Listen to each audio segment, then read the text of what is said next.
Hello and welcome back, everyone. We are here doing another $150 tournament. We are going to be covering week 1 and week 3 of this tournament, but this is on a rule set where players have to go for, in particular, victory points, which are going to be located in various states. We have 4 teams of 3. The teams are down below, and why don't we get started and kicked off with a vote with which team is strongest? Because I know that generally speaking, people have opinions on this. I have an opinion on this, and I think that there's kind of a consensus in terms of the players as well as to which team is strongest. And so I'm curious what you guys think before I take the well in terms of talking about which team is probably best. But the beauty of multiplayer is, of course, with the combination of dogpiling and other various things, you can effectively do something about there being an imbalance in a team and something like this. And so we will be checking out how things go.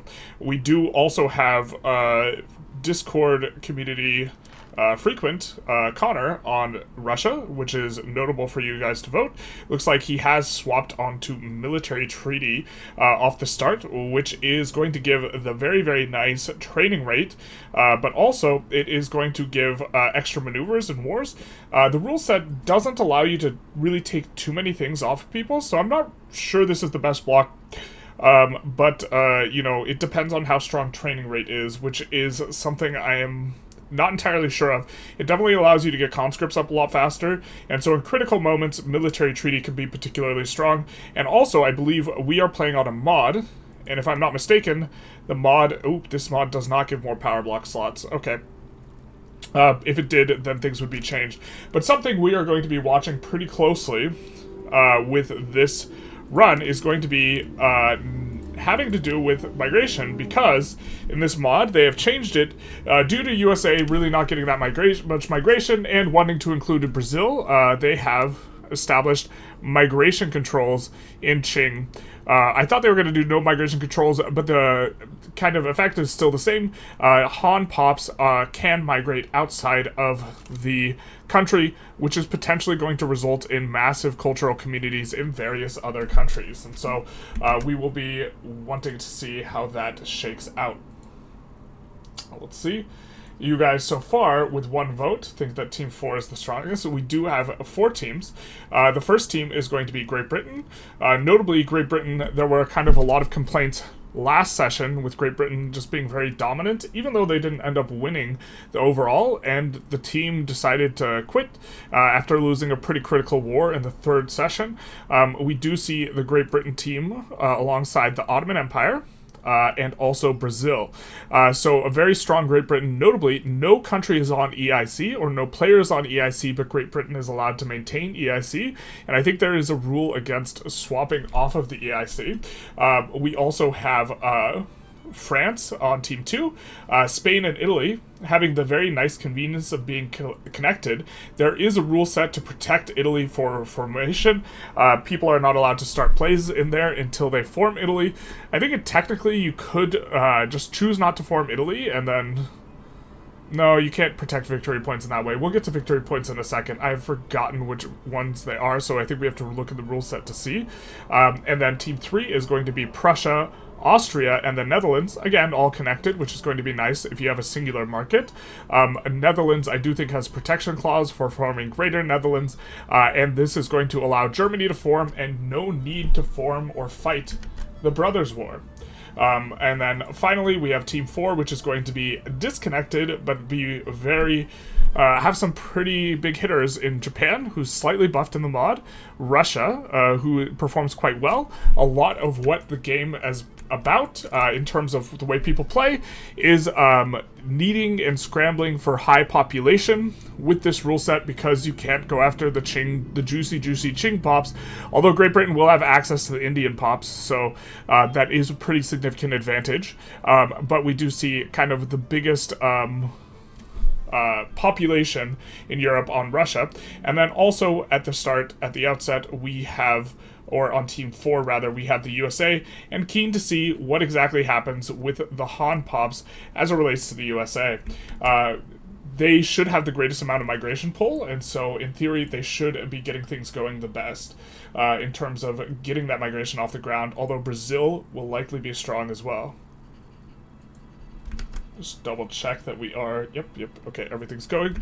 And then let's maybe take a look at the rule set here real quick and look through some of the stuff that we have, because there won't necessarily be too much action at game start in regards to what's going on.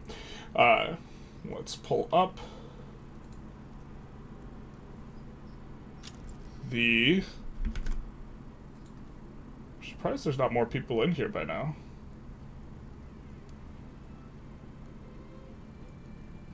Browser.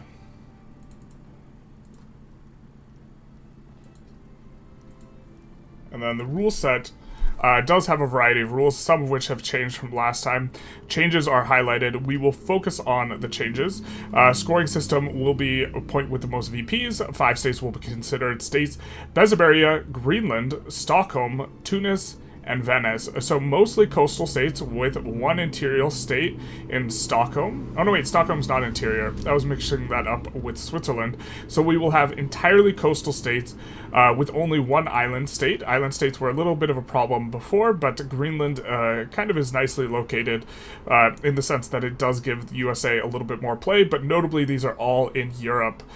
They will be 3 victory points at the end of the session, and other than that, they will happen on 1-year pulses, or sorry, 10-year pulses. There's a few changes to the rule set in regards to trading or granting states and stuff like this. Each team can add additional or various things, but there is in particular, I think, something that is worth, a lot of these are to avoid exploits, but in particular, stuff that is notable is things like only the USA and Brazil can start plays in the Americas early on. Africa is not really prohibited, or is prohibited in terms of going after. No one can go after China, these types of things. And so this does make population growth with this in mind much more important. And also is going to be particularly important is going to be for the players. Let's get back into... Also important for the players is going to be population growth in general. Let's take a look.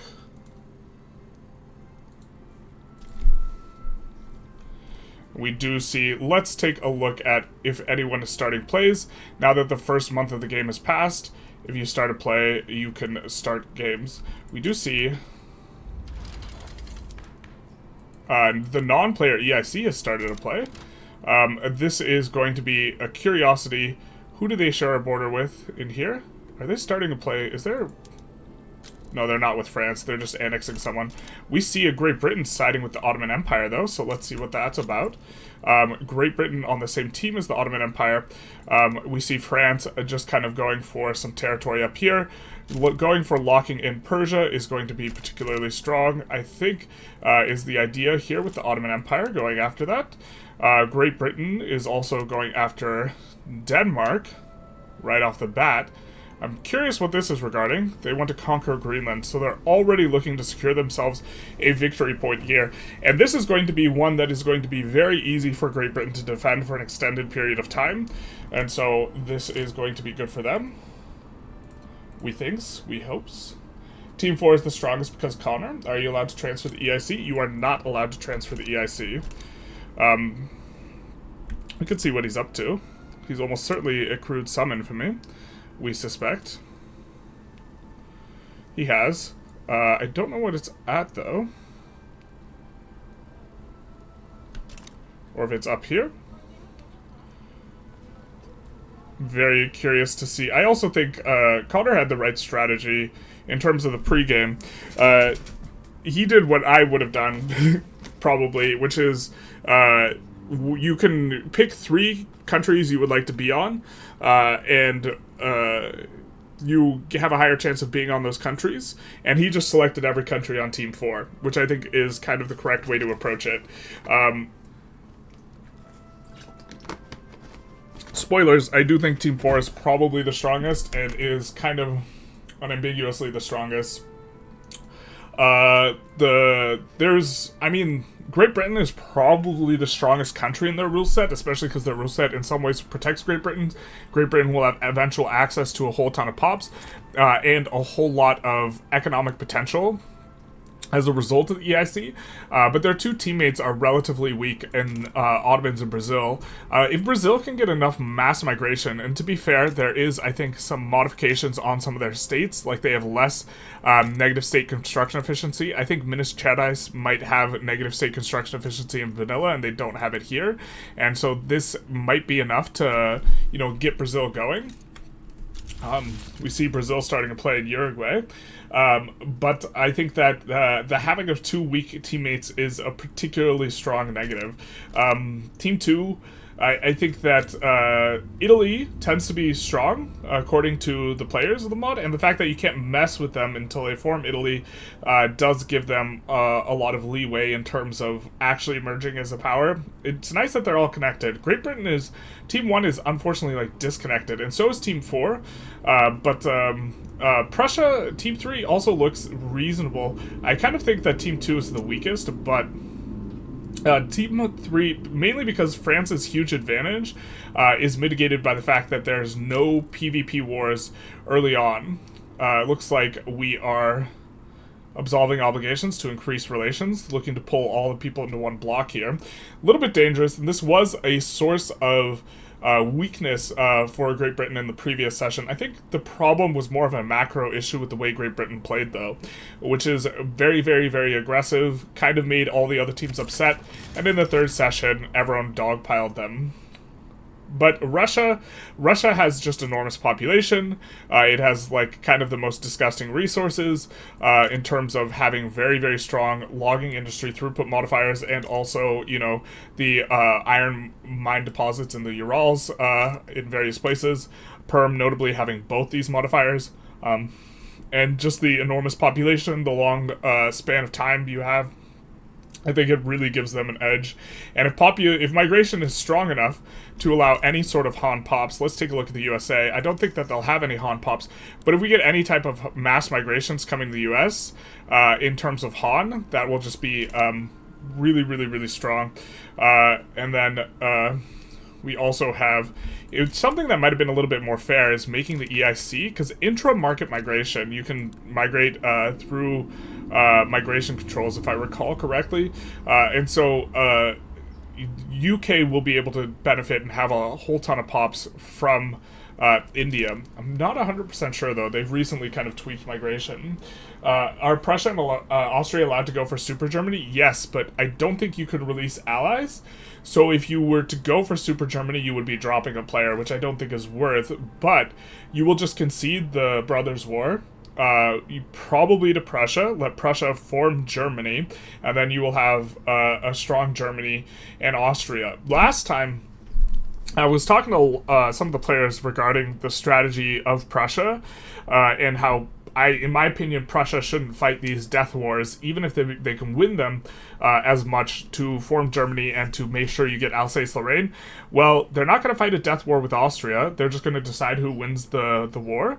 And then after the North/South German Federation is formed, and I assume it's going to be the North because they get a whole lot more stuff than the South German Federation would, then just agree to let France keep Alsace-Lorraine, I think, is the solution here. It might also be the case that the Unification War, I don't know if it targets Austria in some cases. I don't think it does. I think it targets France. But if they just agree to let France keep Alsace-Lorraine or to transfer it back to them, then you don't have to end up fighting a death war. This really gimped 3 of the teams last session and let the team with Great Britain run away with things. I don't think the team with Great Britain is likely to run away with things in the same way. Hey, journalists, are the old GB players still in the tournament? I think there's 1 or 2 of them. I think the Prussia player might have been on the Team 1 from last time. Because I did make a joke when 123 KMS left, and I do think that he was one of them. But yes, it's difficult to get games to fire, and I know what you're thinking about regarding, some sort of a disciplinary action because they just quit the session, but it's Organizing these things is not easy, and so I definitely am sympathetic to what's going on. You will see a lot of pops or a lot of players. Let's kind of look at where they're teching into. They will prioritize several techs. They will prioritize stuff like water tube boiler and pharmaceuticals in the early game. Everyone looking to get onto public health insurance as quickly as possible for pop considerations.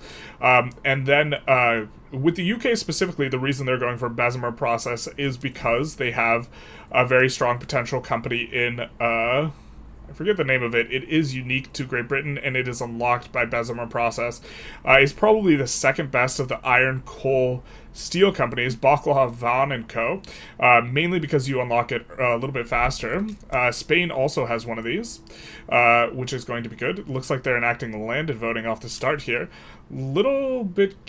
We will see a lot of players also spiking corn laws. So the Great Britain did not have corn laws. They are going for the Opium Wars. We will see... right here, Duro y Campania only requires that Asturias have some mines, and for you to get onto, I think the fastest way is to get onto laissez-faire, but they will get onto landed voting, and they will proc corn laws, and they will be on their way to getting the strongest company. Persia War is going to be going good for them. Let's see what exactly is going to be going on in terms of this war. There's going to be war reparations and treaty port. They're both primaried. Great Britain is not allowed to take states off of Qing, and so this seems like a fine enough way to do things. And so this should be resolved relatively uneventfully, but I suppose one of the curious things is, do they decide to intentionally inflict as much turmoil as possible onto China? Because they can, if they wanted to, in order to push migration attraction down, which would allow more mass migrations to happen. Let's take a look at what France is researching. Are there any rule changes to the last tournament? There's a lot of stuff to decrease the amount of cheese that is available. I think there's a general cheese rule as well, which is if it's not in the spirit of the rule set, it's not allowed. I imagine Connor on Russia is looking for edge cases of things he can do. We get a very quick laissez-faire onto France, and we see again the focus water tube boiler into pharmaceuticals, and then after that we do see the moving into logistics. Generally speaking, players will very heavily prioritize military tech, and the military tech in terms of value is a lot more flat because a lot of these will unlock power spikes anyways, like repeaters unlocking the breach locks mobilization decree, which is going to give offense, defense, and kill rate. So this is fair. Which country is Connor playing on? He is playing on Russia. We can take a look at what he's researching. He's going for industrialization first. This makes sense. He's not as far behind, or he's further behind in terms of stuff. I'm not sure how important it is to rush railways, but I don't think you're necessarily in a position to go onto public health insurance super quick anyways. And I think he's probably also a little bit differently oriented in terms of the metagame of this server, where the players really do value the health system. We can also see in the decrees some of the value of the team. There is a mod that gives a bunch of different decrees, and you can see what they're going for. It looks like really pulling for mass migration attraction. This is a bit curious. This is maybe an adjustment. I think public health decree is unlocked by pharmaceuticals, so this is a reason to not go for it. Yeah, the public health programs, this is part of the reasons why they're rushing pharmaceuticals. Notably, it allows for way more pop growth, so this is maybe something that would have been an adjustment that should be made, but if you're not used to playing on this mod, you're not necessarily going to do this. But birth rate plus mortality and minus working conditions, pollution effects reduction, this leads to having so much more pop later on in the game, so this is why it's being prioritized.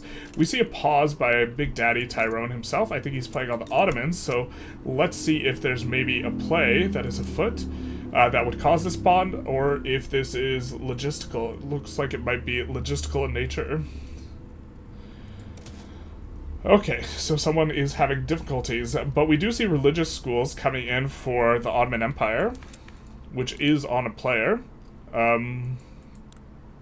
Usually it's difficult to complete the religious Tanzimat, but that might not be the reason he's going for it. Looks like he's going Atmo engine into Napoleonic warfare. This seems fair enough.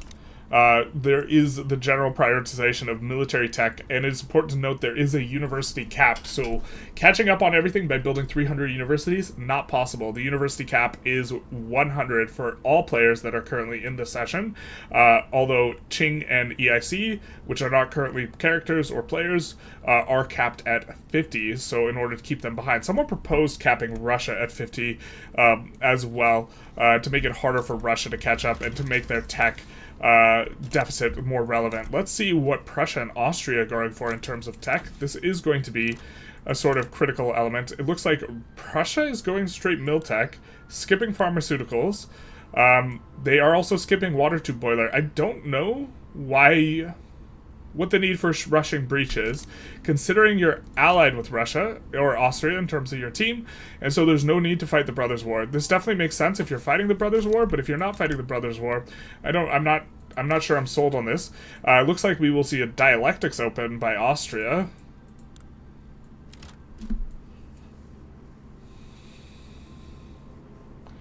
I'm not sure I like this, but they might be seeing something I'm not seeing. This is fair enough.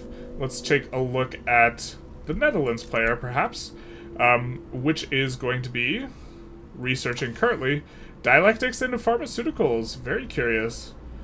Well, so you need to have like a lot of universities for dialectics to really feel particularly good, and I'm not sure how you are able to afford the universities. I do think that they get a little bit of a benefit in terms of starting tech. No, it doesn't quite look like it. They are NAT spreading railways, which is a kind of good NAT spread here for the Netherlands. I think Sardinia Piedmont is the player. And we will see nationalism rush.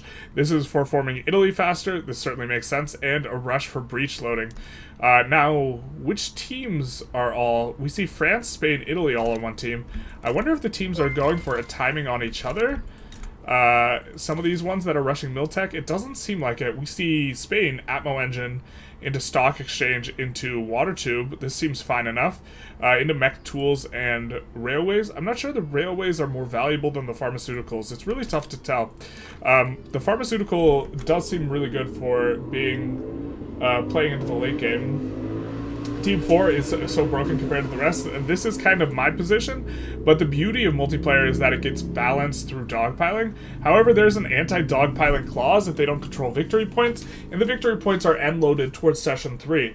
And so, you get 3 additional victory points at the end of Session 3, and so I think that this makes it such that you can just not accumulate victory points very aggressively so you don't get dogpiled.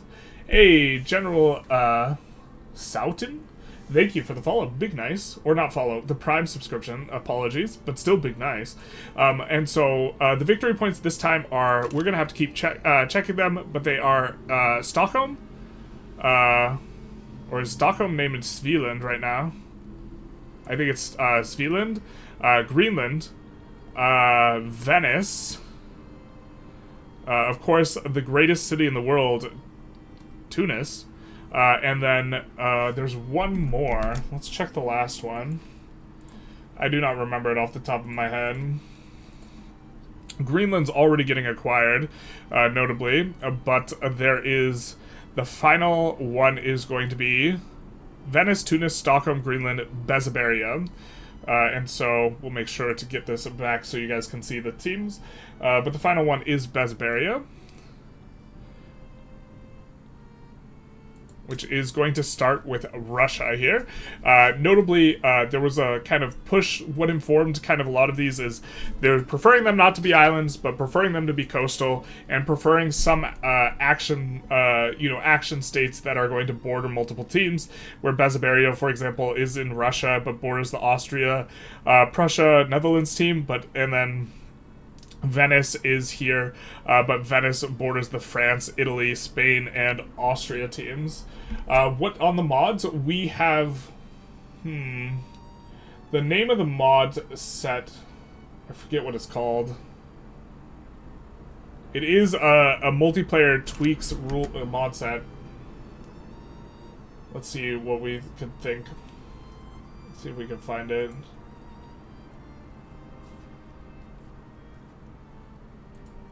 Players back and joined in the game. We are looking for the mod set.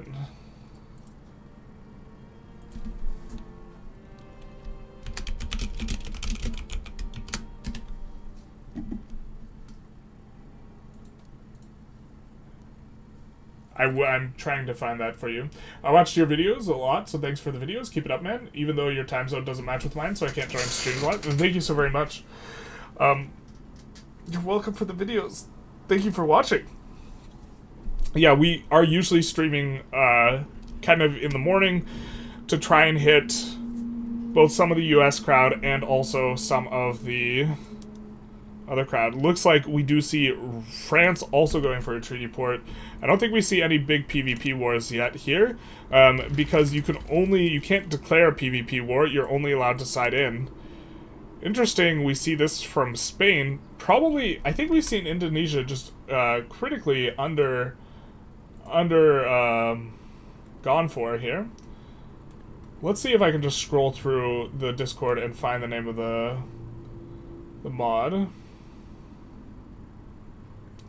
Is it in the rule set? I don't think it's in the rule set. Maybe it should be included in the rule set. Oh, MPBE team game mod on the workshop. Let's grab this.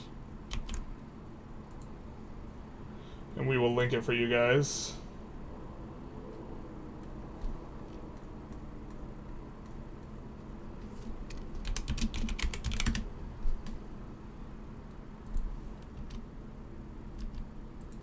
Why can't I type in this thing? Okay. Well.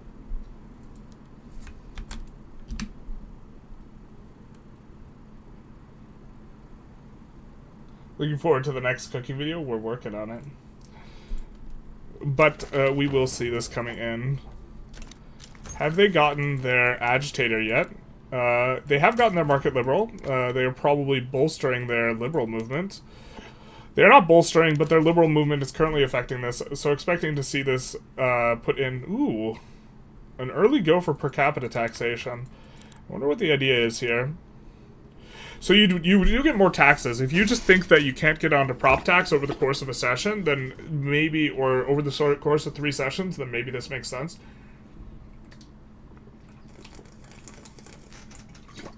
I think in general, proportional is to be preferred, but...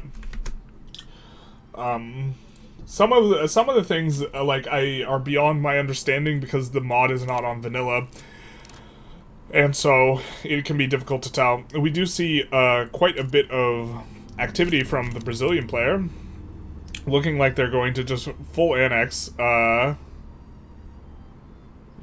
annex Argentina here. So how much infamy have they accrued? Doing all this. 76. I think there's a rule where you're not allowed to go over 140 infamy.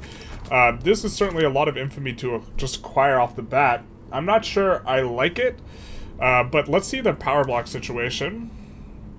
They are in the new British Empire, which is... Ooh, we do see a go for the military treaty as well. So I suppose the players are really valuing the training rate. You do forego a whole bunch of stuff off the back of things. You get extra war gold maneuvers, but the extra maneuvers are not particularly useful, although I think in this case that's the only way you can full annex Argentina, so that is something to be noted. I'm wondering what they're going to select first. I have to imagine vassalization is on the radar for some of the edicts, especially because the edicts are very strong. And look, there's 74 members. This will really, really be valuable for the other teams, or for Great Britain in particular, getting that amount of stuff going. So we do see them cohesion drop, though. Really struggling with the cohesion. It looks like the power black member with the most infamy and rank is in fact Brazil, and this is what's tanking their cohesion. And they have 6 principal slots, but I really don't know how I feel about if this tanks your ability to generate mandate. I don't know about going for high infamy this quickly, this early. Those lands really aren't going to translate to anything for you this early. And so, okay. Let's take a look at some of the other blocks. We see Zoverin. They have not gotten to pick a mandate yet, but they are just using the generic starting one. We will see France form a bloc, which is going to be a trade league. You're going to get the throughput bonus and land trade capacity. You're also notably going to have infinitely high cohesion. And so generating the mandate quickly can be very valuable, especially when you have 6 sort of groups. And so that makes some sense. I wonder if they're going... It looks like they're going for subjugating down here, which is going to help them generate slightly more mandate. We do see Russia has gone for military treaty as well here. We see no Italy allowed. Oh, big sad. Is just Austria, but they've changed it to throw some shade at Italy. It do be like that sometimes, and they do have Naples in the trade block or the block, which is maybe going to be a way to stifle the formation of Italy to some extent. I actually don't know as much about Italy formation. Are you going to do Kingdom Come 2? No, because it's too close to Civ 7. I'm too on to trying to push Civ 7 as like a secondary game. Plus now the other people will be able to colonize South America since Argentinian claims now disappear. That might be a spirit of the law violation. People are not allowed to, until 55, I think, mess in South America. And so I do think that would be a rules violation, but I'm not entirely sure. There is a spirit of the law rule, which is, of course, in place to prevent people from getting, let's say, overly creative with regards to exploits, which is generally not the kind of design principle underlying the rule set. Is this game like Crusader Kings? A little bit. It's on the same game engine. It is not anywhere near as RP-oriented as Crusader Kings, and it is instead much more oriented towards economics, and in particular, tracking emergent effects from a whole bunch of tracking of all different types of pops who have different types of jobs, and these jobs, these professions inform how politically active they are, and the interplay between all this, as well as the process of industrialization, the growing onto new and more efficient ways of producing goods, is kind of the backbone structure of the overall game. Claims of Chile are still there, so no one can colonize South America. Womp womp. Unless they take out Chile, which, I mean, the Brazil player is just kind of going for it. Let's check it in on the USA player. And see if they have gotten any Han Pops. We're looking to see if there are any Han Pops. Nope, not yet. Curious will be also fighting for... so you do not have to worry about this in single player, but fighting for the #1 spot in terms of mass migration attraction is going to be a thing. That is someone joining in who previously had a sub. The game was initially supposed to start at 1, but now it has changed. Mass migration attraction. We do see USA leading the pack. And so they will swap in and out the sub. But Columbia District, followed by USA. USA, in terms of players, is leading the pack, and then Sardinia, Piedmont. We could maybe take a look at some of the players and what they are doing with their decrees. We do see construction, decree, which is its own decree, and manufacturing and Rhone. This is sensible. Were they also floating authority, or were they doing consumption tax? So they're doing consumption tax here. In particular, vassalization and the amount of authority you get from it is nerfed. We do see the full stack, the full gamut here in Sardinia Piedmont, which is going to give them a very nice start here. Curious to see this. I guess they're not mutually exclusive. No, wait. Manufacturing industry's throughput's not mutually exclusive with agricultural throughput. That is a curious kind of change to the mod, but they are full stacking it in Sardinia Piedmont here. And the third team member for Team 2, in terms of what they're doing, is a bit of action in Toledo and Castile and Navarra. We do see they're stacking as well. This is going to give quite a bit of power. Looks like they are not yet valuing the migration or the pop growth edict. We can check back in with Great Britain. I think they started off researching pharmaceuticals, or they have 1 day left on it. So we'll be curious to see if Great Britain decides to go off this, migration edict. They will also get cultural exclusion, which is going to be good for the purposes of trying to wrangle in Indian pops. Holy micromanagement, this gives me Hearts of Iron vibes. It is a little bit like Hearts of Iron. Do you think that releasing New England is a good strat for USA? That is, I know what you're thinking with that one. That one is a spicy meatball. I'm not sure if that's good. I think it's probably reasonable. Now, the reason he's proposing the release of New England is because mass migration attraction is based on average of incorporated states. And there are a couple of good states in New England, but a lot of these states will not have a lot of arable land. They won't have a lot of migration attraction, and so using them in the average is not necessarily beneficial to you. And so the idea is by coming into the Diplo and releasing subject and choosing to release New England, you eliminate a lot of your states that are lowering your mass migration attraction. I'm not sure if this is worth it. I think in particular, you don't want to allow someone else to take New England as a strategic sort of thing. Like, you would not want Russia to grab New England, right? And have a front with you that they didn't otherwise have. But if New England were not allowed to be taken, I think maybe that's a good idea. Especially the 20 arable land ones especially are really going to mess with your migration attraction because it is based on the average. Only states over 20 arable land can be used. So the fact that this has 10, that doesn't matter. But the fact that this has 20, that really matters. Generalist showing his bias for Team 1 and 4 by giving them commas between their nations in the spreadsheet, while Teams 2 and 3 have no commas. True. Let's fix that. Let's fix that. Tark is absolutely right. This classic. I actually do think Team 1 is the most interesting one. I think Team 1 is not weakest, but they are going to be... I'm the least confident in my valuation of Team 1. I think Team 1 is probably the second strongest team, but I am not at all confident in my evaluation of them. We do see labor movement unlocked here. Yeah, I'm not at all confident in that. I think that USA did, or they are prioritizing pharmaceuticals here. I wonder to what extent the players are looking to hit the cap or looking to hit the university count that is currently capping them, because I don't think generally it's good to go for 100 this early, but looks like we have 26 out of Great Britain. And Great Britain, in terms of being able to afford stuff, is going to be the one. It looks like they haven't shifted over to the edicts, though. Let's take a look at Ottomans and Brazil, what they're doing with their authority. Great Britain notably has a huge malice. That must be why they're not shifting over. They lost the vassalization edict, and so, as a result, they don't want to touch anything. They are going to get a pretty hefty penalty for out-of-group approval, but I'm going to imagine that they do. Yeah, they're going public health insurance straight away.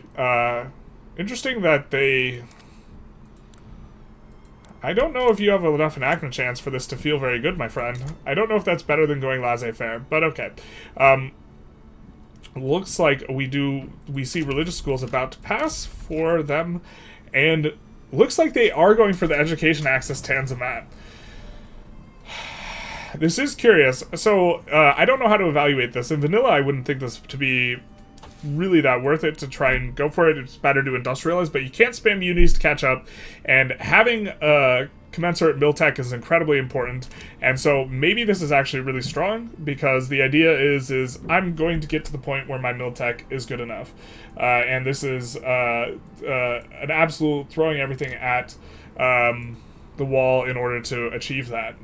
What is bra? A bra is your bro, brah. Bra is Brazil. It feels like enemies can mess with too easily. UK is strong but fragile. This is kind of my perspective as well, especially because their market's disconnected. We see two teams with connected markets and two teams with disconnected markets. I think the ones with connected ones will generally look to unify their markets, and the other ones will look to keep their markets separate. We do see another war here. I'm not sure I like all this. Return this. Transfer, transfer, transfer. You could have just subjugated Bolivia. I don't like this in terms of war goal decisions, but let's take a look at their edicts, or their decrees. Looks like we are valuing migration attraction and education. This seems fine enough.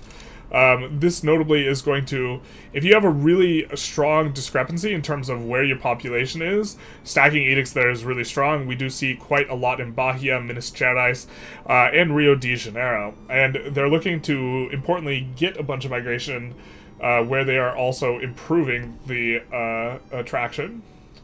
We are going to take a look at Prussia, Austria, and Netherlands edicts. Let's take a look at Paul Allen's edicts. Looks like we're not using all of our authority here, but we do see construction and education access, as well as the full gambit kind of stacked up in Bohemia. Notably, there is a rule in the rule set, you're not allowed to take capitals, and so I would not be shocked to see Bohemia both really stacked up and the capital moved there. Looks like we don't see the capital moved there. Did USA move the capital to New York like they should have? They did. Let's just quick check on that. Also, notably, the first, in terms of when they are assigning players, they try and assign the strongest player on the first team in the name. So the strongest players in theory are in Great Britain, France, Prussia, and Russia. This is to try and keep things more balanced. Let's take a look here. And looks like we see a big stack on Silesia. We don't see a move of the capital to Silesia. I think this is probably a mistake. Where your capital... Well, you can't take the capital is the biggest thing. Where your capital is will accumulate a lot of financial districts as well. And if you put that in Silesia, you would not be able to lose Silesia. But now they're building tall in Silesia, and it can be taken.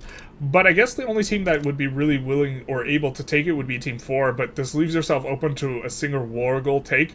Notably, they're in the rule set, you're only allowed to kind of take one thing off a team at a time in the rules if it is incorporated. And so you can take victory points really easily, but you can't take core states very easily. And so I think I would prefer to see capital move, to Silesia. Let's take a look at Netherlands and their edicts, though. The teams look way more stable than the last one. Team 1 seems scuffed, and Team 3 seems strong and funky. Team 3... Team 2 and 3, I think, have the very unique... I think they're just generally weaker. It looks like we have this going on, but they're also connected, which I think is actually pretty valuable in this format. So, let's take a look at Japan. Players want one thing, and it's Japan content. Just kidding. Players want one thing, and it's a treaty port in China. That is what the players are allowed to go for. Coming in here, let's take a look at the decrees. Looks like we are going for taxation capacity and minus tax waste edict, minus bureaucracy per population cost, +1 infrastructure per population. This just seems absolutely insane for Japan specifically, and they are also going for education access. This is something we're going to show in our Jewish Japan video, but I actually just think as an opener, if you have these really high pop states with a ton of peasant farms, encourage agricultural industry is just insane. So I think we already took a look at the USA in terms of what edicts they were running, or at least at the start. So let's take a look at Russia. We're just going to double check. I think that they were running... Yeah, still running kind of the starting bit here. Notably in vanilla or in single player, West Virginia is like so hard to get off the ground even though they have great resources. They just suffer from having proportionally much less migration attraction than your other states, so they just get siphoned out, courtesy of their not having as much arable land. And so that is one you often have to, if you ever want to get it going, kind of baby a little bit. Let's see what's going on in the research. We do have the railroads rush, and then notably if you have the, this edict that gives you a bunch of additional migration, what was it? Or efficient administration? Maximum infra per population and infra per population. I think that's actually decent enough on Russia. We do see education access in all of the high pop states. I think I don't mind this. When you're a little bit behind and you're limited to stacking 100 universities, this makes some sense. Russia in particular is going to benefit a lot less in general from these edicts as well. And so, players have had a chance to kind of open the bag. We are, at the first two sessions, going to be tracking construction, and the third session will be tracking power projection. So why don't we take a look at everyone's construction and add the team's construction together. We're going to round to the nearest tens place into each of these, but let's start with Great Britain. Great Britain will have the most construction. They don't. Whew. Looks like they're doing okay on the money, but what are we doing here? So we're not running slightly higher taxes, or we're not getting away with it. But they will have 130 construction. We see the Ottoman Empire is going to have 51 construction, so that's 180 for their team. And then Brazil is going to have 30 construction, so that's going to be 210 construction. France is going to have 165 construction. Fantastic, real big number. Are they running... I'm not sure to what degree this is sustainable. Man is just going for it, I guess. Okay, well, this is difficult to quantify, but we do see 165 for them. We see 77, so we will round the two of these together up to 170 and then down to 70, so we'll call this 240, and then we will call this an additional 40, so 280. Notably, base construction values is 25 in this mod instead of 10, which does benefit the smaller countries quite a bit. We see out of Prussia, 115 construction. Out of Austria, 133 construction. We will call this together 250 construction. And then the Netherlands, which is doing some battle. Oh, what's this? The fight between France and them. So we will... With Prussian war reparations being enforced, what the hell happened here?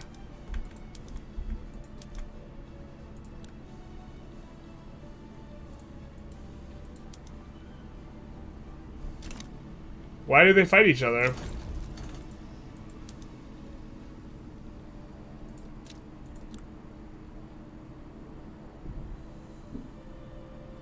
Or was that a white peace with Prussia? Because they're not getting any war reparations. Okay, so kind of ruining our train of thought here. 250 plus 43, we'll call it 290. So off to a good start for them. And then Team 4, which kind of think is the strongest team. And Russia's doing quite well in terms of actually having a balance and having 145 construction. Curious to see if he's currently using, yeah, is on iron frame. And then let's take a look at USA. So 145 plus 105, we'll call that an even 250. Don't even need to round on that one.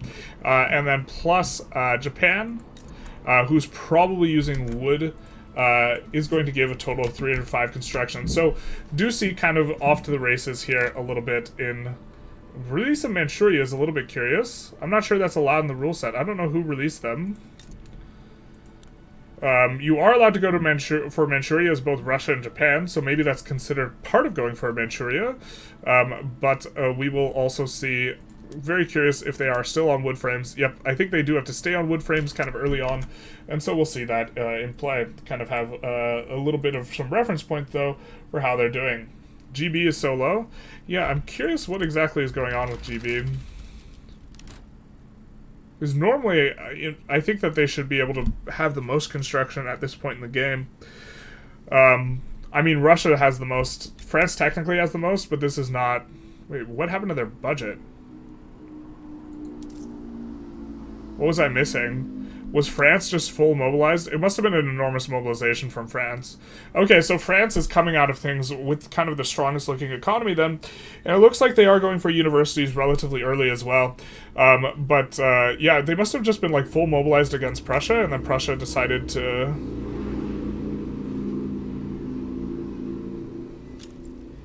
Okay, so France must have full mobilized. Prussia backed down.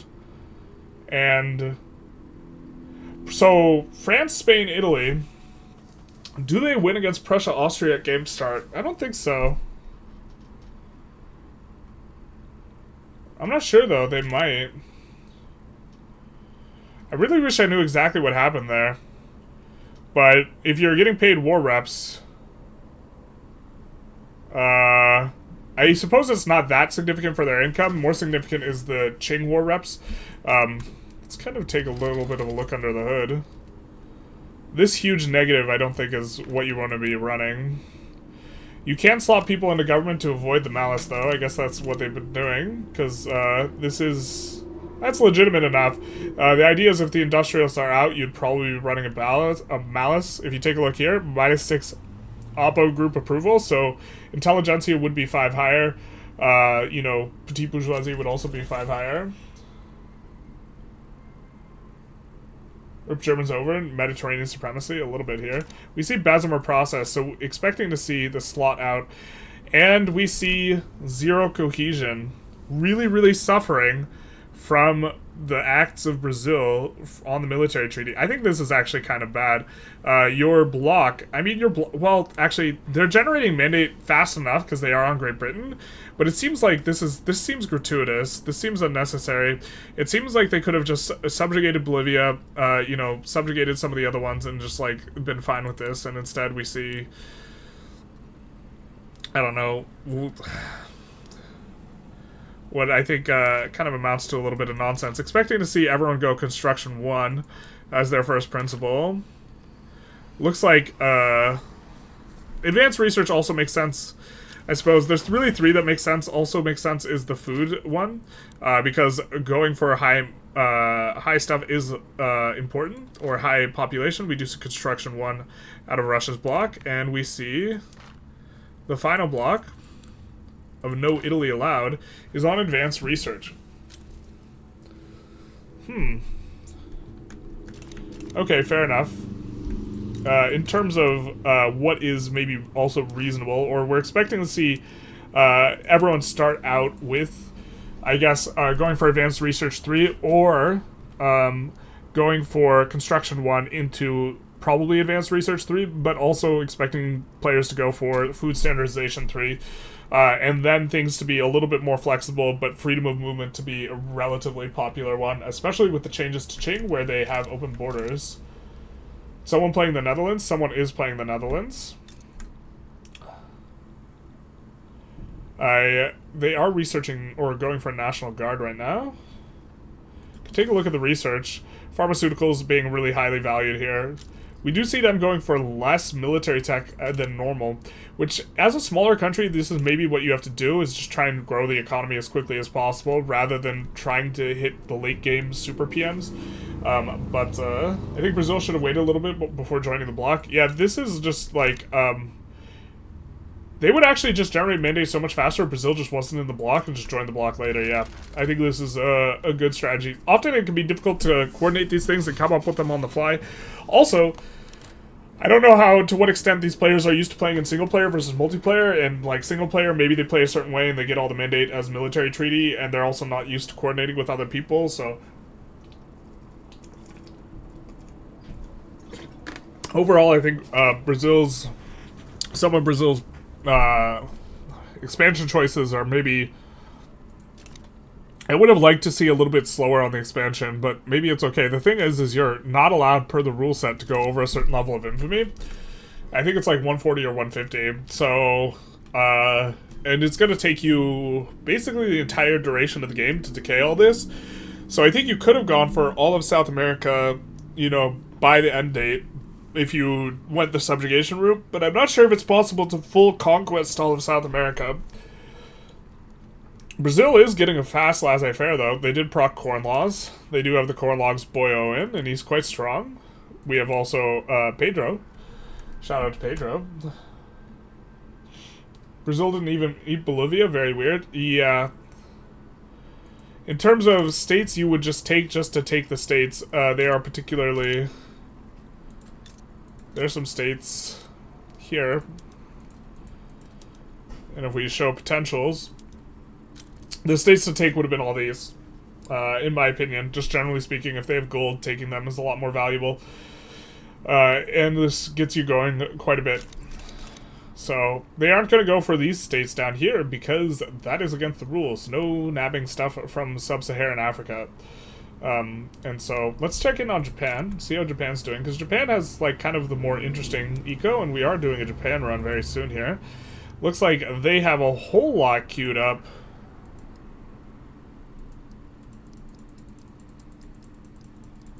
A whole lot of only that stuff. Curious. Let's see what the laws are like right so far. Or we're researching Atmo. which is a fine enough tech. Looks like they... Yeah, okay, this is perfect, because when they finish lathe, Atmo's going to get 10k cheaper. I'm curious if we see, after empiricism, a little bit of a look at going for pharmaceuticals. I guess pop is less of a problem for Japan. Stock exchange would also be good to research. Looks like they researched stock exchange halfway and then stopped. So I assume stock exchange is probably going to come after empiricism, they've decided. Let's take a little bit of a look at the laws. They are going national, professional army. Vroom, vroom, vroom, vroom, vroom. They have managed to get onto tenant farmers. They are on freedom of conscience. Okay, this seems kind of normal-ish.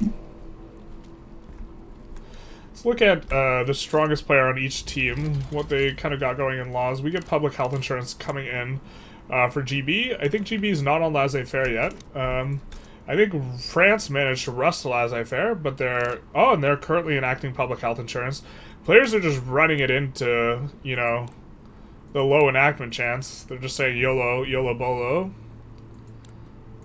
Which makes some sense, but laissez-faire is going to be good. Allows additional company. And then Prussia is also managing to get laissez-faire. They did proc corn laws. Proc corn laws is fairly straightforward. It'll be interesting to see how many Germans have nationalism. But they, for the tech, just went full military. And the thing is I don't know if this is good this early on. I guess actually, no, they went water tube first. No, this seems fine. Just kidding. They are natural spreading pharmaceuticals, so they'll get pharmaceuticals soon enough. But I guess they are setting themselves up to be the tech leader in military, which is maybe the way to go. It's a lot harder to tell. I'm not as used to playing into these like late game military multiplayer wars where really, really valuable is the flat offense. Just like there's so many percentage modifiers that are present. And this just like, because of the way that troop allocation works, when you're on offense, when you're on how should I put this? If you're pushing an army, right, and you roll offense, it takes all your cannons, and then it doesn't use any of the like infantry, if you have a sufficiently large army. And if you're on defense, it just will take a bunch of infantry. And the thing is the upgrade from trench, even though it gives a lot more stats, we go from 30-40 to 40-50. This represents 20 in stats as well, but the thing is generally speaking, you won't actually be using your infantry offense, so it only represents a 10 stat increase on defense, whereas chem warfare represents a 20 stat increase on offense. And so it is an important tech and breakpoint, and hitting it first and then hitting it timing and then having a war does seem particularly powerful. Also for 15 on flamethrower. Is this a regular size American bottle? Damn right. Although they're gonna get smaller after these tariffs. Ayo. We're gonna have some more expensive stuff. I wonder if Brazil is going the aristocrat this way this run. I don't know what exactly they're cooking. They are banning slavery, it looks like. I don't know about banning. Is this to provoke a rev? You never get through this much stall chance. There's no way. This is a Hail Mary, if I've ever seen one. The landowners are super pissed. You could just pass free trade and then go for banning slavery here. That would make the landowners happy. And you'd also get a bunch of loyalists from the corn laws. How does Jewish Japan actually work? I didn't know you could switch your religion like that. It works with a mod. I love your content, journalist. Thank you. Thank you very much. Prussia in the red? Well, we can take a quick look. Ooh, they are... Well, no, Prussia's actually making money, which is a bit of a weird abstraction. Or, well, they're kind of break-even. Because their investment pool here is growing and then instantly spending, and this is refunding the treasury when they buy government buildings. But they're going National Guard as well. I mean, I feel like they're playing like they have to do some sort of fight. I mean, no one's gone for a couple of the victory points are kind of unclaimed. The only one is Great Britain has claimed this. Russia starts out with Besbaria. Austria starts out with Venice. But we see Tunis is unclaimed, and we also see that Stockholm is unclaimed. Notably, having a land connection back to, you know, kind of your home area is pretty valuable in terms of being able to defend something. And so Russia's in a pretty good spot to go for this, as is Prussia to some extent. GB and Brazil being on the same country will mean that Brazil won't have its slave trade restricted. Oh, that's another thing. I think GB is allowed to declare banned slavery on Brazil, so I don't know why they don't do this. Like, per the rule set, you're not allowed to declare it on your teammates, but the rule set specifically gives the exception of the UK being able to declare on Brazil. We get Zollverein getting a new mandate, so let's see what they go for. I think that actually they should be generating mandate faster than anyone else, but I think that they already started going advanced research, so hard to imagine them going anything but advanced research 3 all the way. They lose the tech ahead of time penalty, but this also makes them wanting to get on higher level schools much more valuable. They're currently on level 3 education, but for making use of advanced research, this is an important element. And so let's take a look at the power block. So they are going advanced research, for example, with the Ottomans, so maybe this is a reason. I kind of like this more, this kind of opener that they went for here with the going for religious schools, because it unlocks the benefits of that institution, right? Unfortunately, we're in this sort of situation. It does look like they're fighting the Egypt War, actually. Are they losing the Egypt War? I believe this has to be a 1v1. They have all the returns. Or, well, they're losing over here where they have 5 troops. Yeah, okay, just kidding. This is fine for them. This is fine. Show Russia. What would you like to see of Russia? I guess we'll just show a couple things. In terms of the queue, way more construction. Going for a bunch of mines. Makes sense, fair enough. Wonder, almost certainly he should have moved his capital. I imagine he did. Yeah, in Kharkov. Seems like a good spot for it. In terms of the tech, is going for the railways at the outset. I imagine, per this mod set, the next thing to go is for pharmaceuticals or for military tech. He's going to spread military tech, though, and he's not going to be out in front. So I think I kind of like going for a bigger eco, more unis, pharmaceuticals, and just try and have a better kind of thing at the end in terms of laws. He's on laissez-faire and going on to free trade, going for homesteading. He has been talking about on the Discord that he kind of prefers homesteading here. And there's actually something I wanted to check in regards to the homesteading, which is, do they split at all? Doesn't look like they split. In the subsistence farms, in the peasants, do the peasants get the ownership and do they split it all? So you'll see half of these will be owned by local workforce, half of these will be owned by manor houses, but for the local workforce, I can't remember if the people who get paid out include the peasants or not, but I believe the main idea of going homesteading here is so you can go absolute max taxes and blast construction. So with this in place, and with the investment pool growing, this is a manageable deficit, minus 30k. Is he using the cheese? No, he's not using the overflow cheese. So he does have some bureaucracy problems, some very significant bureaucracy problems. Not sure why he's doing that, but okay. But France, for example, much less construction here. But France can't afford to go because France is not on very high taxes. So this is the idea behind homesteading, is because you don't want to be below minimum expected. To be fair, France could throttle it up. France has also got some unique issues, though. France has got journal entries that give them more radicals and this type of stuff. And so France, in theory, can't run as much construction, but their construction is 10 to 20% more valuable, depending on how happy their industrialists are, which is just kidding, they're not happy. Oh, does this mod just nerf this, just randomly? Pretty sure it's 10% of vanilla.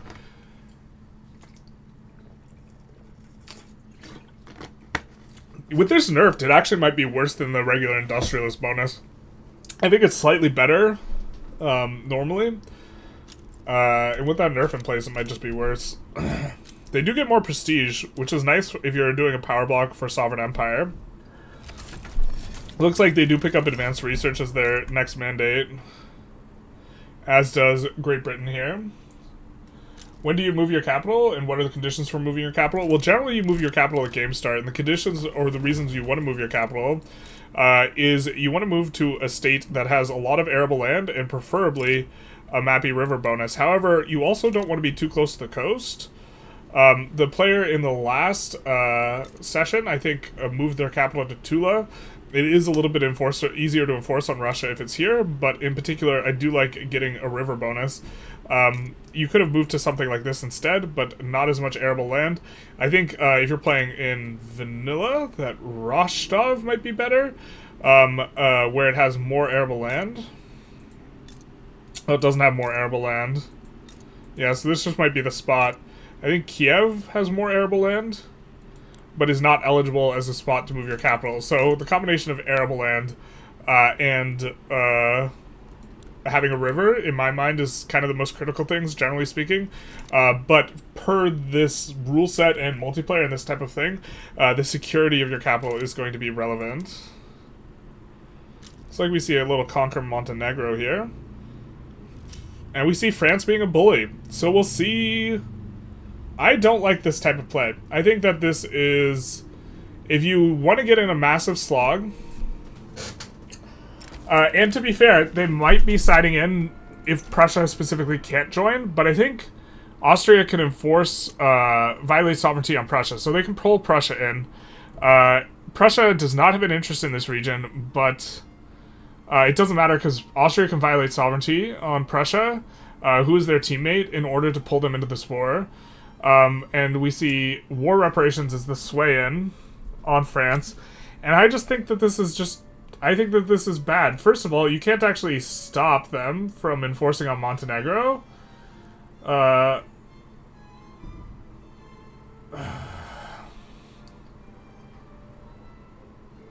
Holder, Monty...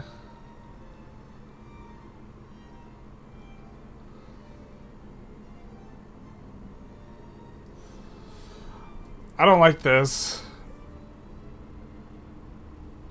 Notably, Montenegro is going hard as hell, though. God, that's so obnoxious. So the AI is putting in way more, like, conquers than you would, like, normally see. They're just, like, fully... They're like, we're forming Croatia. Hop in, bitch, we're forming Croatia. So, I mean, like, you got... If you don't violate sovereignty, like, France beats Sardinia, Piedmont plus Austria, I think. But... if you just get in this huge, long, slog-out war, what happens is you just sink your team and the enemy team. There's, like, for anyone who's ever played, I don't know how many viewers play Magic the Gathering, but there's a format called EDH, which is a 4-player free-for-all. And trading resources 1-for-1, when you're doing a 1v1, is A-okay, and 2-for-1, A-okay. But trading resources 1-for-1, or 2-for-1, meaning you get 2 of your opponent's resources for yours, in a 4-person game is just bad. And so, if these guys just trade resources and have a status quo, you will have, you know, Great Britain, Team Great Britain, and with their 210 construction, and Team Russia, with their 244 construction, laughing all the way to the bank, because you will have, you know, scraped the bottom of the barrel in order to do this. And not only this, the team is probably annoyed at France, because this is the second time France has thrown their pie, and also, if Prussia gets pulled in, if they get their sovereignty violated here, then Prussia gets to get rid of the bankroll that they are paying France. So, I think you need to violate sovereignty here. I think this is really bad for France if they do. If they don't, France maybe enforces here. France has got way more army on the fronts. That's terrifying. Let's take a look at the decrees. France is not even using mobilization decrees. How is this working out like this? Neither is Austria. Okay, well, you know... I guess if players just use their starting armies, France can do this, and they will just roll up Austria, but, like, you can violate sovereignty on Prussia here. This seems a bad move for France. If this works, this just super gimps Team 3, though, and even the negative goodwill that you accumulate off of something like this might just make it also not worth it. But we do see the France player trying to abuse their military advantage at game start, but I think you just violate sovereignty on Prussia. Springtime of the People is such a buggy journal entry. I've gotten End of the Spring nowhere, like, several times after Springtime of the People already ended, decades ago sometimes. I, like, honestly, like, my brain filters it out. the springtime journal entry, like, because there's like a large portion of the game's history where it's just like irrelevant, and like, I probably need to pay attention. Not gonna lie, I think EDH isn't great of a format design-wise. I think it's not good for competitive, yeah. It has issues in terms of alliances. But with EDH, so to come back to like the Magic the Gathering thing, the way to play EDH is to, you have a board, and your board is like all the stuff you have on the table versus the stuff in your hand you have in your hand, public information. And the really like the strong way to play EDH from a Diplo perspective is to never have a spooky board so that people don't want to trade resources with you, and then kill all the other players in one turn from nowhere. And this is like the best way to play because you don't want to get resources exchanged on you, and at the same time you don't want to exchange one-for-one resources here. This is kind of like a one-for-one exchange between France and Austria, except Austria is kind of rolling over, so I guess this works out for France.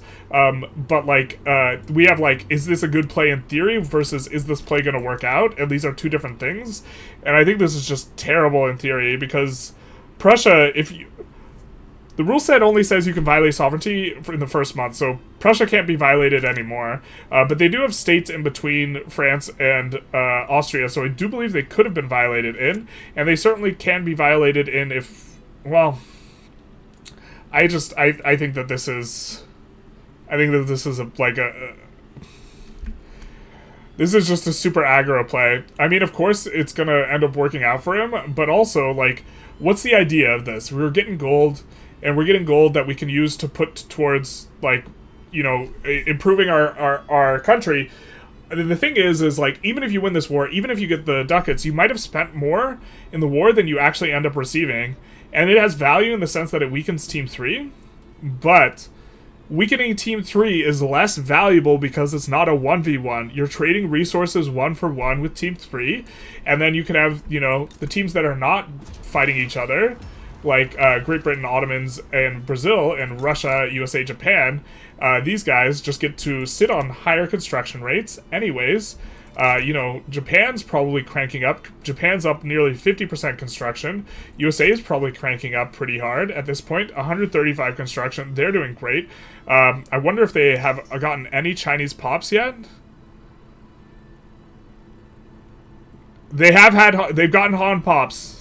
Han pops have been acquired. I don't know where they're at, but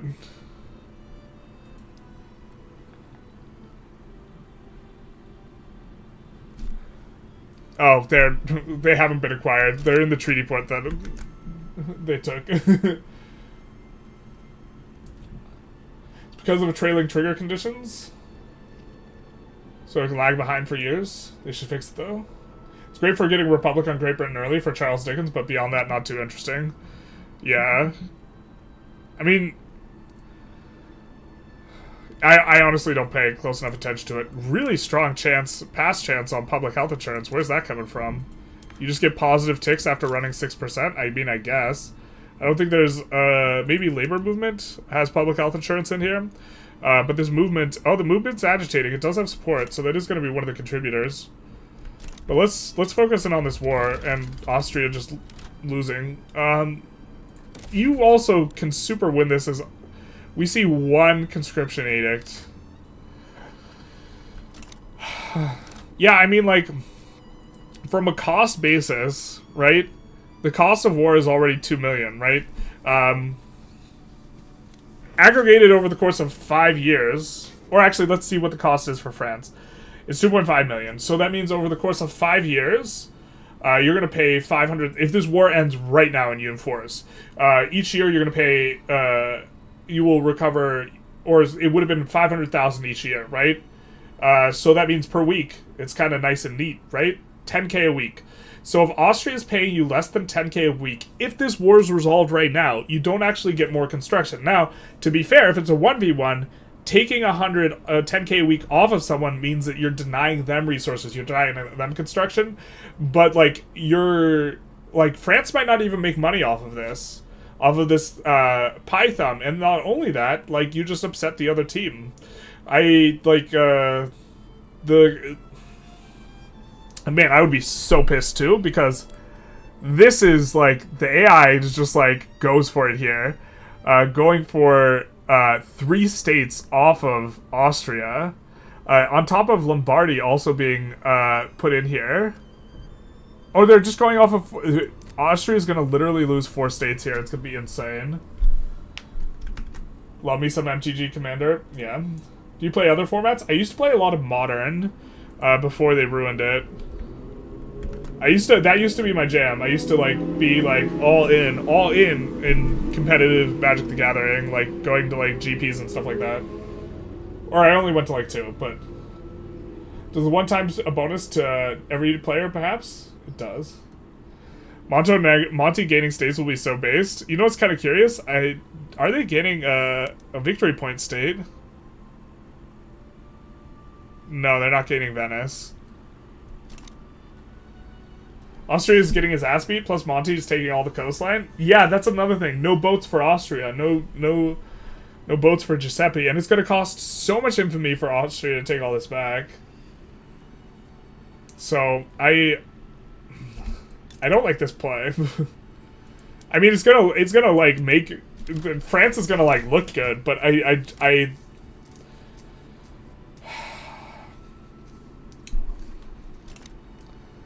it's like pocket of 1v1s. Players are not allowed to intervene in here. You don't really need to make this many primary. Mexico won't back down that easily, so you're accruing extra infamy, but maybe it's okay just to like lock in. I think the only things they're allowed to do that acquire infamy for them is to take normal USA states. They cannot puppet Mexico. Otherwise, puppeting Mexico, feeding it to Indian territory is better, but... Yeah, this is just brutal. This is super... I mean, like... So the one saving grace is that, no, you can't negotiate separate peace with Monty. You just, like, have to enforce on Monty, and then Monty's just not going to get enforced on. You have to try, like, landing behind. Your teammate's not even allowed to declare on France here, because you're only allowed to thumb pie war. You're not allowed to declare wars. I'm actually like super not a fan of that from a rule set perspective. That you're allowed to like join wars versus AI, but you can't start wars against players. But, like, also, normally the AI doesn't do this. This is just insane. Normally the AI puts in for war reparations, but instead, like, Montenegro's gone ballistic and they're just taking 4 states. And so maybe this is just an obscene case of the AI being crazy. Also, like, it would have been nicer if your capital was in Boho, right? But your capital is right here. So, it looks like Austria is facing down enforcement. Really... I mean, like, this is to the benefit of teams 1 and 4. At the current juncture, I would not be shocked if exiting out of this war, the teams with the most construction are teams 1 and 4. Although, I feel like Great Britain should have more than they have, but I guess they've caught up now. Now they're up to 235. They're running negative 116k, but it's not really negative 116k because you gotta add this. Basically the same thing then, enjoying Modern a bit more since the unbannings, but I've been looking... Oh, I haven't checked Modern as much since the unbannings. I generally am not a huge fan of Modern Horizons in terms of how it's affected the format. And so, yeah, it doesn't feel like an eternal format anymore. It feels rotating. 15 card Pioneer Highlander, which is a wild ass. That sounds like a wild ass format. Chad Montenegro, basically. Bro, it's a 95 front. But, like, okay, let's look at the cost of the war. Okay, so also, if you're going to lose this war, you should just concede it earlier. But there's no shot that France recoups 4 million from the war reparations. So, you've gimped Team 3, yes, but you're never recouping 4 million from these war reps. That means you have to, per annum, recoup 800k, and you're just like, you're not going to be having a war reparations payment that's that big. And also, money's more valuable earlier on, right? Because you can build more construction and you can snowball. So you're not including the snowball effect when you're like separating it out in this way. I mean, I guess this is cute and it's a storyline and there's something like that. And like, we just go, oh, Monty, Monty, Monty, Monty, Monty. But like, also... This is, or actually, you should include both teams' kind of expenses here, because Sardinia Piemont's in here. Oh wait. So Sardinia Piedmont is taking something as well, sorry. Right? They're taking Lombardy. So it's not Montenegro taking 4 things. But, I mean, I guess you're getting Lombardy as well. Which is going to be worth... I don't know if Lombardy... how long it takes for you to recoup on Lombardy, the value, but, like, I don't think you're recouping 6 million that soon. Like, how valuable is Lombardy really? So one of the problems is determining value is a little bit hard because it's hard to assign a value to population. There's 2.4 million pops. There's some resources here that are decent. I still don't like this. I understand that you're returning Lombardy as well. Or I understand now. I guess some of my commentary was like, without that, like... I just thought it was all Montenegro, because I can't see, because I don't have eyes, which is fair. But...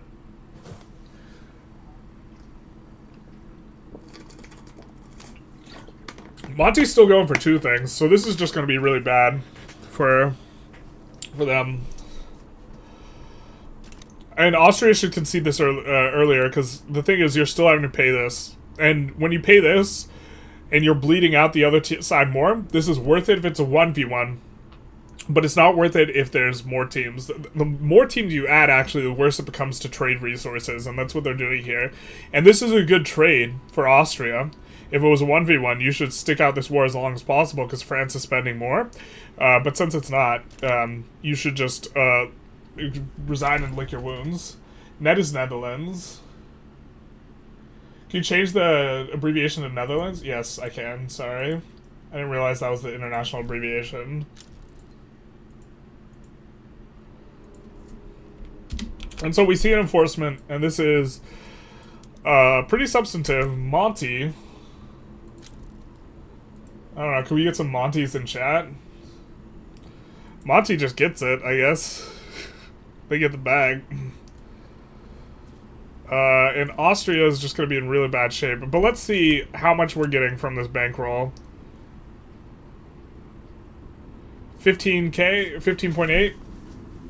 Not that it's going to be 18 for the entire duration, but if we got 18,000, right? And we know that this war costs them like 7 million, and we times it by 52, and then we times that by 5, and then we times that by 1,000, right? We'll get 4.6 million. Yeah, I mean, Montenegro is just probably worth more than 2 million ducats, so I guess this is, like, just barely worth it, but it's like, it's just barely worth it. And you've foregone construction earlier, which means that you don't get that snowball, so it's probably just barely worth it for France and Sardinia Piedmont. Unless they think, if you think Team 3 is the strongest team, then this entire sort of thing changes, though, because trading resources with the strongest team is going to be more valuable. Netherlands is the usual abbreviation. Monty. Larger than Serbia now. Should become the #1 GP. But that's currently what... Whoa. Okay, what's going on here? Oh, nothing. It's just a revolt. A revolt that the team is helping out with. It's a shame they didn't infamy reset. Ayo. But they had Peru as a subject, but... Also, they didn't need to transfer. They could have released all these subjects and just transferred North Peru, and then they get it all. And we have a bunch of isolated states, which of course makes sense. You just can't let your teammate lose a rev, though, because then I think the penalties, you just, like, lose the nation. Like, it's just catastrophically bad. I can't remember what it is. Getting so much money from the EIC, though. Look, the raised subchoke payments, very nice. Normally, this should allow you to have a lot more construction, but, again, the inability to go high taxes... Unless we're getting turmoil here, but I don't think we are. So, the idea is the homesteading is allowing you to raise taxes without radicalizing the peasants, and the peasants are still maintaining above minimum expected, despite being on very high taxes. And even taxing liquor, which is traditionally something that really causes some disadvantages here. Should be adding construction here, though. Making 75k, unless he's preparing a bank for something. Or unless Russia's preparing a bank for something. Let's take a look at USA. Up to 160 construction. After this, they should be in a much better shape. We've been trying to keep an eye on if any mass migration is happening. Specifically, we're really concerned with if it happens from Han, but these Han pops are from the treaty port, unfortunately. Unless the treaty port's accumulating migrants, but that would be kind of a little bit wild. In theory, like, everyone should grab a treaty port off of China. But, did they subjugate Persia, or did they... Why would you just take this 2 states off of Persia? I know there's a little bit more wood here, and there's decent resources here, but it seems like a subjugation of Persia would have been better.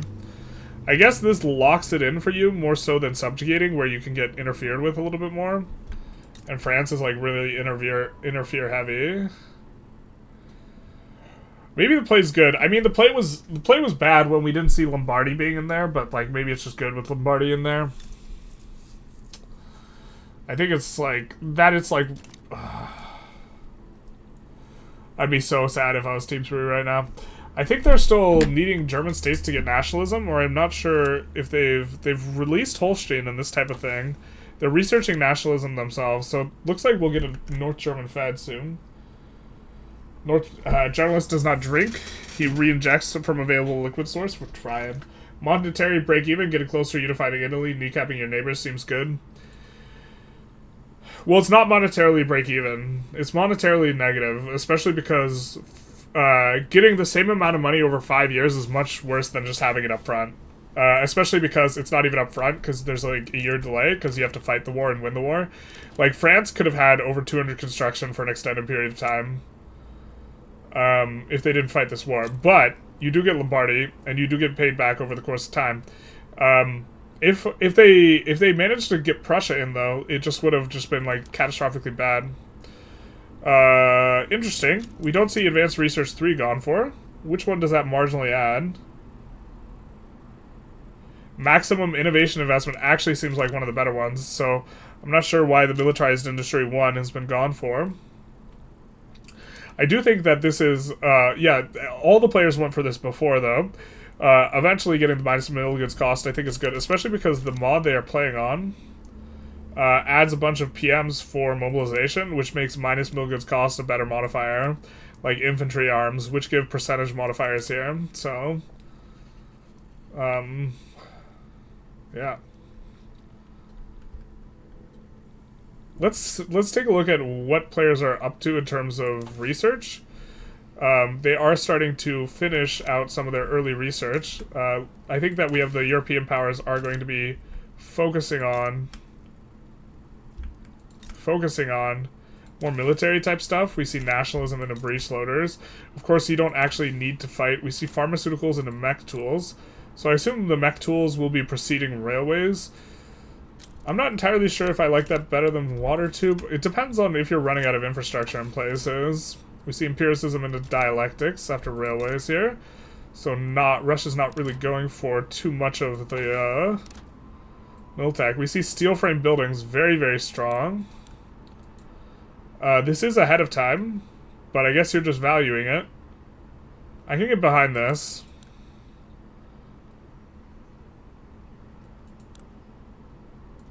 Especially as Great Britain, you actually won't be fighting a land war anytime soon. I guess the Ottomans, your teammate, could get pushed around a little bit. And that is, like, some degree of, thing. I think we checked... Oh, let's check the Netherlands and Sardinia, Piedmont, and Spain. We didn't check the smaller European powers. We are seeing the corporate orientation from the Netherlands. Now, the Netherlands hasn't gotten their territory back yet from Belgium, and I say back, which is going to be a little bit of a rough one. Italy's a little bit closer to forming. They're doing pretty good, it looks like. Tech, they're going Miltech after a nationalism rush, so they could do, Italy formation. I think as long as Two Sicilies is in Austria's block, Actually, no, I think Risorgimento still works. And then Spain. Let's see what Spain's looking at in terms of the tech.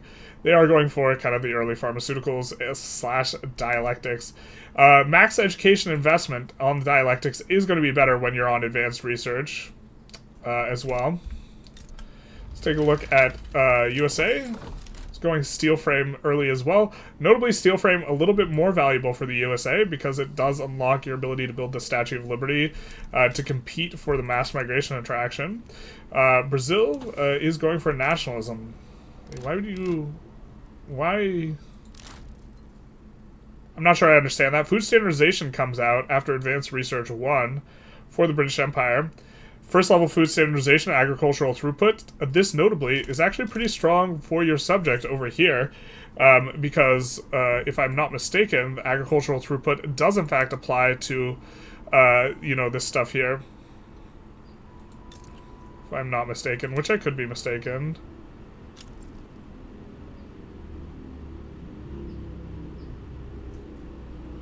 Does it not?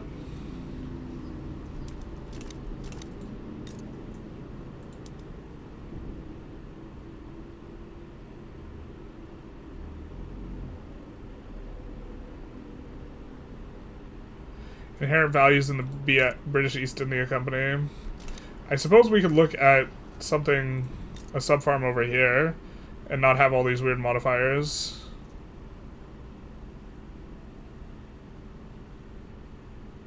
Home counties. I think 10% on Great Britain is a result of their, what is it, their power block. But this is notably, including the EIC. What is going to become a little bit of a liability for Great Britain later on is going to be the port connections costs that they are paying. Specifically getting rated and getting rated from EIC.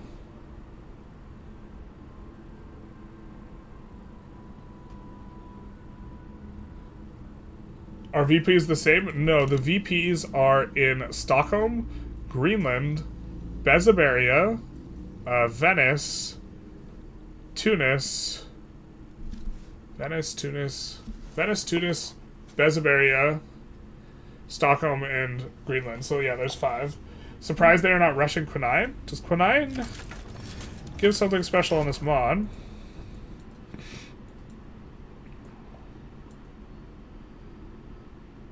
I mean, for the faster colonization, is there a special rule not allowing the colonization of Kenya? Even Kenya is not being colonized, which is, like, kind of insane. What does the multiplayer mod do? It balances stuff in the way that they want for multiplayer. An interesting one is that Qing has open borders, but let's check their radicalism. I mean, they have some radicals, but not so much where they have Han Pops, so...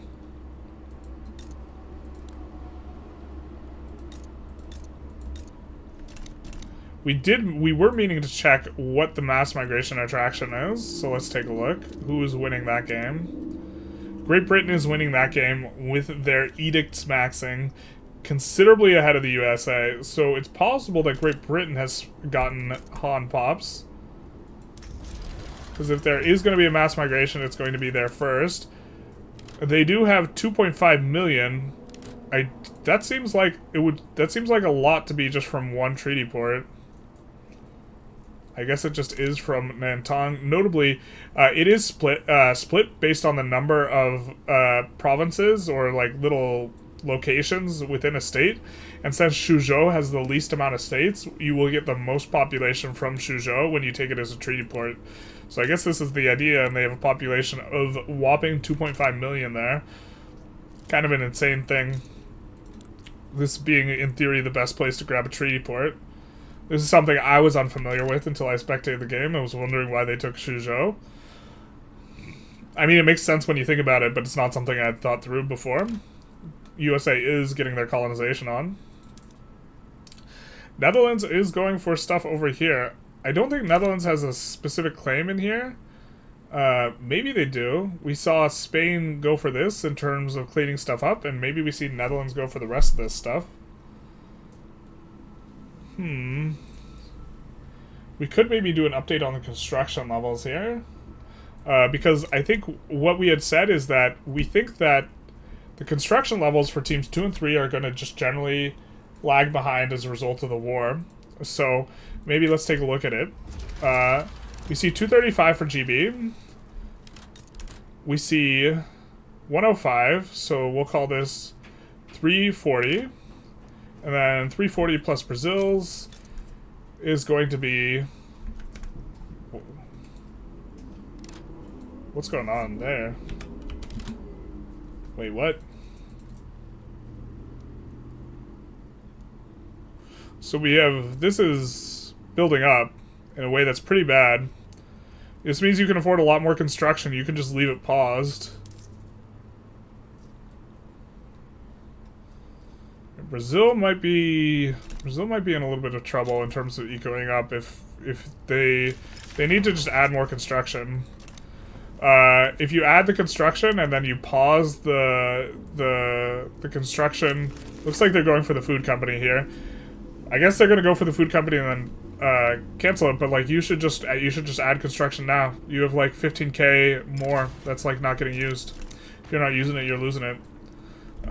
We do see North German Federation, so this will be kind of good timing, I suppose, or bad timing rather, because they'll have a lot more anyways. We did say that they would have less construction, but they'll have a little bit more now. We see 165 on France. So France is a bit behind after being in first place before that war. We see another 165 on Spain. Spain is killing it.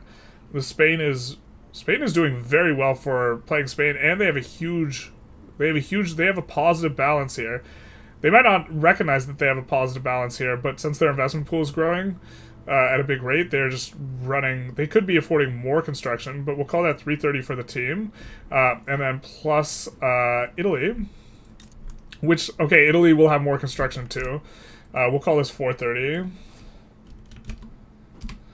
So we were trying to show a thesis that these guys fighting in this big war was going to decrease construction, and then both the teams had like considerable annexations on each of their sides. So I guess we'll not see that.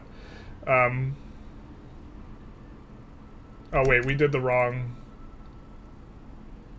France, Spain, Italy was 430, right? And then Prussia, Austria, Netherlands is going to be 130 plus, this one should be higher, so that's 280 plus Netherlands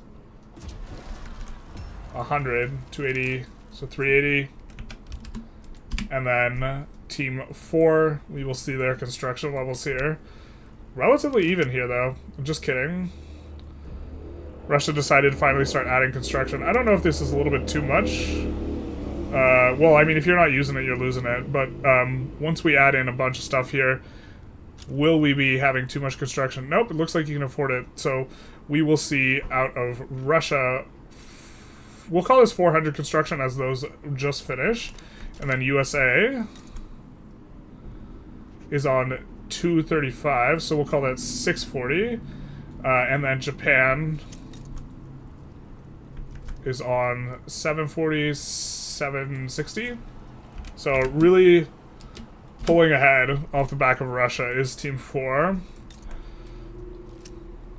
Yeah, I do believe the main idea here, though, is that he's running high taxes, and other people are not running high taxes. And this is being supported by the homesteading. Brazil had a revolution, but still. Yeah, I mean, but still.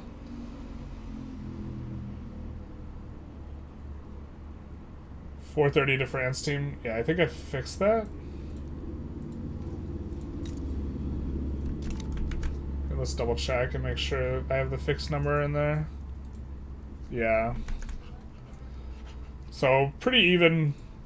But I guess the story might be, despite getting formations and annexing a bunch of territory with both Prussia on your team and Italy doing the same, teams 2 and 3 so far have developed less construction. Although part of that has to do with Brazil having a bit of a rough game. Also, Spain's having a very good game for Spain. Like, Spain is considerably weaker. So, I mean, maybe we could see a little bit what they're cooking here. So, looks like they're going for some furniture and paper. They're not running low taxes. Wow, that's incredible. Are they just more active militarily? We do see they have 28 infamy. They are protectorating Morocco, which I think is allowed. Yep. They just be clicking the buttons, I guess. But see, like, France being on 165 just seems like, despite getting war reparations off of Prussia they got war reparations off of Prussia for, like, free. It was a little bit rough. Russia alone has more than any other team. Yeah, basically. Connor's out there getting it done. It's really like, this is like the critical element here, which is allowing this. It does look like he might be at a, this is sustainable. 160 was probably not sustainable. 80 is almost certainly sustainable. And so,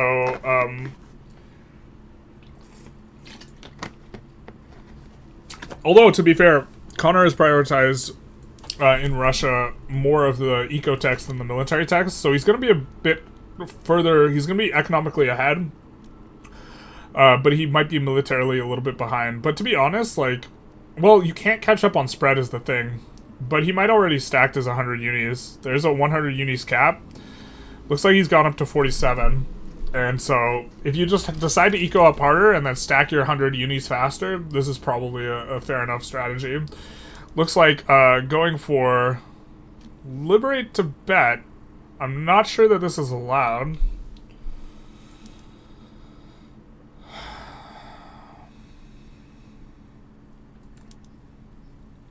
He does. The entire idea here is getting war reparations, so he needs to make war reparations primary in here, and so that they don't just back down to either one of the plays. But I don't think.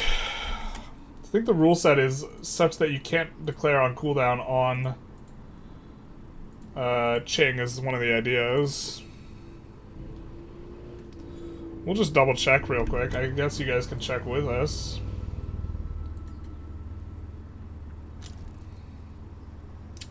So this could be a spirit of the law thing, but you may not conquer, transfer, or subjugate, or liberate AI in controlled states in South China, North China, or Manchuria. Well, I'm not sure that Tibet is inside this HQ, but this is the exception here. But this doesn't violate the actual rule, which is, of course, what the rules are. But this is, of course, a very heads-up and strong play, because the war reparations for China will be worth it relative to other people, especially if you have both players dogpiling China simultaneously. This will be quite strong, and are expecting to see just the combination of Liberate Tibet and war reparations. And I guess the treaty port. I think if you already have a treaty port, you're not allowed to go for another one. I'm not 100% sure in the game mechanics, because I've never had a treaty port on someone and gone for another treaty port, so I'm not sure I like this treaty port, unless you're looking to make them back down. But it should be fine enough. There's really not a lot of stuff for you to use your infamy on, just in a general sense, and so... But... let's take a... just kind of cruising through the economy here. Great Britain can add more eco if they want. They can afford it. But this is going to represent a very large sum of money for both the teams. I don't think anyone's taking war reparations off Qing right now, so we can't see how valuable they are, but they're going to be worth a lot. Also, this is going to cause a lot of turmoil and devastation. Can you link the rule set, please? Yeah, we can. I think... so the thing is like, there's a spirit of law part of the rule set. I think that this is, I don't know if this is, yeah. I'm not sure how the person who's in charge of this would feel about this. Wish we had a Qing player. Generally, a lot of multiplayer rule sets are organized in such a way that you don't have Qing playing. But it's probably going to be interesting to see. Liberate Formosa is not allowed. This is against the rules. This is explicitly against the rules. So... Yeah, you can't do that. Yeah, this must be what the pause is about. This is a rule break, my friends. Or an interpretation of the rules where you're not allowed to do it, but that doesn't mean you can't put it as a war goal.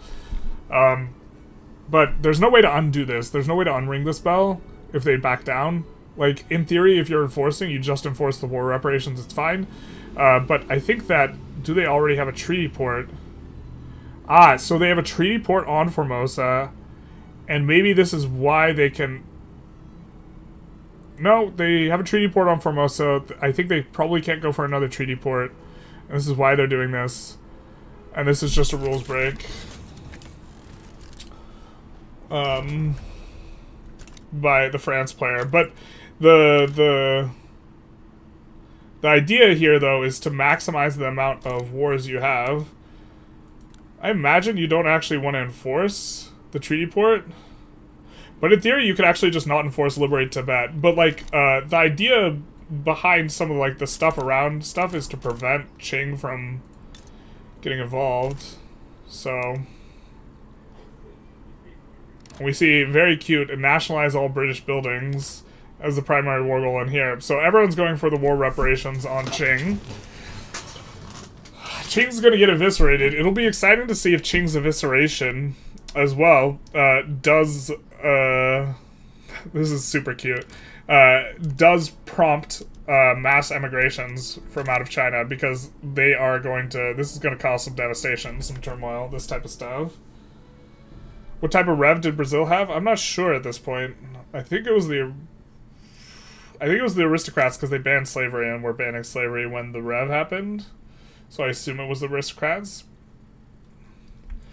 Ottoman Empire is also declaring against Qing, which is going for a treaty port, which is above board. I think the idea is each country can only peel war reparations off of Qing once. Is kind of the main idea of what the rule set's supposed to be, with the exception of Japan and Russia, who could mess about in Korea and Manchuria.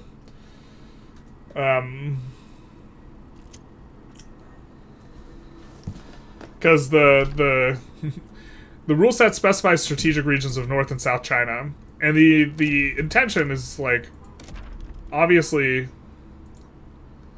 And this is one of the difficulties of, like, enforcing a kind of more RP rule set, is that there's usually ways to, like, circumvent things.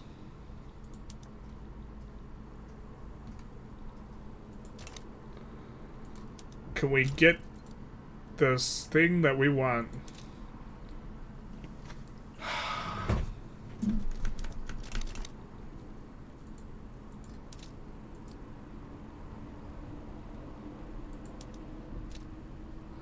There we go. So, Himalayas is not in North and South China, but the North and South China clause obviously seems to be dictated that. You could also, like, release Uiguristan in this type of stuff per the rule set. Or even conquer, like, Qinghai, right? So there's really, like, it's permissive in that sense. But the idea seems to be to prevent interfering with China. In particular, I guess Gansu is maybe the state that's most critical here, because this is a 6 million pop state. Most of it seems to be, the intent seems to be around the prevention of people from, like, peeling really good states off of China, and this is the, like, the best state that is not in, or wait, was this in North China? If this isn't North China, then yeah, okay, it's outside the strategic region. So there's no, like, really high pop state outside of here. I think everyone dogpiling Qing means that Connor wasn't breaking the spirit of the law. Maybe.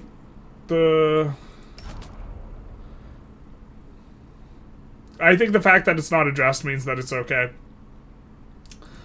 And we'll expect to see more people go for Tibet, I guess. And also just states in these outer regions, because you just peel war reparations off them repeatedly. I remember having a discussion with someone about how the idea is only have it war reparations once or twice off of Qing, but if you do this, you could also just not enforce the other war goal and allow you to just do this every 5 years. Funny to watch, though, because everyone really just noticed what Team 4 was doing, and then they're just like, oh, wait, we could get war reps, too. And so, yeah, this is going to cause massive amounts of devastation, though, in China. And notably, people can occupy China in perhaps funny ways to try and deny a little bit stuff off of other ones.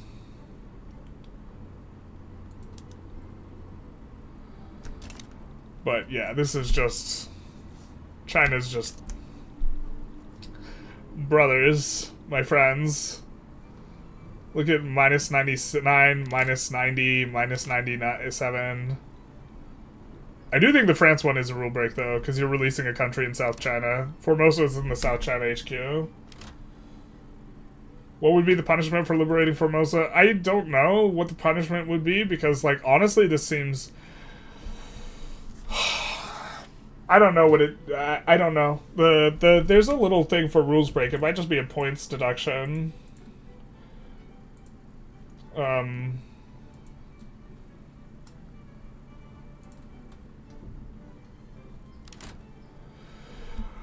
First-time infractions will generally be handled leniently and primarily focus on stopping the rule break with no additional punishments unless players benefited from the rule break. Well, this has allowed him to declare an additional war, whereas otherwise he would not have been able to. Because, okay, so when you're... let's... See, Russia and GB are in a unique spot in regards to China as well. In that, if you take a look, in order to declare a strategic region, you just have to have control over one state, or your subject has to have control of one state in that strategic region. One of the reasons why Tibet is not accessible to most countries is because they don't have a state in the adjacent region. Of course, anyone with a treaty port can then declare an interest in Tibet. But if we take a look here, the Himalayas HQ, you have to have something in one of these bordering states to declare an interest there in order to liberate Tibet. And by virtue... Okay, so France could have done this. France had a treaty port in South China, so they have an interest in South China, so then they could declare an interest in Tibet. And if they declared or in the Himalayas, and if they declare an interest there, then they could live Tibet if they wanted. Russia's uniquely able to, and to a lesser extent, the GB to repeatedly keep declaring wars on cooldown. But you know, we'll see what happens, how this shakes out exactly in terms of how much money this is. But it's almost certainly worth the investment. Probably just oops, sorry, won't enforce that or do it again. Yeah, that's what I imagine the punishment will be, because that's an easy punishment to like rectify as well. You just have them enforce only the war reparations. I don't know if you're allowed to take the treaty port, though. I think you... I have no idea if you're allowed to take multiple treaty ports off of one country, like, per the game rules. Or even, like, the rule set. And I think that Liberate Formosa maybe unlocks this for him to be able to take multiple treaty ports, and I think... if that is the case, he also shouldn't be allowed to take the treaty port and just enforce the war reparations. We see a pause from the France player.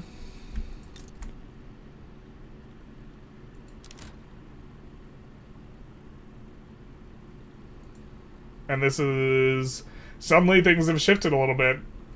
So we see this on Alsace-Lorraine. Let's see who all can sway... oh, no, wait, this has to be a 1v1. So, North German Fed is going to let them have it, I guess. Let's take a look at the decrees and the technology for both players. So, France has no decrees set down, and in terms of Miltech, is working on repeaters. They do have breach loading and rifling. So, breach loading and rifling working on repeaters, and we'll probably get repeaters during the duration of the war. For Germany... we see, here's what we were talking about earlier with the, whoops, we will have a rehost. But we see a couple of these edicts down. Team 3 is coming back, mayhaps, perhaps.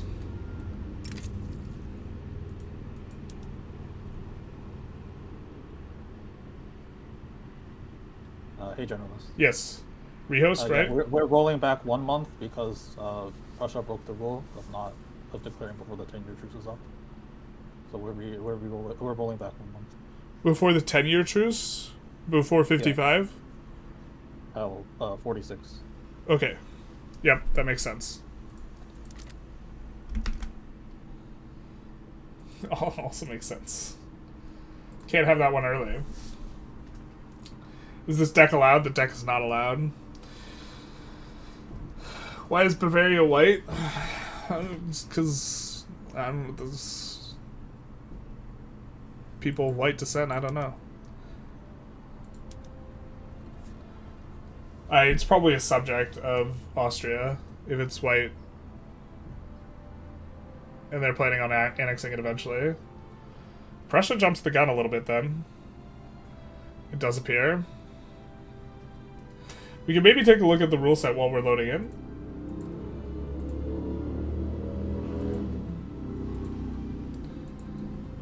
Repeated rule breaks will be punished with transferring money from the rule breaker to any harmed players or AI countries. Okay. The amount of money to be transferred determined by the host will generally be on the same scale as paying war reparations as a lump sum unless the rule break caused substantially more benefit than that, in which case the punishment will be increased accordingly. Extreme or constant will get you banned. But we do see here China.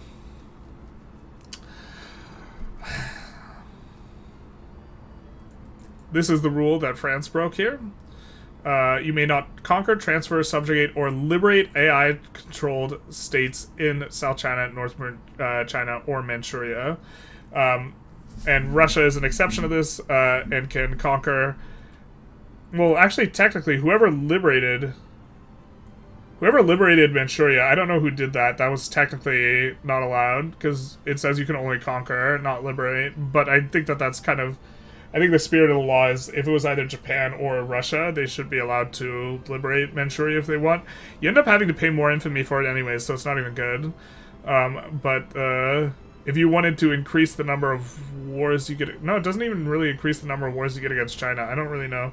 May not have investment right in Chinese nations or add them to the bloc. And UK has to declare opium wars within the first team. And other teams cannot attack before this. And then let's take a look at the Prussia one. Other players may not intervene / rehosting. Players besides Austria and Prussia cannot intervene in German leadership war or start diplo plays on the participants. Notably, the play was not started on... Or this is during the war. A play was not started in Austria. Players besides France and Prussia cannot intervene in the Franco-Prussian War, so this will be a 1v1, and other players cannot stop diplo plays in North or South German homelands until no German minor exists, or after 1855, and so it's the after 1855 that was violated here. Because we were not past that date yet.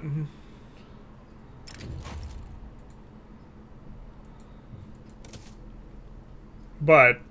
so far, Team 4 is looking in really good shape. Like, just, like, being primarily concerned with the level of construction in the country. Let's swap back so you guys can see. Just having double the next person is just insane. So, also having double on a scaling team. Russia, USA, Japan is weak early on, but scales better. Because Russia has more pops, Japan has more pops, and ostensibly, USA has a chance to acquire more pops, so this looks really good for them. Also, no one's like sided in plays against them, nor has much reason to, or this type of thing. I think that Team 1, in theory, should be doing a little bit better than they are, but...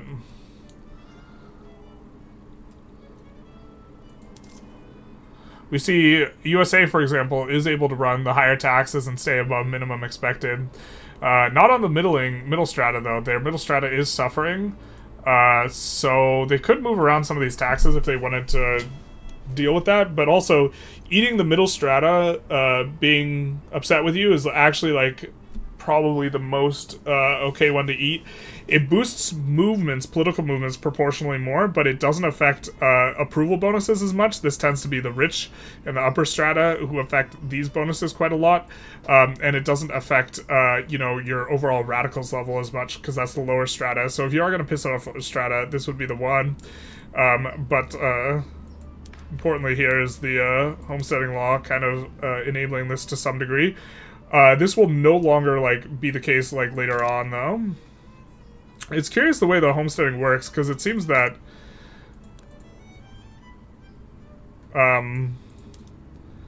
like the ownership here in terms of level zoned, local workforce is getting half of the weekly balance distributed amongst themselves, right? And the other half goes to manor houses. But it's not like half of the locations get the money. It's they get half the money in the local workforce, as far as I could tell, because there's no bifurcation of the peasants, right? The bifurcation of the peasants is based off of culture, and so this means that they are just getting like half the dividends, if I recall correctly. Let's double check here.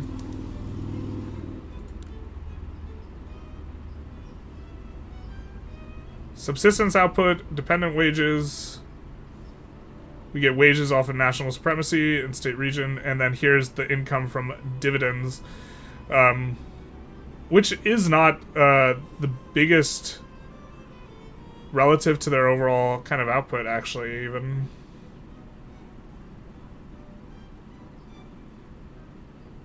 It's not even that much.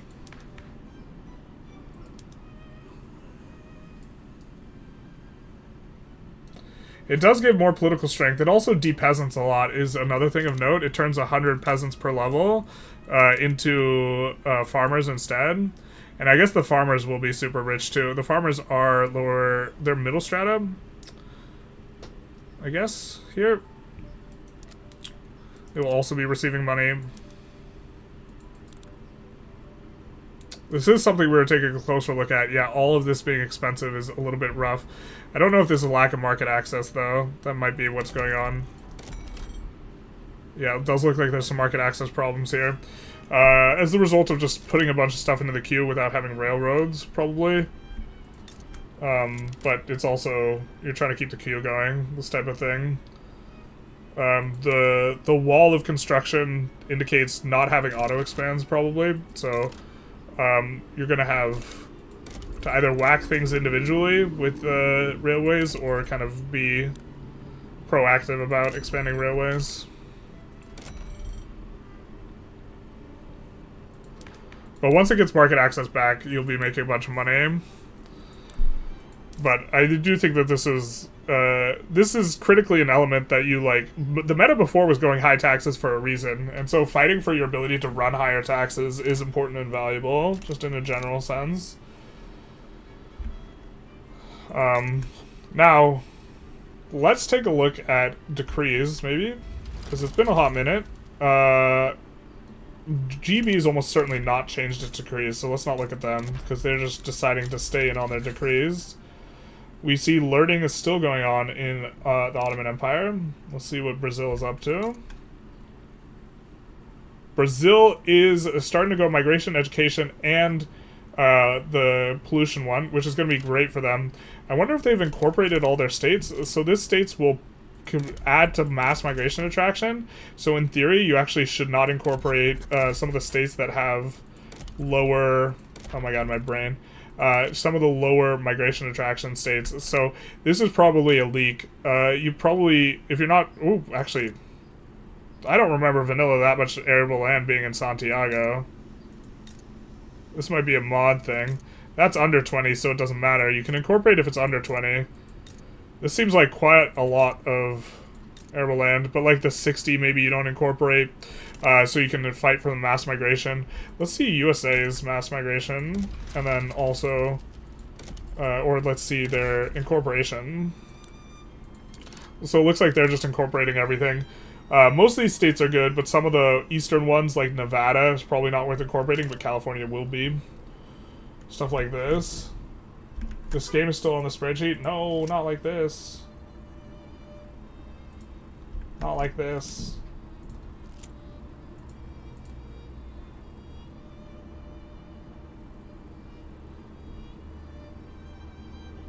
Oh no. Hopefully I wasn't doing that for that long. Oh, looks like just a minute. Someone was just really chatting about it. To be fair, I did notice eventually. Okay, well... We were trying to show some of the sub-farm stuff, and now we're looking at the decrees situation. Let's see what USA is doing now. I guess we'll show again what Brazil was up to, because that one we just kind of said, look, you can see with your eyes, except you couldn't. So they are doing a combination of migration, literacy, and the very, very strong this edict, which gives birth rate and mortality, seems to be kind of the backbone of this mod, like in terms of balance. We see not too many decrees for the USA. USA notably doesn't have that much authority though, and won't have that much authority because they won't get Sovereign Empire. Sovereign Empire is nerfed though. In terms of the power block, it's not as strong, so that's perhaps the reason we see a shift off of it. In the very late game, in the very late game, military treaty will be better. But we do see food standardization 3 being going forward for the British Empire. Not expecting them to be changing any of their edicts though. Let's take a look at France and see how France is running decrees. There are some countries that have really powerful decree asymmetries. Looks like this is what we got going on. Almost certainly have moved the capital to Rome. They have not. That's going to be a vulnerability later. You're going to build up in a state, and then if a team peels it off of you, that's going to be kind of very significant pain for you. So that's maybe a little bit of a risk. We do see quite a bit of edicts here, where we are seeing education access and the state construction efficiency, manufacturing industries throughput. Pretty valued here. Not seeing the other decree, the one that is gotten off of pharmaceuticals, but the pharmaceutical tech's not been researched yet, so that's certainly understandable. We do see them going for banking, which is a bit curious. I'm not sure why.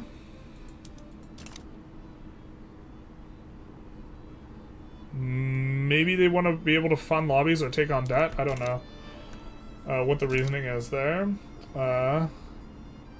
We will take a look at Sardinia-Piedmont, which is about to form Italy, where they still have their kind of full stacks on both Sardinia and Piedmont. Notably, Sardinia will require long-term more convoys to connect, but I think that's kind of like a non-issue. But they have a lot of similar stuff. They are adding pollution effects, which is going to give them more long-term growth. Let's see, Prussia. Now, Prussia's still got the training ones in because they were getting ready to fight France and they forgot to take them out. But you do see they've swapped everything for these pollution edicts, which, okay, seems pretty fine. And then here we see the pollution edicts in the highest pop states, looking to maximize growth in the long term. Notably, like, if you have the more condensed your country in terms of states, the better it is, generally speaking, for you. So this is a disadvantage from having a far-flung type of thing. I don't remember if we checked these. These are just still on what we had them on before in Russia. Just going for the education on the highest pop states. In theory, you can do creative incorporation with Russia as well. Looks like he's just incorporating everything. It also seems fine enough. And then let's take a look at... This might not be sustainable. You can probably build into this, though. And we have a ton of railways coming out to solve some of the migration problems that were created. And then let's take a look at Japan. Japan, notably, has a high density. So Japan benefits from decrees more than other countries, generally, because they have the higher density of their population under decree, or in a smaller amount of states. And we see the tax one and the education access one really kind of coming in for them. And we already looked at the USA, so starting to get into the swing of things. We can also take a look at this point at how much the Diplopact from Qing War Reps is. 28k. Everyone's getting paid 28k. It's going to be apocalyptic for Qing. We do see how this was enforced, where Formosa was not released, so that seems like a very straightforward way of approaching it. Tibet has been released, but you can declare for these states if you want and try and capture them. You don't even have to enforce capturing them. You just have to declare not in North and South China and then go for war reps. It does seem to be the case, but China will now 100% of the time be bankrupting because they're running minus 73k. This is minus 52k with interest. With just this amount, they're just Wait, why are they... Okay, I thought this was 212k for a second because I can't read. But they are paying out this to 5 different people, and this is just... There's no possible way of doing it. Franco-Prussian War happening soon at 46? Oh, is it allowed in 46? Looks like we do see a consolidation up here in the north. So I suppose if they're going to be going for it soon, let's take a look.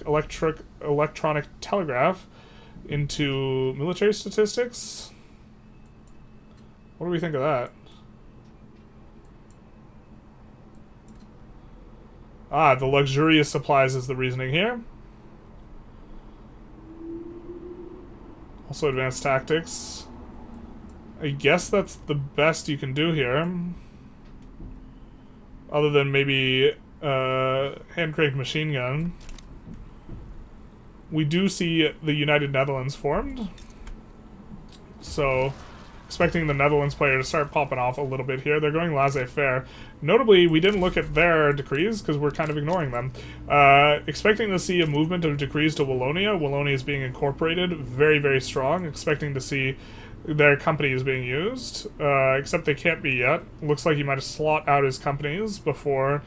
might have jumped the gun a little bit, getting in John Cockerell and Franco-Belge. I'm not even sure if Franco-Belge is the company, but these do have to get incorporated first, so we will see something there. Notably, the Netherlands can help out, or they can't help out. The France one has to be a 1v1, but this is going to be good for them.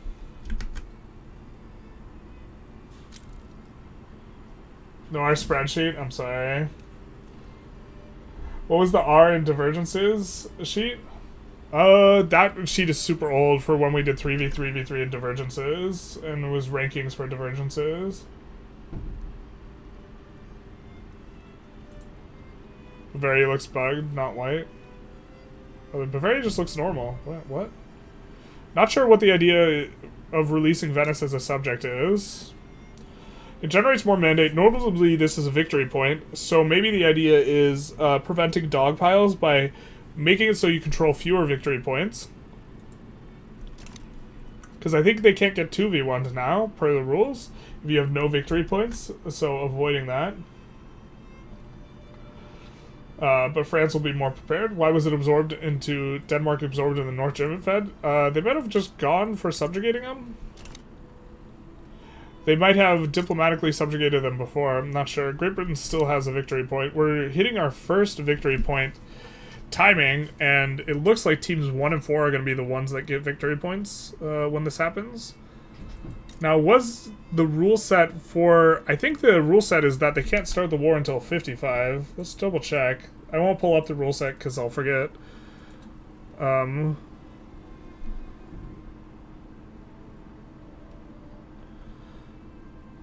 is it just part of the players can't start wars until 46? Might be just players can't start wars until 46 and now it's allowed. Also, you need pan-nationalism though. If I recall correctly, to do the... Which I might not, the truth hurts. So if North German Fed, do they have pan-nationalism? Looks like they're intentionally stalling out dedicated police for some reason, or they're just not legitimate. There's certainly a way to fix this, yeah. But the thing is like this kind of hangs over your head to some extent. We see pan-nationalism, so maybe by liberating Venetia, you try and avoid a situation where you can get dogpiled while Prussia is 1v1ing France. We do see the war declared, and it's just for... This is an odd one. They're not using the unification. Looks like they're just going to take Alsace-Lorraine and go for war reparations and humiliation.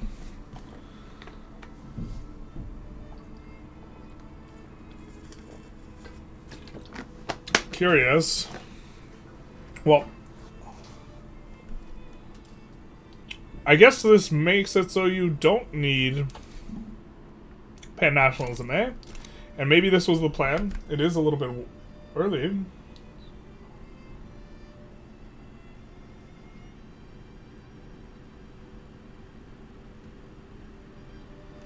Teams 1, 3, and 4 currently get a point. No, Team 3 has given up their Venice, so they do not get a point. It doesn't matter if you're a subject.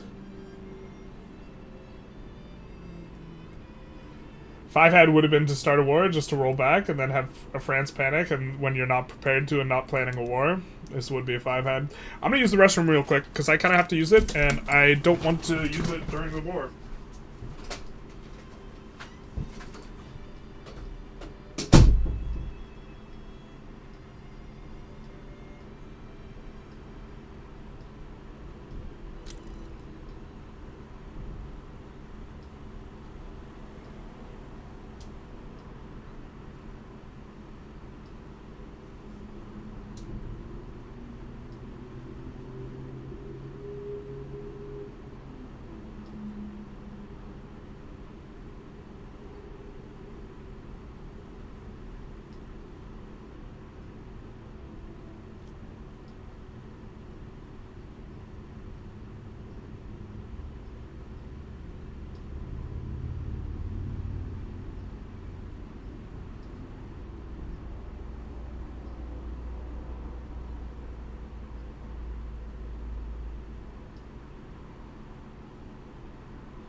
Alright, the war is almost escalated. Looks like we have Conquer Rhineland. Seems like a reasonable response. You know they're not going to back down, so you don't have to worry about that. Humiliate is a bit interesting. But it is to lock in the war reparations. Can't believe Generalist is not fixing my life. Terrible. Can we get a quick look at their army power projection? Sure. And then let's also look at...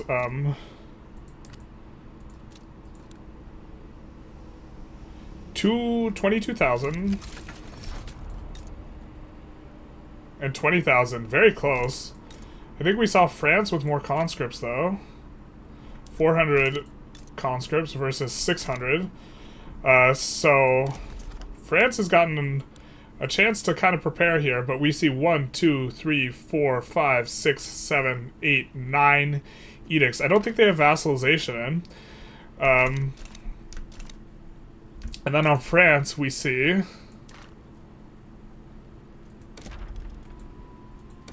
I think no one's allowed to fund them.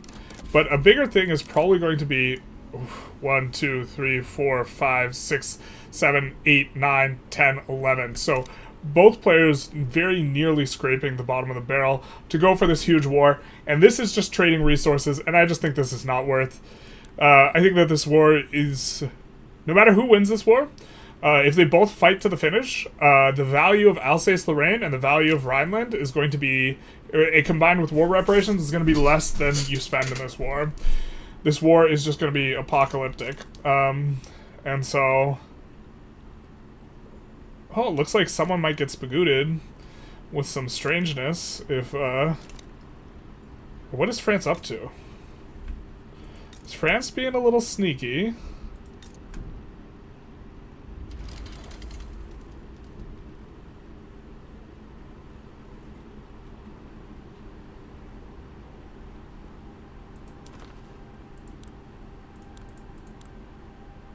No, that's their only Diplo play. Where's Baden? How's Baden involved in all this?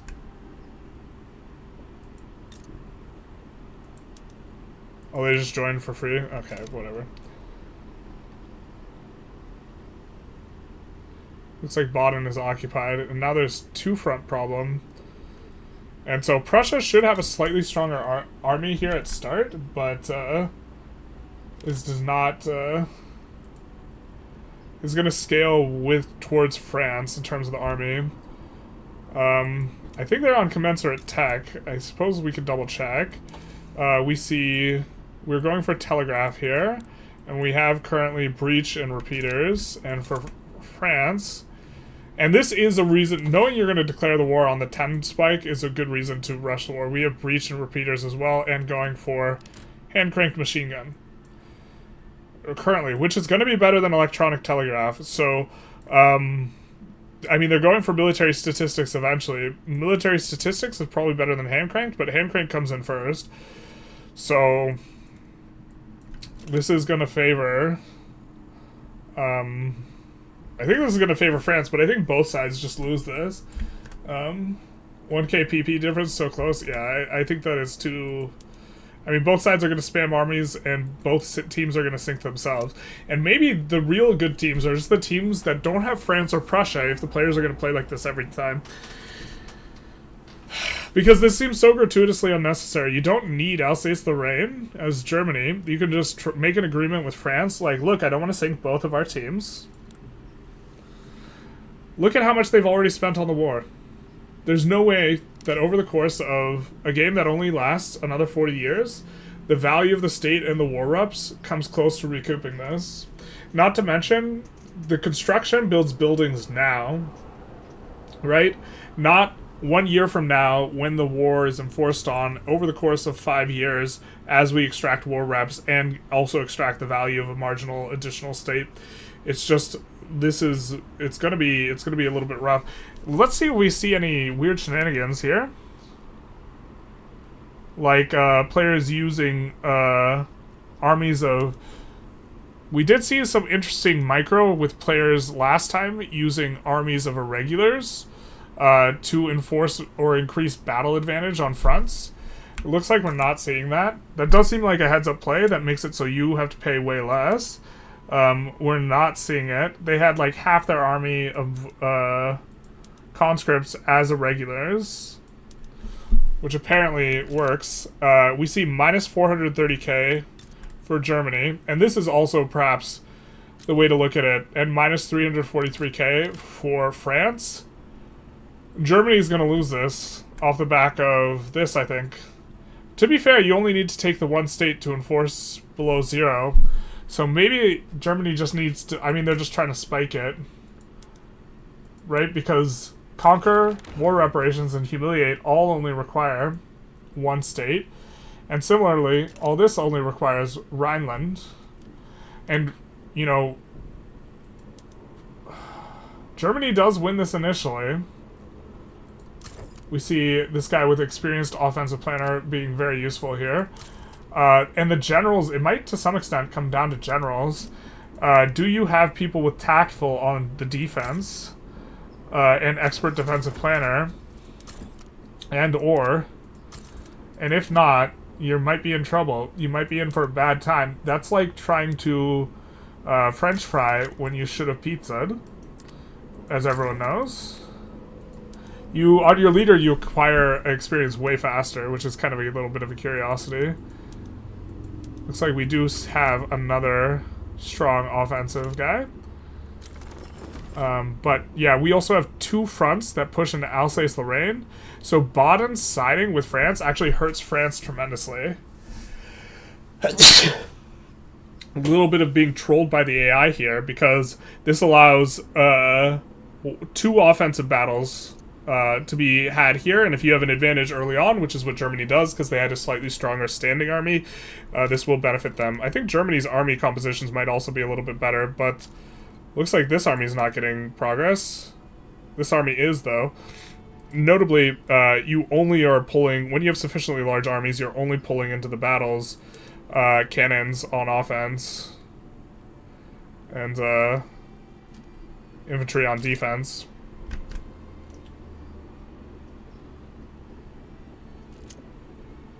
I think someone, Team 1, might have to interfere with Team 4 to keep them a bit in check. I think that Team 4 is considerably far ahead at this point, largely off of Russia's econ. And I think that Teams 2 and 3 probably hate each other's guts by now, because if I was the Austria player, I would hate looking at Montenegro right here. And so what this means is that Team 1's in for a little bit of some difficult diplo. Because yeah, if the status quo maintains and you're just allowed to eco up, you'll be advantaged, and Team 1's eco is not as strong. They're just not ecoing as hard. I think it was a mistake to go for this block change.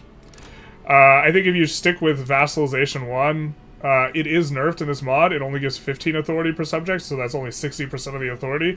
But you'd be able to be running so many more decrees, be running enormous suite of consumption taxes, and I think that you get to spend a whole lot more. And GB should probably... I mean, like, maybe I'm being hard on the GB player here, but GB should probably be able to have a higher construction than Russia. In a theoretical sense. I think Russia's just playing better. But the flip side is Russia is entirely focused on, you know, so far, not military PMs, and everyone else is researching military PMs. So I guess we'll see the bigger stick theory if it gets laid out to play, because we see like canneries coming in, and mech workshops, and you can't build enough universities to do Uber catch-up mode. You know, still don't have skirmish. No one's punishing Russia right now, or even seems to be entertaining the idea, but not having skirmish means that wars would be really rough at this moment. And like if you look at you know, the army power projection, it's 5k, which is probably the lowest out of like everyone who's like reasonably large. Nope, just kidding. It's definitely lower than North Germany and France though. But I think that this is yeah, France is pushing them out of Alsace. This is just so bad for both teams. Especially, like, look, you're not... If the war reps are worth 20k, let's say the war reps are worth 20k, right? So let's do 20k times 52 times... times 5, right? So 5 years of war reps. And then multiply this by 1,000... So if the war reps are worth that, you'll get 5 million from the war reps, right? How valuable is Alsace-Lorraine or Rhine aggregated over the course of 40 years? Including your ability to have a bigger army slightly because you have more pops and you also have more states to conscript from and all this type of stuff. And, I mean, we did this type of analysis before, and then we realized that Lombardy was in there and that war was probably worth it. But this war doesn't seem to be worth it. But also, if you're France, yeah, I don't know. This is something that's like so hard to do from like the perspective of being a player. It's also hard to make this type of analysis. It's easy to just like be in the backseat watching and being like, oh, these players just shouldn't fight this war, and Germany should just let France keep Alsace-Lorraine. Because if you're Team 3, you definitely want to stick it to Team 2. I can understand that, because they stuck it in you over here with this, with Monty. And Germany's just like, yo, dog, we're going to get this, so we'll offer just this, which is kind of an interesting one. He's like, hey, we're not going to fight, I don't want to fight this war this super long. It's going to end up costing us a bit. This is maybe worth conceding to as France, except I think France actually wins this if it goes on sufficiently long. They have an advantage on both fronts. And I think they say shove it. Especially because Germany is going to bankrupt first. Oh, I guess it's close now.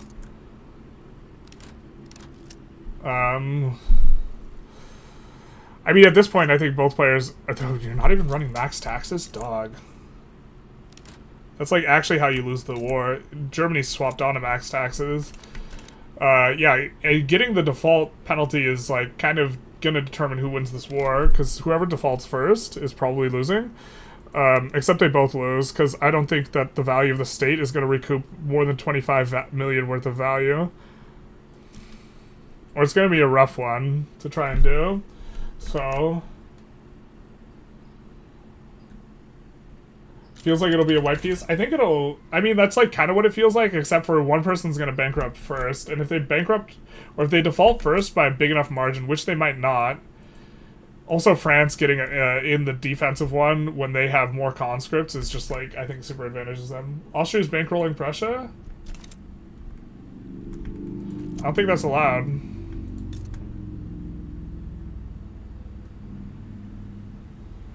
Doesn't look like it. Monty's the actual winner. Isn't Netherlands giving money a rule break? Is that what happened? Did I miss that?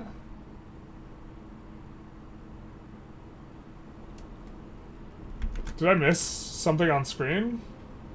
I mean, let's check the rule set real quick.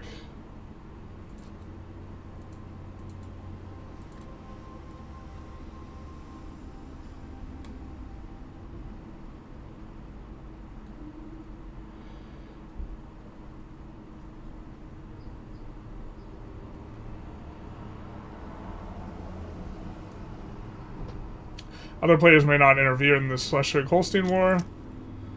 Players may not form general leadership. Other players may not start play.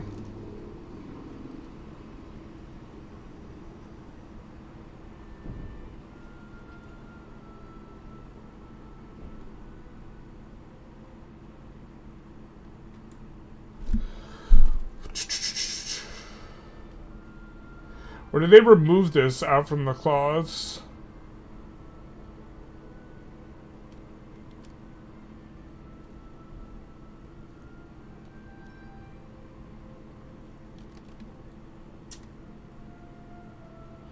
It looks like they might have removed it. That was a thing.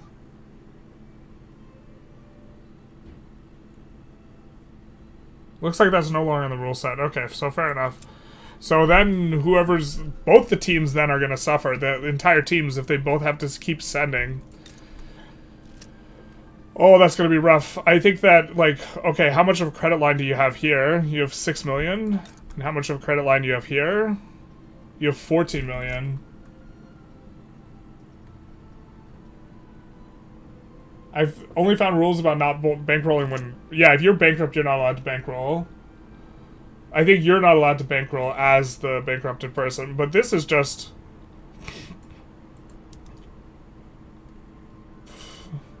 Like, is sans the war reps, which maybe we'll call worth like 5 million. Maybe they're worth 7 million, something like this.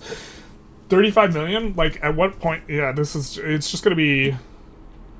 I guess France is actually getting close to enforcing on... Germany here. I still don't think this is worth it. Like, I think you'd rather have just not fight this war. But yeah, we're seeing 1 million from Spain. We're seeing some coming in. But this is just gonna be so catastrophically bad for the teams, just like in general, I think. I just think that this is... Look, here's the thing, it's like, in games like this, people don't want to be passive. They want to RP, they want to rumble. A lot of these people like fighting battles, this type of thing, so it's like really hard to make the type of... Be in the type of mindset where it's like, even if I win this war and the other person's super gimped, it's actually still just not worth it for me. But, like, people complain about the UK being super OP, and it's like, well, one of the reasons why the UK was performing really well was because they didn't have to fight. Their entire team didn't have to fight. And we're seeing now both teams 1 and 4 not having to fight. Last time we saw each team having one of Prussia, Austria, and France, so all 3 of those teams fought, and the team that didn't fight maintained a really strong advantage. And here we're seeing, you know, something a little bit similar. Is it possible that Charles Dickens in 37 after the political movement changed or not? I think it's still possible, but it's like based on a roll. I think it's easier to roll it when you exile your starting agitator. I'm not 100% sure though. Actually, no, just no military assistance. So I guess other teams are going to give money to prolong the war even more. Yeah, they're just going to give money, but France has a bigger conscript army, so I think eventually France wins this, and looks like they have occupied Rhineland, so Germany's going to start ticking here. Germany should just concede now, because you're not winning at this point, and you are going to save yourselves like 5 million ducats. You're going to save yourself like nearly an entire war reparation worth of money, I think. Or maybe half war reparation worth of money. But it looks like they're going to take the 20 weeks, and so each week they are going to lose this amount here. Oh, this is going to actually be so much more expensive. 20 weeks, so that means around 10 million. Yeah, you should... They're just going to wait 20 weeks and get enforced on. This is just bad. France isn't going to run out of money. Or, well, actually, let's see how much they're... Germany's probably spending a little bit less. Yeah, France isn't going to run out of money, man. And you're just waiting 20 weeks, losing 500k a week. I guess the thing to look at is actually goods for military buildings and military wages, but yeah, you're probably spending about 500k a week fighting this, and you're ticking down -5, and you're going to tick all the way to -100, and you don't have a means by which, like, I don't see any Navy landings, I don't see any micro. On top of that, I don't know why you're not getting convoy rated, but anyways, like, this is also something that, okay, I'm being perhaps a little bit cruel here, because this is also something that's incredibly hard to do in real time, is to make the evaluation that there's no way I win this war and just stop the war, because we saw them when we said they should just concede when they lost the state. They were at 44 million. Now they've lost an additional 5 million. They've lost nearly entire war reparations worth of cost here, and they're not recovering it. So, Team 2 and 3 should ally after this to seem relevant. Yeah, but there's no way after the pie thumbing that Austria is gonna, like, the Austria player is gonna be feeling it. I mean, they definitely should do something to that extent, but I very much doubt that we see that. Like, the playing the Diplo game really hard is difficult, and so far, teams 2 and 3 are probably in rougher shape from the Diplo perspective, as a result of, the stuff. And also, now you still can't form Germany, dog, because now you need to take 2 states. So, I think, my opinion, Team 3 is probably going to get caught up with forming Germany. This is going to bog down Team 2, and it becomes a matter of if and to what extent Team 1 and 4 can get the other 2 teams to coordinate. I don't know why they released Venice and are now going for Venice. This doesn't make sense to me. I'm not sure I understand this. Maybe they had the idea that they didn't want to be holding... They didn't want to get... Actually, I do understand it, I think. Austria didn't want to get 2v1'd while Prussia was fighting France. They didn't want to get 2v1'd by 2 teams, so they released Venice, but I think this is kind of playing scared a little bit. I guess maybe it makes sense. I mean, that's a good time to go for Venice if you're going to go for Venice.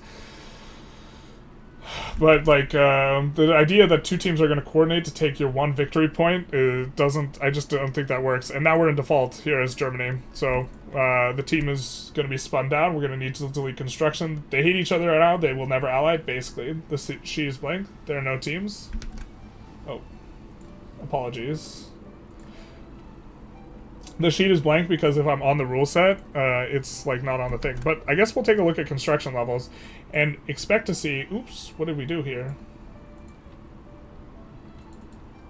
Expect to see construction levels really, really low for teams 2 and 3. Just relatively speaking. So let's take a look. GB is at 450. We're rounding to the nearest 10 still. We're seeing 190, pretty good, out of them, so that'll be 640. And then Brazil was having some trouble before. 640 plus 80. Okay, so 720. Reasonable, still less than Team 2 during last check-in, or sorry, Team 4 during last check-in. But now here, we'll get to see the damages. Because they probably deleted construction. Okay, I guess they didn't delete construction. 230 for France. France is making some money, but Spain might be carrying the team economically. 230 plus 330, 390. And then what are we going to be getting off of Italy? So 390 plus 490, 540. Ooh, that's 840. Not like that. And then Prussia, Austria, Netherlands. We did get Netherlands united at this point, and they are up to 190 construction. So Netherlands is doing good. 190 plus pause level of construction. You hate to see it. So 190 plus, what is this? 155 plus 25. So 180 plus 190, so 370. Plus, Austria is not doing so well. 370, 410, 510. And then, yeah, we're just going to see Team 4 way out in front here, I think. Unless we haven't seen... No, the construction's still the same for Russia. So, 470. And he's burning into the balance super deeply. Because since the last check-in, he was at break-even. And here is maybe a little bit too much... but maybe you can build under that. It's close. In theory, you probably should be running it close, so there we go. 465, nice. It adds up perfectly with this for an even 700, right? And then plus Japan's construction, whatever it is, which is going to be 175, so 875. So Team 4 is not really snowballing as much, just kind of maintaining the level of advantage. But we see, well, both teams, both Team 1 and 4 snowball slightly against the other two teams. But also, I think, Germany's defaulted, right? France has a huge deficit. Neither of these teams can conduct a war reasonably well, and they are behind in construction. So I think teams 2 and 3 are in rough shape right here. And it's off the back of this shenanigans nonsense where you're really fighting a war over nothing. Or it's not over nothing, but the notion that you're going to somehow recoup 50 mil off of one of these states is insane to me. Even the GDP times the number of remaining years, even if you got every single bit of the GDP extracted into your coffers, which is not how GDP works, that still doesn't cover the cost of the war, you know? Of course GDP will increase, but you could have increased somewhere else. So the 0 for Prussia, that's fair. You could consider it a 0 for Prussia. And France is not expanding any construction anytime soon, so this is I'm tearing my hair out watching these wars. How come Russia didn't scale so much? Because he's already kind of throttling it as hard as possible. He was running he's building into this 100k deficit. He's letting his construction idle a little bit, but you can see here, okay, if he actually had his construction filled, there we go. Let's see. Is this the real number, or is it the fake number? We were seeing him run minus 150k, minus 180k, and then plus 50k on the investment pool.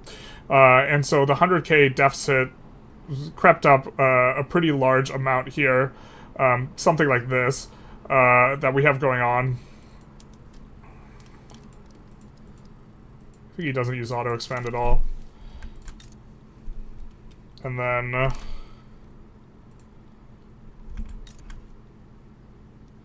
there we have GB pulling ahead now, and GB can actually spend plus 100k, so GB is actually finally getting into the swing of things. What changed so much though?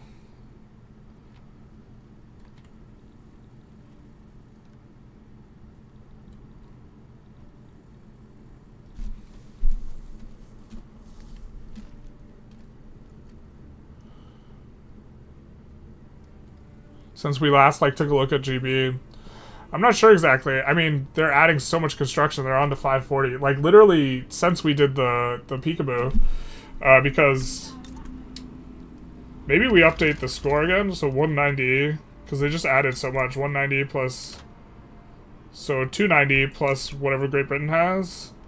So if we update the score again, it would be 820 for them. Let's just update it because GB just added a bunch.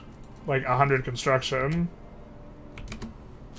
I think that gives a better idea of what's going on. Also, I think GB is not going to add. Well, I think GB can afford to add even more construction. God, that's mystifying a little bit. Did they just decide to increase taxes? Did they restructure their consumption taxes? Maybe they restructured their consumption taxes? Did they change their decrees? I'm left a little bit mystified. Unless they got a new tax system, did they remove their decrees? Ah, they got under prop tax. Okay, that's it. Off we go. The prop tax is going to be way more valuable for the UK than it is for other countries because this is part of the UI. 41% of their GDP ownership, or an equivalent to 41% of their GDP they own overseas. So they have way, way, way more capitalists. So the ability to tax people, dividends tax, for Great Britain is way more valuable.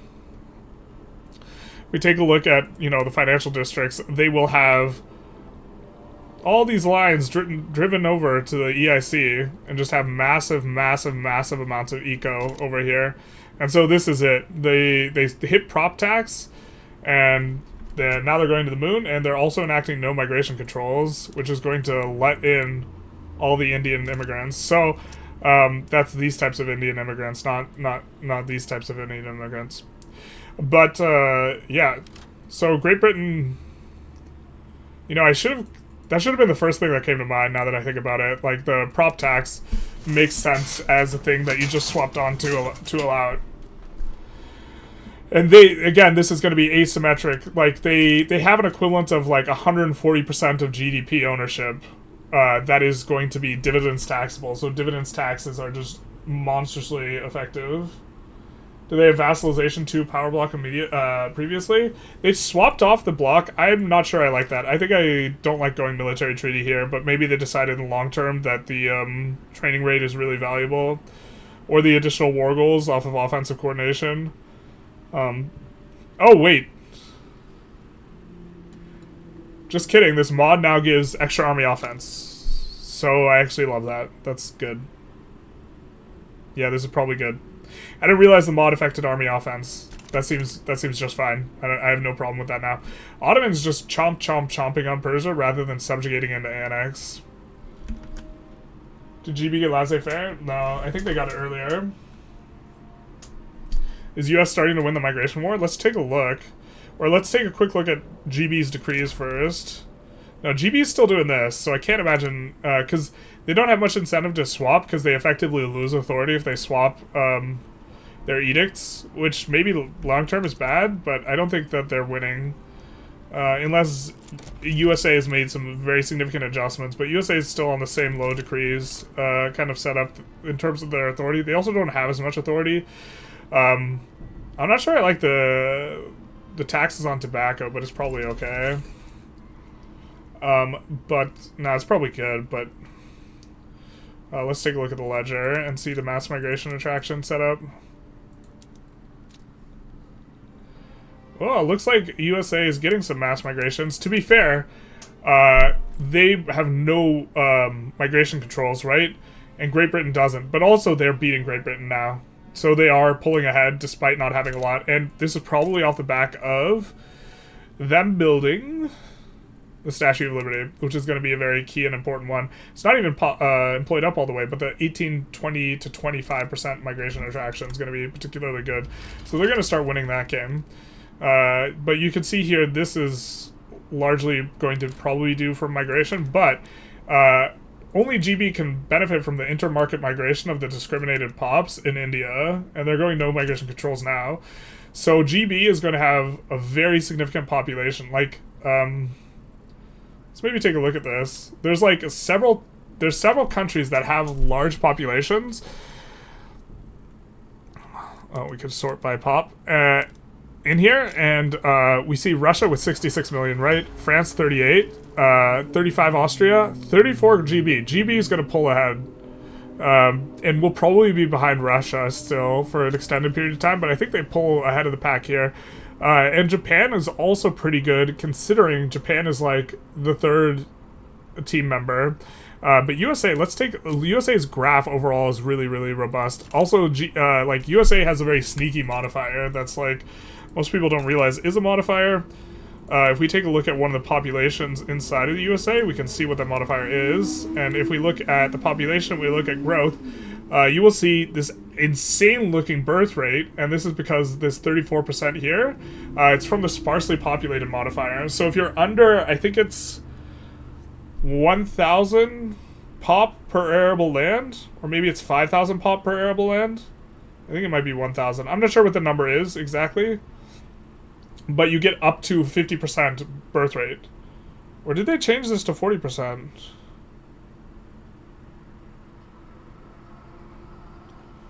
I gotta update my spreadsheet. I thought that was 50%, but either way, USA has way bigger growth rate as a result of kind of how their country is as well.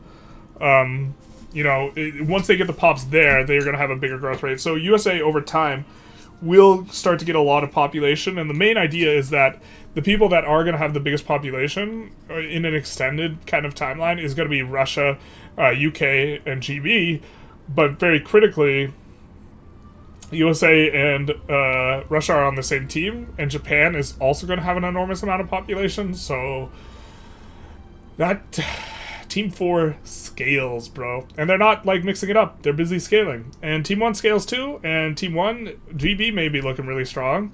That might be true, but the team is held back by the fact that I think the two weakest teams, or the weakest countries on these teams, is probably going to be Brazil and Ottomans. Not from a player perspective, I'm talking just like the countries. If Netherlands has a special clause where they're allowed to form, I actually think, and I think they get Belgian tech, but they start Netherlands. Or someone said that they get good tech or whatever. But if you're in the highest tech bracket, and you're going to have, you know, this as a subject, I think that Netherlands is probably better than Ottomans and Brazil. Both being in the higher tech bracket and being allowed to, without interference, form your country, I think it's going to be stronger, generally speaking, than Ottomans or Brazil. Brazil will maybe get going if they can ever get any Han Pops. We haven't seen any Han Pops, though, so far. Oh, no, wait. No, wait. Has it begun? It's begun.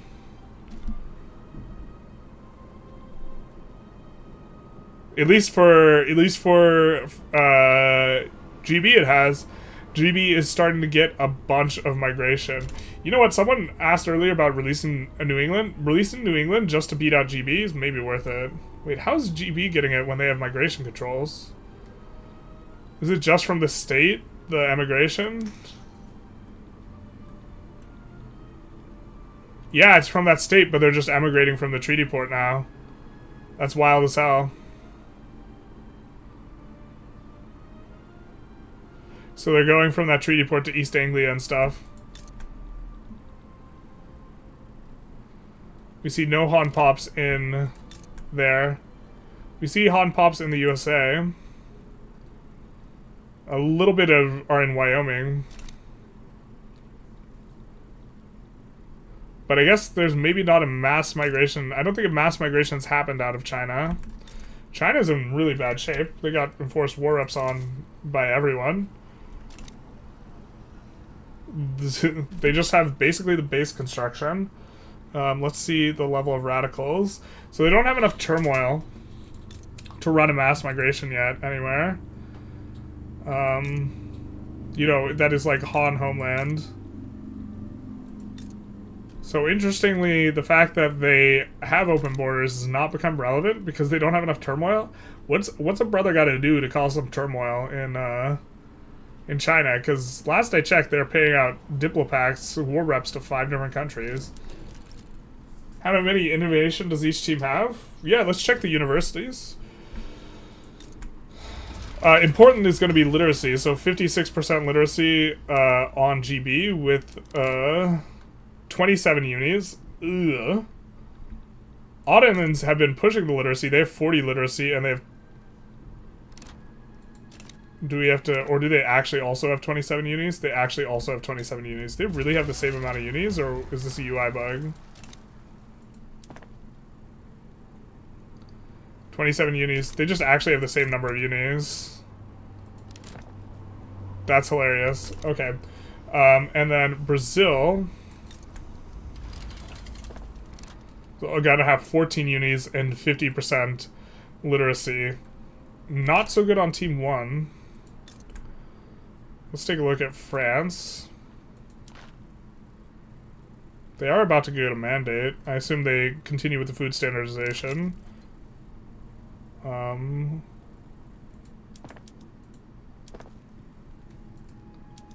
But you know what's interesting is I wonder if Prussia was planning on not fighting France, and then they wanted to fight France just because France thumbed Austria's pie. I wonder if that was a consideration. Looks like we see 35 universities going up to 45. I think that I like going to a 50 stack or a 30 stack or whatever economies of scale is, generally around 200 construction, just as a kind of general heuristic. But that's in single player. Considering these guys have a unicap, it gets more complicated, and I guess I haven't thought it through too much. Let's see what France has. Or, sorry, Spain. Spain only has 15 unis, with 49% literacy. Kind of flat literacy rates across the world here. We see 52% here, and they are going to have 32 unis, so a little bit more unis for Team 2. Team 3, we're going to see 62% literacy, so this is quite a bit higher on the literacy, and 25 going up to 31 unis, despite having issues. Germany's really kind of prioritized or seemed a lot more focused on tech.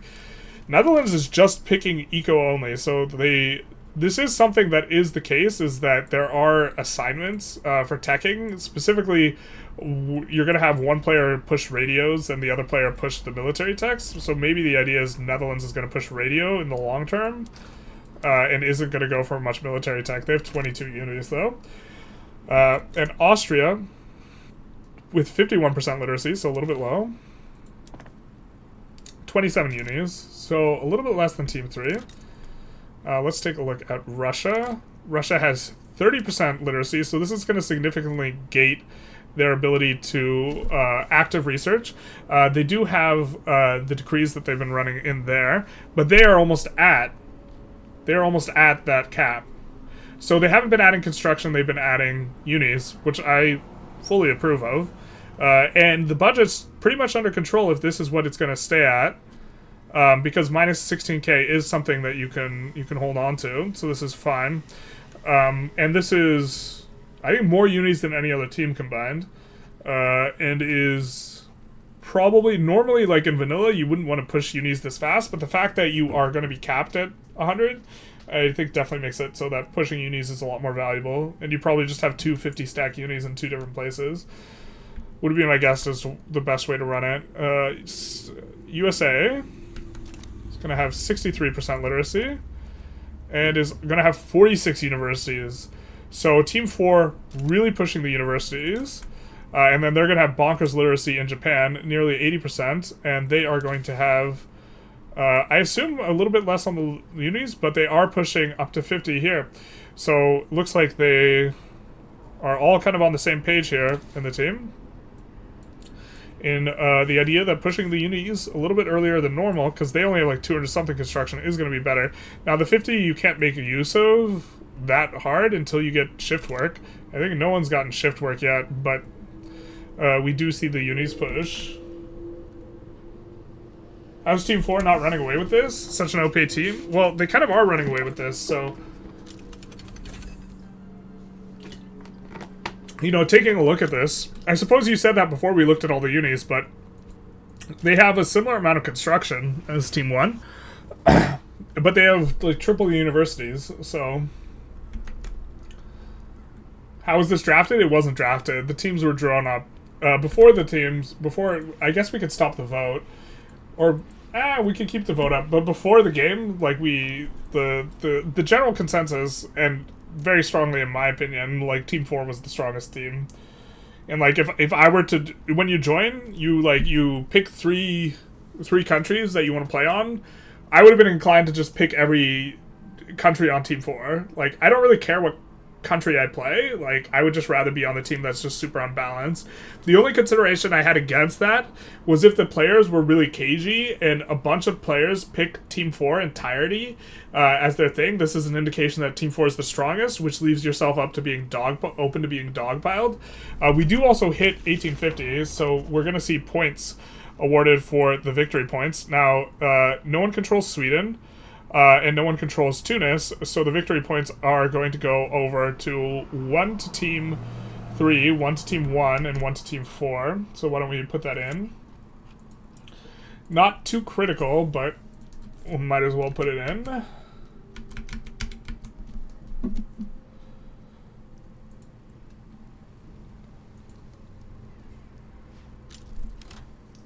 Is it point collection time? It is. I'm surprised Japan had such high literacy in this age. Is it before or after the major restoration? It's off the back of this is after, because we have Empire of Japan, because or they haven't finished the restoration, but they've procced the event.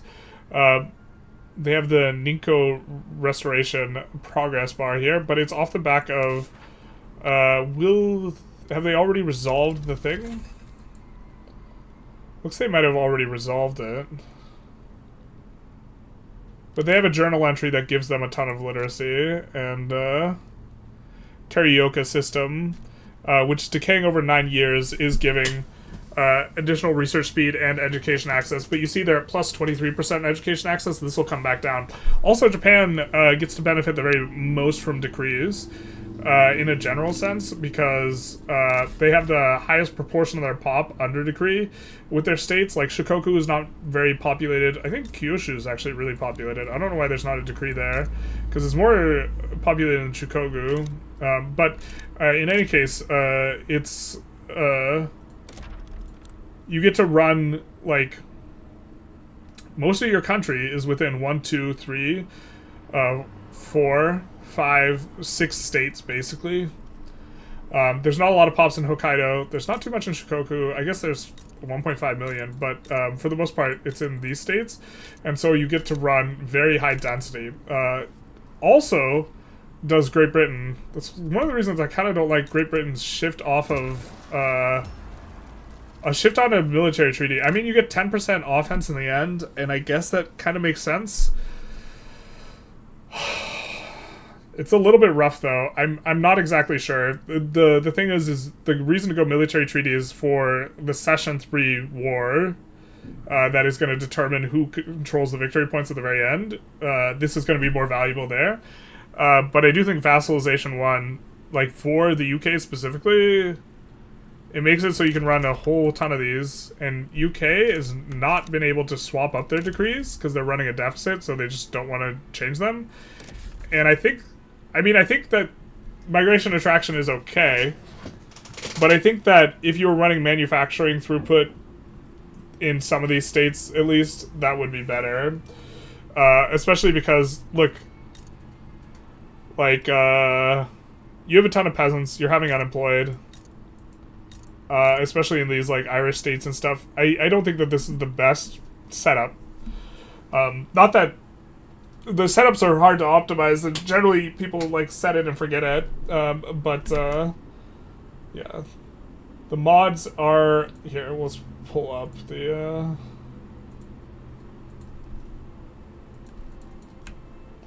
I will link the mods. It is a mod pack for multiplayer. I'm thinking this era, but reading on the Terioka system was basically like public education for literacy, so it makes sense, yeah. Also allows Japan to catch up. So I should build more unis every game then? Unis are good, but the fact that... I think these guys are building universities earlier than you normally want to, but part of this is because they... In the rules pack, they are allowed a maximum of 100 universities. So I think going on to a high number of universities earlier is better.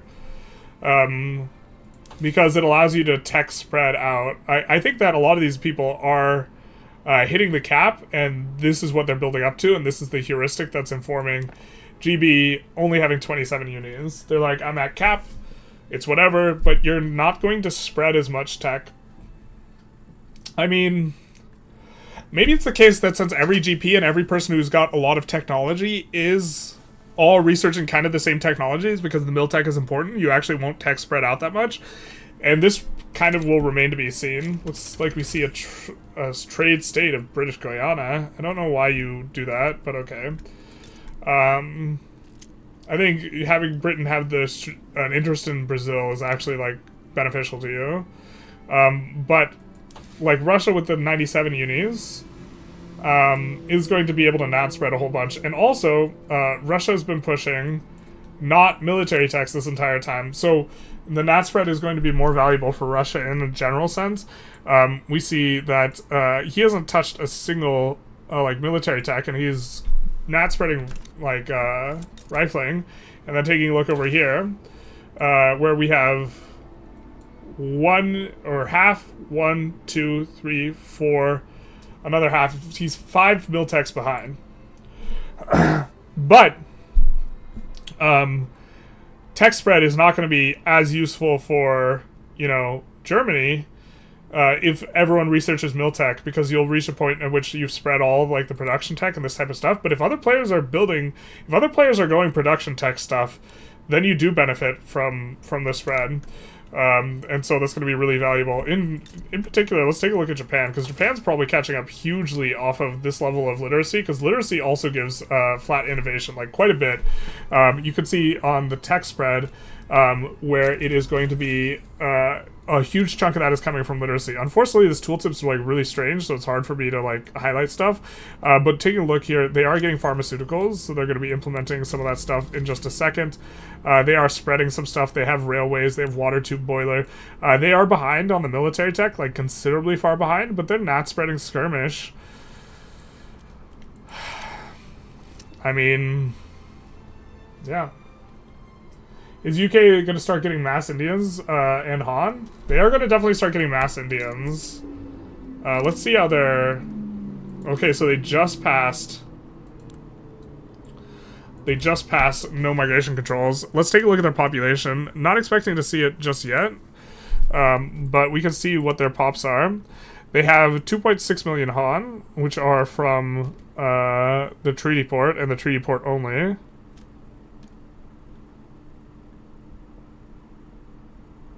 I don't see any Indian cultures here.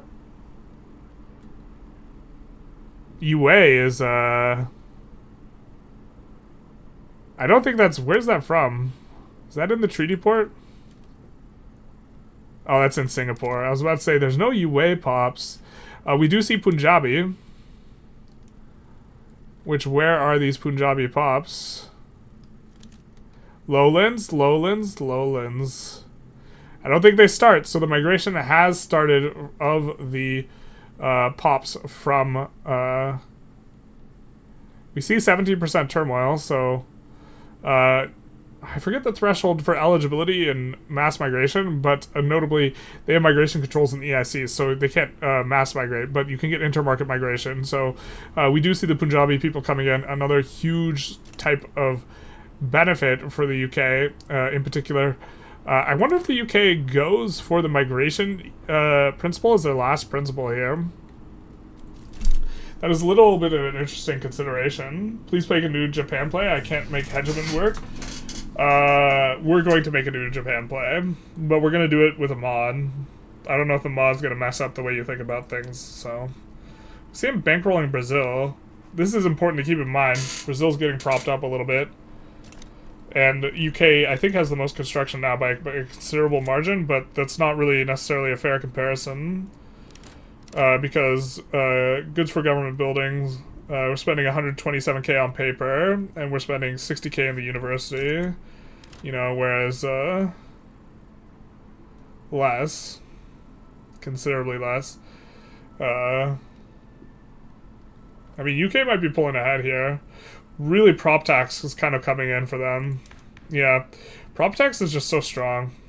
Especially for the UK. It's like, it's insanely stronger for the UK because they have a way bigger ownership class than a normal sort of situation. Like, we could see if we were to swap back to land-based what this would do. We could see, right? Minus 170k. That's such a big difference. It also lowers SOL because it's taxing the lower strata more. I don't know if that's what this jump was about. I don't know. I feel like we're too far beyond prop tax for it to be showing up in the timeline here, but oh no, maybe it's not. Yeah, maybe this is when they hit prop tax. You see this huge hitch up in standard living. Actually, that doesn't make sense, because even then it would be still more gradual, I think. Maybe 15 years is enough to make it not look gradual, but SOL doesn't increase like a light switch. It increases over time. I had dinner at such a great Punjabi place in Scotland. Makes me hungry. Or maybe they've always been there. Idling the queue, though. Rough. Okay. Well, UK's decided that Russia's a problem. And I do believe UK has a better military at this juncture. The army power projection is going to be 9k versus 5.6k. They're going to have a much bigger army. They're going for Tiflis. I don't know the reason for going for Tiflis. Why would you go for Tiflis specifically? What am I missing here? What's the idea here?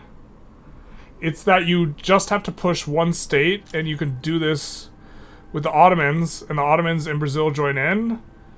And then you're going for Russia war reparations, humiliate Russia, and a bunch of primaries. This is rule break. You're only allowed to take one state. What is this? Oh, you're only allowed to take one state that's incorporated with primary culture? Is that the rule? Why is this not a... Oh, was it primary culture or incorporated? If Russia didn't incorporate the states, though, then they're not incorporated, right?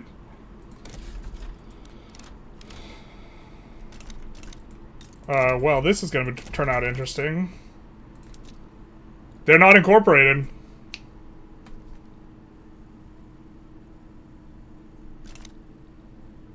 And they just back down. Probably really heads up back down.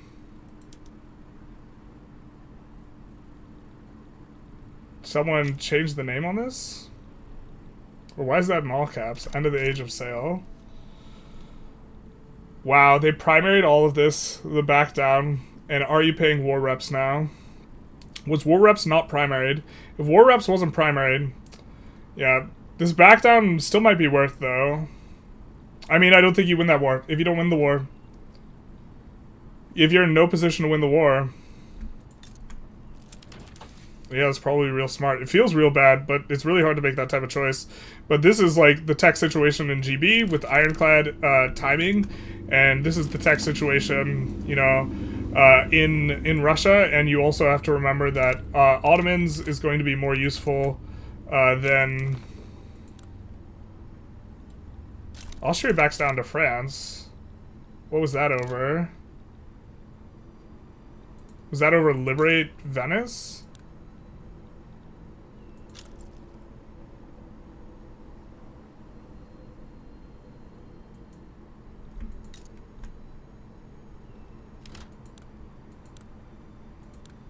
Are you getting war reparations now?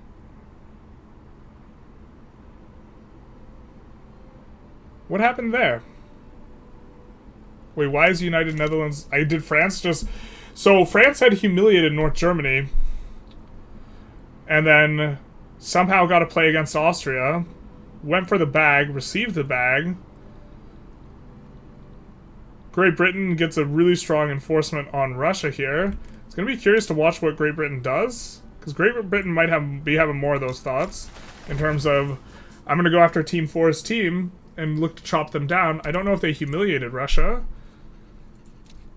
But I think if you're Team 4, or Team 1, you're stronger right now than Team 4, but Team 4 is going to scale harder. So yeah, maybe that makes a lot of sense. Did you humiliate Russia, or was that not a primary? Humiliate might not have been a primary.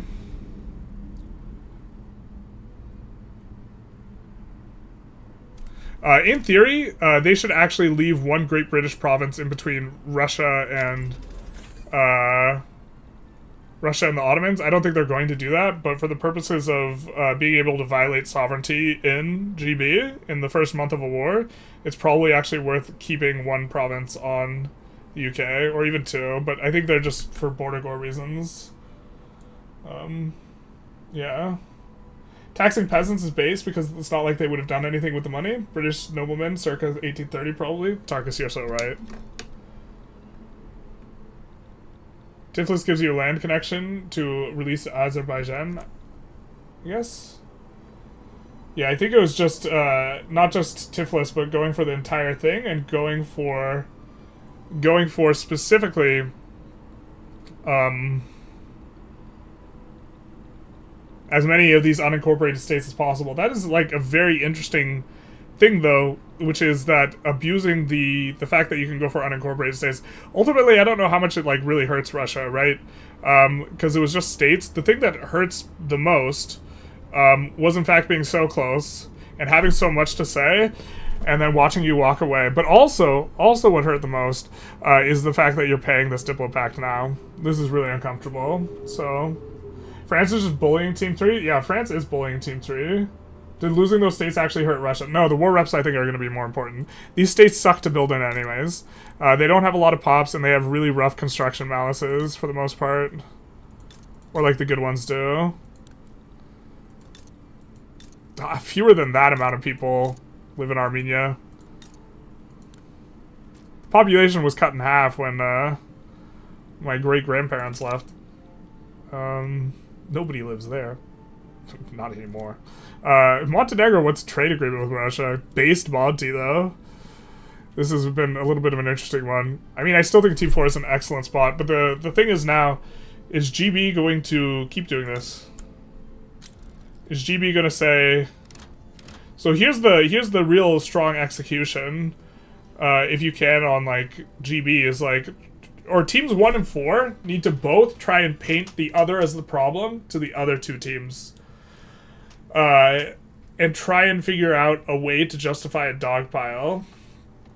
And doing this kind of Diplo is a little bit rough. Looks like USA does win the Civil War. I mean, if you don't invest in military, you can only accept things like that as a result. Yeah, I mean, I think that... I think it's so hard to make that choice to just back down, but I also think it's probably just, like, so right. Like, you just know you lose the war. It hurts your team a lot to fight it. You've been researching,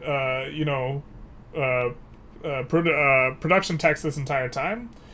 It's like, does Baku get a ton of oil fields? They do, but Baku's, like, not going to be that valuable long term until, like, the very end. And you also have issues like fully populating Baku to fully exploit the oil. Like, you're gonna have a hard time actually exploiting the oil anyways in Baku, and like, Ottoman Empire is probably gonna end up getting more oil out of Iraq anyways. Like, I guess you deny it to Russia, but Russia's also gonna get a ton of oil anyways. I don't think it's that easy for the players to, by the end of the third session, fully realize the advantage of, like, oil. The only thing is that Team 1 is the main rival, so it might be worth fighting them. If Team 2 or 3, I would say 100% back down. I would agree if the war was winnable. Another reason I think that they declare on Tiflis is because I imagine the USA and Japan did not have an interest in the Caucasus, although USA has one now. Maybe they put one there. But, like, you could declare it in, like, Dnipro instead. Like, right wherever the other teams are stacking interests, in theory you want to match their interests. Which is kind of obnoxious. I honestly, like, from a multiplayer balance perspective, everyone just having interests everywhere would probably just, like, feel so much nicer. But, okay. Looks like you built 97 unis, so, yeah, you're gonna need some paper. Mas papel, por favor. Gotta brush up on the Spanish. But, this is not sustainable, a deficit. I don't think, unless I'm missing something. Yeah, GB is just so strong. The thing is GB is strong, the rest of the team's not strong. Let's actually check in on Brazil. Wait. Is Brazil starting to get... So here's the thing. Brazil, if they have open borders, can also, since they're in the same block as GB, they can also get the migrants. They do have no migration controls. How are they doing? I don't see any Indian pops. Some English pops. Whereas here we did see the tiny little bit that had come here. Or we see Tamil as well. We saw Punjabi. We are just starting to get the immigrants here. And I don't think we've seen a single mass migration from Han, so the USA... I was really thinking the USA and Brazil were going to pop off from Han migrations, but looks like that's maybe not going to be the case. We see France or USA starting their, you know, classic another war on Great Qing to get war reps. Now, what are they starting it for? Liberate Uyghurstan. I imagine you intentionally don't enforce this, but the idea here is to get war reps. And we see Russia going for returns and Qing war reps. Using a couple of these, expecting them to back down. Curious, I think you actually don't want to release Uyghurstein. You just want the war reps. You just want the bag. But the other team should dogpile in here as well. Honestly, team in 2 and 3 should just go to war with Russia JB to bring them back down, or to threaten them to bring them down with them. I think the odds that team 2 and 3 work together after fighting each other several times in this first session is relatively low, having talked to multiplayer players, and players just generally... Players are really bad at making that adjustment of, like, someone you're fighting you're not allies with. And it's definitely much easier to make that analysis from the perspective of a viewer. You know, watching it is becoming more and more apparent. And maybe we could do a construction count now. I think that the prop tax is probably thrust GB into the lead, on top of GB enforcing on Russia. But it's kind of a small enforcement. So we have 630 plus... And Brazil's a little behind, so 630 plus this, so that's 820 plus Brazil's 150, so 970. For plus 150 in this kind of time period, we're going to expect to see France really not have added much, if any, construction. They have added construction. They're up to 300, because they kind of had that bananas war. They're up to 500 flat. We'll round down on the next number, though, whatever it is.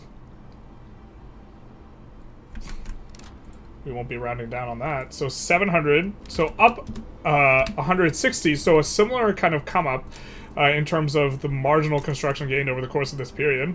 We see 180 for Prussia, 130 for Austria, and a significant idle and a significant negative balance. What's that about? 310 total, though.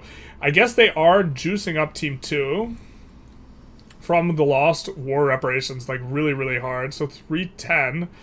Plus the Netherlands, who might even be the saving grace of the team, with 250, so 310, 510, 560. That's... They have not added construction, any of them, except for the Netherlands. They're all paying war reps to France, too. Important to keep in mind. So France's come up, or Team 2's come up, off the back of maybe France adding some construction, is largely off the back of the war reparations on all of Team 3. And so Team 3 is suffering under the yoke, and they probably... This is a liability long-term for Team 2. France, Spain, Italy, is Team 3 sinking themselves to punish Team 2, which players will do. But let's take a look at Russia. We still have 465. And then USA is on 315, so 780. And then plus Japan. We'll see just how big a come up they're having. 780, 880, 960. So neck and neck for teams 1 and 4. Now, team 4, again, I think scales. So if I had to drop in on one of the teams, probably drop in on team 4 here. But this also doesn't capture completely the fact that, you know, the... Team 4 is paying way more for innovation, but at the same time, GB's already ahead on build tech. But Ottomans and Brazil aren't exactly good in the tech position, and USA is also good in the tech position. Here we have this coming in for Japan, so Japan is playing catch-up on that, and I guess Japan will catch up relatively quickly because they have the highest literacy in the game. But here's what we have for GB, which is they've gone for the naval techs relatively early. Really hard to enforce anything on them. You know, there's an asymmetry in terms of GB gets to decide if there's going to be a war or not at this point, and this only becomes overcome as the other teams add navy and as offense becomes more critical, because once you get chem weapons, then landings become possible. Before that, landing GB is a very difficult prospect. So, but USA's got pretty good miltech. They're going for human rights. Gross. Of course, this makes sense on the USA. Do they have Joshua Norton or something? They got Abe, world abolitionist. That makes sense. Tactful Abe, Gonna make a very nice general with tactful, with a +5 flat defense. Very strong modifier, especially in this mod, which gives so many percentage modifiers. Flat modifiers become significantly more valuable. It's kind of a free-for-all thing in general. Whenever you're behind, you can threaten the top teams that you will help the other unless they help you. That way you maintain some kind of balance. Yeah, the prizing could be a little bit less top-heavy. Right now it's 150 to the winning team in its entirety. USA, though, is really starting to ramp significantly on the pop, even with losing a lot of the migration game to GB. Just because they are getting... in the states they do have population, they have insane pop growth modifiers, like 30 or 40%. So... like, they have pop growth of 2% in the aggregate, and pop growth of, like, GB is going to be significantly smaller, I believe. I guess we could double check. It's not. What? What? We have maxed health institution. Is that really...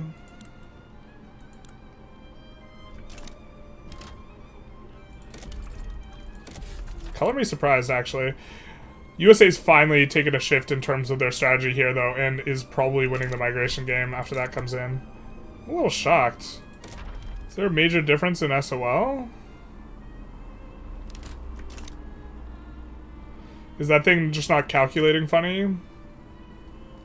Because if you have a bunch of underpopulated states, maybe the USA's total population actually just isn't in underpopulated states as much as we would think.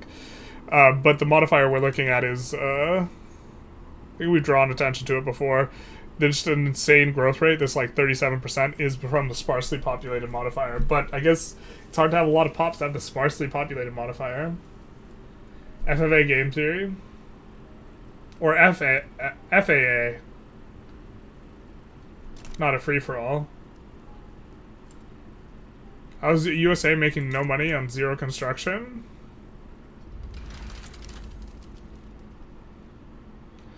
Well, they're only minus 80k, but yeah.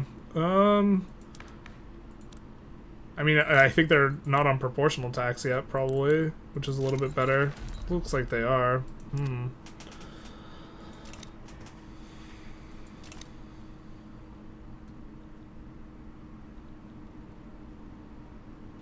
They're just getting out of the slump, kind of the wall of GDP wall, where you lose your eco advantage. Let's look at GDPs, just in general. We haven't really been looking at actual GDP. Great Britain has 90 million with, like, 50% additional ownership overseas. Next is Russia and then France. I mean, France is kind of doing work, but I think it's, like, in a macro sense, in a bad spot, because I think Team 3 just doesn't forgive. We'll see. But yeah, just having a bigger GDP allows you to leverage way more construction. Oh, France has added so much construction since the last check-in, actually. They're 460 now. And they are going to be getting... France's construction is effectively more valuable if they are having a happy industrialist. Looks like they're not, with extra state construction efficiency, although it's nerfed in the mod. America shambles with that debt, on God, for real, for real. Yeah, a little bit. They are getting gold, though, when we kind of took a look over, which is pretty significant. A lot of these players are probably sitting on zero infamy, but it's hard to expand. I think Brazil calmed down because they realized the mandate generation was so slow with them. Nope, just kidding. They didn't calm down at all. What did they take? Oh, they just ate Venezuela. Sometimes you feel like a snack and then you eat Venezuela. The thing is that if Brazil didn't go ballistic, the mandates for this block would be filled by now, and Brazil is not rewarded enough for going ballistic to actually, I think, justify the fact that GB is struggling. But we do see freedom of movement in here. Was that... I just blanked out last time I looked at the block. I thought that they had gone the military one, but they went freedom of movement. I thought they went militarized industry. Looks like that is going to be just kind of the standard choice for most of the teams. Zolvaran is militarized industry, construction one. Police coordination will get swapped out for something else. we suspect. But the teams that are going to be benefiting from the extra offense from aggressive coordination, at least at the end, are going to be teams 1 and 4. I still don't know if I think it's worth it to disband your block as Team 1. I think that GB benefits too much from the extra authority. But it's difficult because you're making a big sacrifice early on in the game that's going to decrease the size of your snowball for something way later, and I just don't know if it's worth. Freedom of movement from Russia looks like they are fighting back as well, really valuing trying to compete for the new modifiers in. I wonder how many Russians then. So freedom of movement allows interblock movement even if the person is not in your market. So this is not going to be Britain's market with Brazil, right? But Brazil is allowed to accept intermarket migration from India. So this makes a lot of sense to do it with them. But with this, we will probably see USA's population be to some degree Russian pops. Because that's a very significantly populated kind of thing. Although this is going to be often a migration attraction, I don't think we're running turmoil here in Russia. I guess we're not really seeing them. Yeah, you don't get as much turmoil in Russia, or not in Russia, in Europe, just generally speaking, when you have these MPs where most of Europe is being controlled by a human player. Liberate Poland as a war goal plus Russian war reparations. Oh, gross. Who can intervene in this war?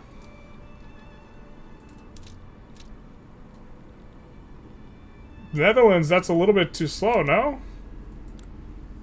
Unless you're going to violate sovereignty in somehow. I don't think that Netherlands is on the wrong side of that to get violate sovereignty in. This one is extremely painful. It's one thing to give up the territory over here. It's another thing here, and this looks really bad for Russia. Because this is... Well, let's check how much eco is in these states. But 2.5 million pops, 1.4 million GDP, 1.1. I guess it's not that much eco. They haven't really been built up that much. But, like... I think that's worse than losing the Caucasus territory. It's not like you built up there. You are gonna... Another thing is you can make defensive pacts with your allies that are gonna be good, but this is gonna be... I mean, Team 3 is already in a bad spot. And then they're deciding they want to punch at Russia. Understandable, because Russia's behind on military tech, but they're not that far behind. They're not gonna have repeaters, which unlocks breach locks. Which does give 10% offense and defense. They're not going to have military statistics, which, to be fair, gives 10% offense and defense. And they're not going to have hand-cranked machine gun, which I think Prussia will have the entire suite of those. USA has decent mil tech. And it's just a 2v2. So far, that a few other players can intervene in. Notably, Japan can come in. And Japan is on Team 4's team. But the fact that the only team so far that has been like eating well, actually no, the Team 3 ate the pot shot here, but it was a pot shot that was for kind of maybe Lombardian territory to some degree, and then there was like the structured normal war. But Team 4 eating a couple pot shots here, and this could be, you know, attributed in part to, I don't think they can see each other's tech, but they can look at what the military tech they have active is, and going for all this like industrial tech early on, good for eco, not good for when this happens. So but like, I don't think, look, the idea is you liberate it and then you conquer it, right? And then I suppose the reason to not have Netherlands have an interest in the region is Netherlands can violate sovereignty Germany to pull Germany in the war, and then Netherlands annexes all of Poland, I think is the idea. But you don't have Netherlands in this war, but they're in the subsequent war when you just decide to take all of Poland, and then this is a way you can kind of annex Poland for the Netherlands, and this gives Netherlands a little bit more play. I mean, I guess I kind of like it. This just looks apocalyptically bad for Russia, but we'll see if Russia can micro. Oh, Russia and USA are also busy with China. Looks like they're going to try and enforce on China first. Maybe. Yeah, this is another factor. This is why they're losing this, and this is a very opportunistic time period to go for this then. And then Team 3 will have truces with these guys, so then they can go for... Well, they could go for China anyways, but they're not going to get a positive play declared on them. But this isn't going to require very much... You just have to occupy all these Polish states to enforce this, so... Considering there are no troops here, there's a significant disadvantage. I don't see any landings going in on either... on anyone anywhere. I think this is just going to be... I think Russia just loses this. You have 100% surface area on every state you need to take, so this is going to run through pretty quick, and you have good commanders, and like they're just horribly outnumbered on this front, right? So yeah, like and this is going to an HQ, it's not going to a front. The USA team's not even going to be able to help out here.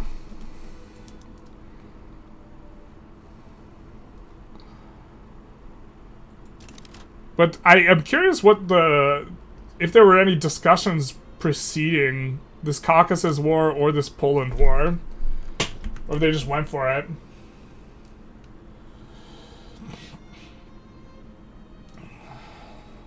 Does this mod change how leverage is put people in blocks? Yes, it's much easier to establish leverage. Good play from Team 3. They might be losing this, but they're losing anyways.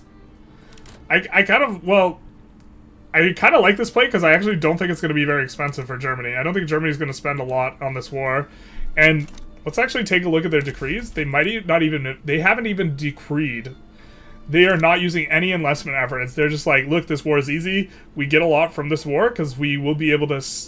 we will be able to ship all this Polish land to the Netherlands immediately. And so that works for us.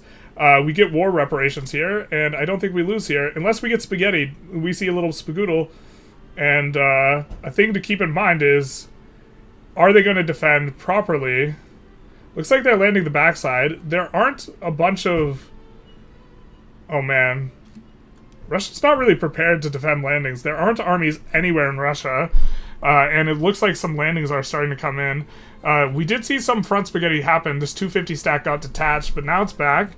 And I just think that this just looks disgustingly unwinnable, no?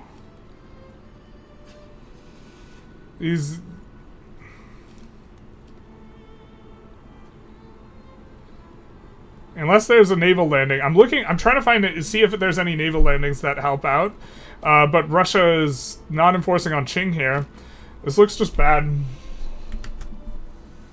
Netherlands can finance? I think the idea is Netherlands won't have a truce with Poland. And they can declare on Poland. And then violate sovereignty on Germany. But maybe I'm just thinking 2 steps ahead here. But yeah, here's the 25 stack in the classic landing spot, where they're going to push Russia's capital. Yeah, wouldn't be surprised to see a landing over here, but that gives a lot of time to be responded to. What's French East Indies? Wait, when did that happen? Wait, what? Bruh. I mean... Yeah, I mean, maybe it's just undervaluing the Miltech here and just getting punished. I think the other players don't know your Miltech's necessarily as bad, but they can watch your construction, right? So if your construction gets too out of hand, maybe it's this. I don't know. I'm curious the motivations here for doing this play, because this play seems good. This seems very unlike having an all-out sweat war over Alsace-Lorraine, right? Because, well, how much... What's the cost of... Yeah, look at the cost of the war. It's so low right now. And it's like, you're already really close to enforcing on Russia. But to some extent, like, you have to try and play the... Like, as both Team 1 and 4, or the teams that ostensibly look spooky, you have to like, and I don't think this happens a lot in MP. I think a lot of people just like play their own team and they just react. But if you're proactive about making the other team seem scary, just making comments like, "Look, dude, France transferred the Netherlands. That's crazy." Like if you're team 1 and you go to team 4, you're like, "Did you see France transfer the Dutch East Indies? They're the French East Indies." And then you exit the channel, right? You're setting up like a sort of narrative, and like you want to do this so you don't get like punched in the mouth. But yeah, I mean, Russia's just like not prepared for this.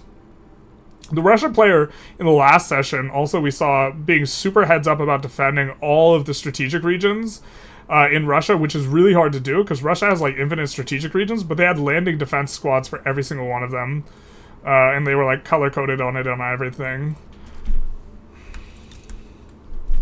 This is rough. Pausing construction here is Russia. I'm not sure. It seems like they can afford it. Maybe they're just saying, okay, I want this war to be able to last a really long time. Can they be enforced below 0 here? This would be insane if they somehow managed to win this war, but I also don't know if the war is worth it even if they win it. Those states are good states, though, and it's not like one state, it's like 3, so it's a lot easier for 3 states to be worth it over a period of time. Russia's also cost of war is still under 4 million, so, and not having to pay the war reps is pretty significant. They are already paying out war reparations to someone to... Or they're not anymore? Did they find a way to brick him? Very clever. Because I think they're, in terms of years, they should be paying it out to GB, but maybe they joined to play against GB just to brick the war reps. I don't know, this looks grim. There aren't any enlistment decrees. I mean, I think if you want to fight it, you want to maybe do that, and if you don't want to fight it, you should maybe concede. I'm not 100% sure on this type of evaluation. Looks like they're trying to bleed him out. All defensive on a lot of these squads, which makes sense. But where is this stack? 350 stack here. But we can look at the offense and defense, right? 33 offense, 50 defense, and we're fighting against 50 and 60, you know? It is rough. All defense though, so like it's kind of... Oh, this would be a hell of a hold. I just don't see it though. Especially with this happening up here. No one's traveling to this front. Oh, sorry. The USA's got a 4-stack traveling to catch this front. This is now defending up in the north now.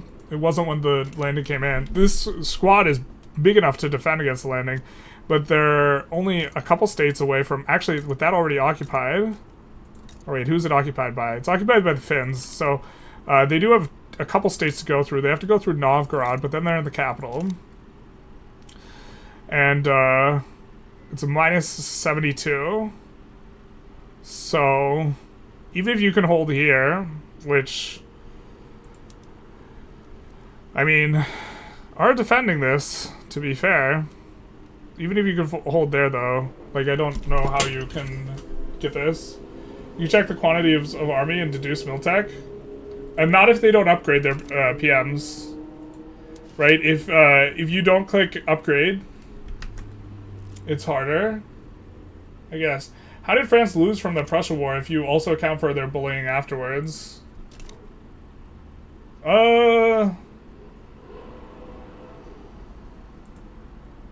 If you look at it from the perspective that they knew they were going to get war reps off of Netherlands and Austria as well, without really any further investment, then I do think that war is maybe good for them. But they got like 7 million war reps. They paid like 50 million in mobilization. And forcing someone else to pay a ton in mobilization is worth it in a 1v1. And the more teams you add, the less and less worth it becomes. Like with 3 teams, it's not too bad. With 4 teams, it starts to get pretty bad.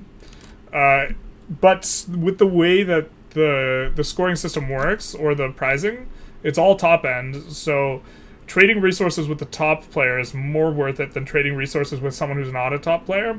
But France can't punch GB that easily right now. I suppose they could have tried to punch Team 4, but they're just beating up Team 3. And now Team 3 is turning it around. But Team 3...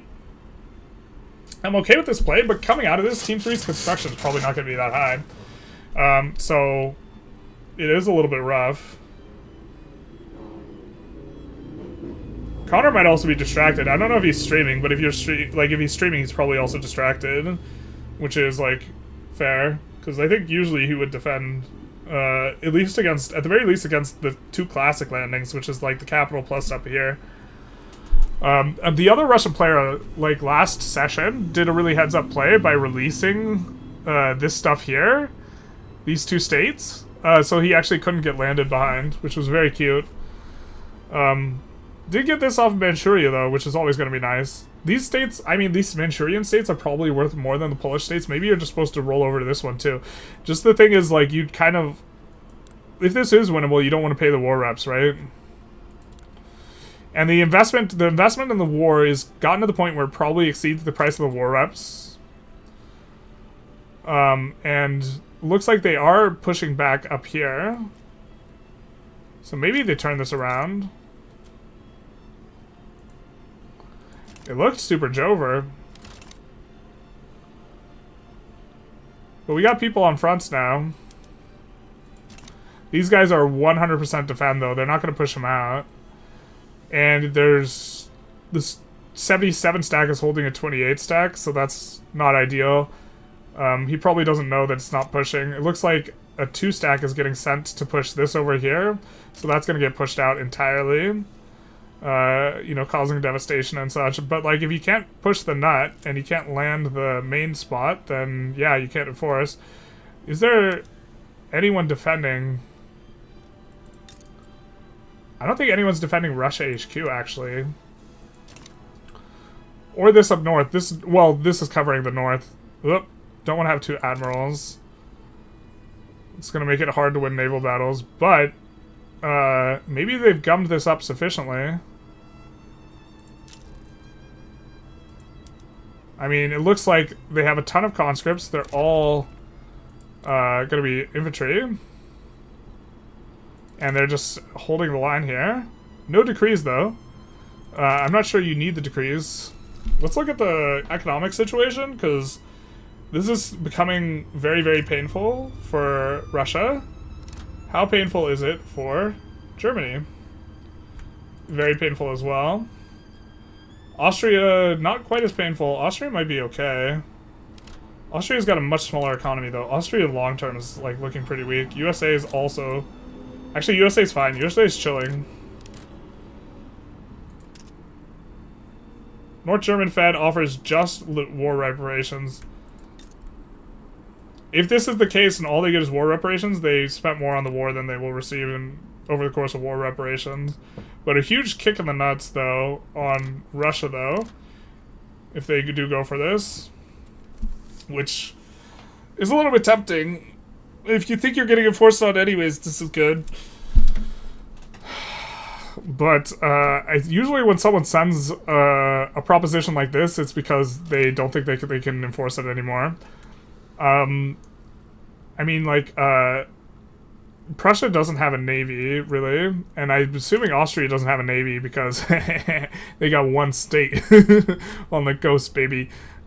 So once you've gummed up this, and okay, you're defending the coast up here, this has gotten... I mean, you're making progress over here, but that's not progress towards the capital. The 100 stack is holding this back. Maybe you just can't push this in, but this is so unbelievably painful if this just goes on for both teams. Because now, if it's just a white piece, which it might be, both teams sink 30 million, and then that's it.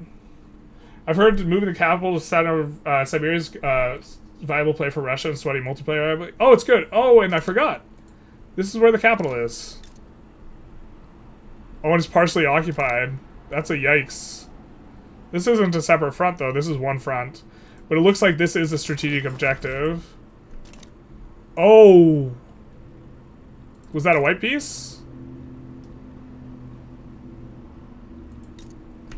I was gonna say, I forgot that USA could get it forced out on, and it would be eventually a 1v1 between Germany and Russia, but let's take a look. So they do not enforce that, so the status quo ends up being extraordinarily bad for Team 3. They're not gonna make anything. I mean, the entire war is also bad for Team 4. But yeah, moving your capital is good.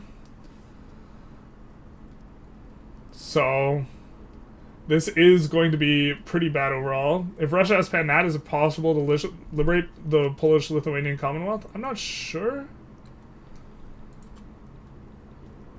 Poland is not worth 85% of your death cap. I agree, but I don't know. I think each side lost about 20 million, and then the white peace.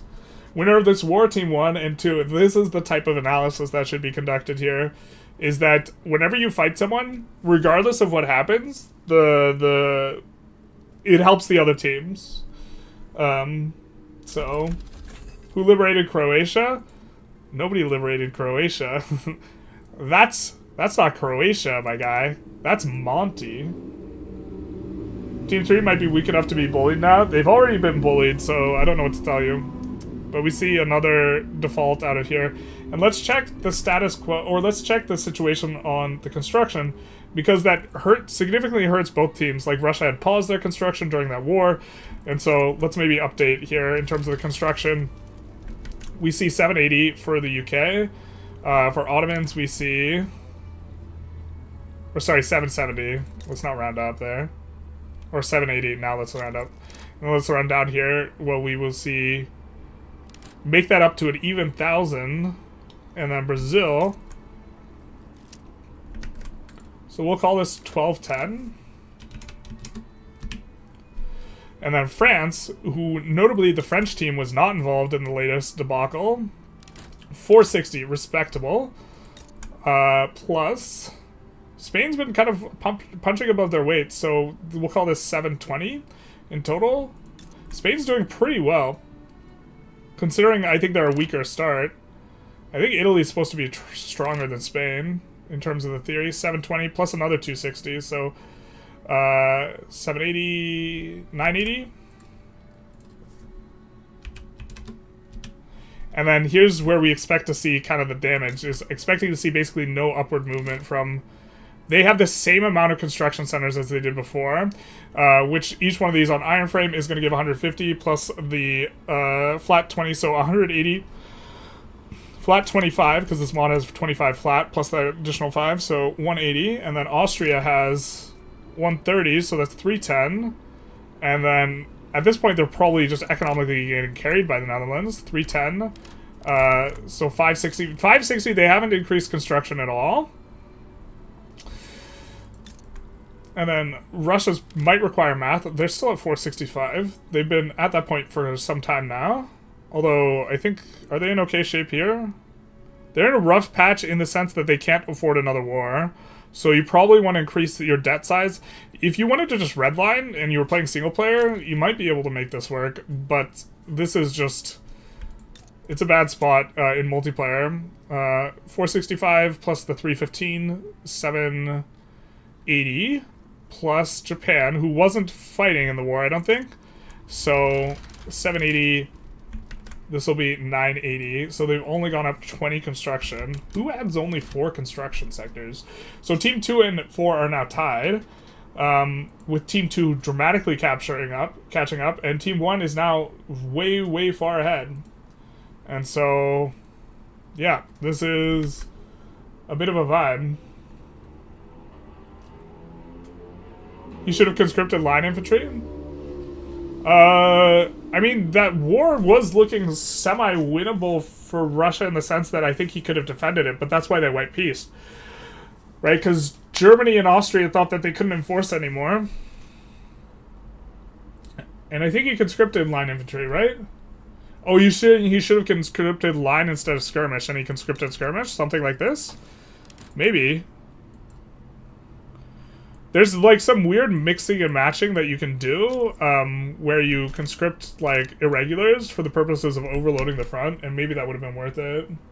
GB is running away with the game? It would appear, but GB gets weaker later on, right?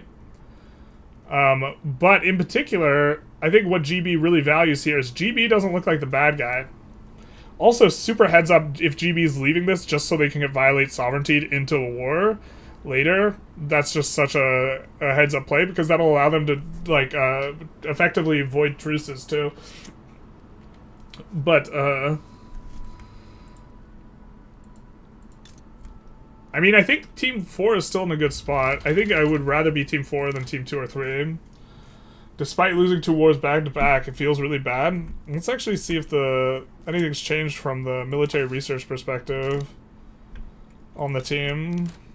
Making adjustments. I think you don't want to let this idle because it does make... Your active research just overflows into your nat spread. We see bolt action in this.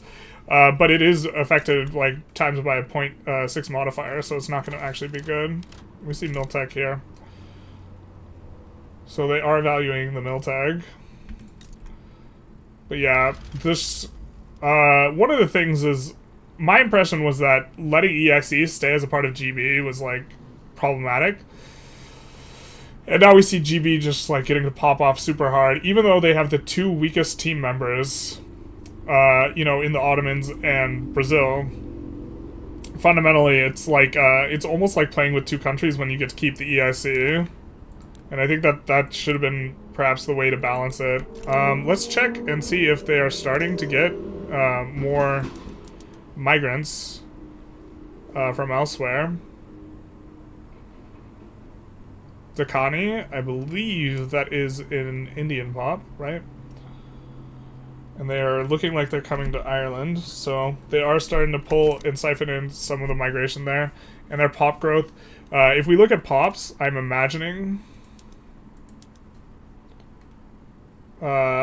yeah, GB, we said this before, GB was going to pass up France and Austria. They have now passed up France and Austria. And USA is having a nice come up on the pop scale as well. I don't think they pass up Russia, but if Russia is forced to release stuff, I mean, Russia's pop growth is not that high. If Russia is forced to release stuff, like Poland, then it would be a problem, but they did avoid that. But this is a weird lashing out also by Team 3. I'm surprised they didn't try and get Team 4 to help them beat up on Team 2. Notably, actually, I think the rule set is you can't dogpile a team unless they have 1 victory point. And Team 2, by not holding a victory point, makes it so that everything's a 1v1. And they're super compact. France, Italy, Spain. And so, brother, what is this? Well, I guess this is the point where you say, I have no debt and you have a ton of debt because you just threw it all away. And now we come knocking on your door and we're like, give me rent. And then Germany says, you'll get the rent when you fix the damn door. And then France is like, nah, I'm kicking down the door. Give me rent. Yeah, so... I don't think, to be clear, I think that this is, in terms of status quo, pecking and ranking, I think that this helps Team 1 and 4 more than it helps Team 2, even if this can be enforced way easier because Germany is basically already bankrupt. This is optimistic. This is very optimistic.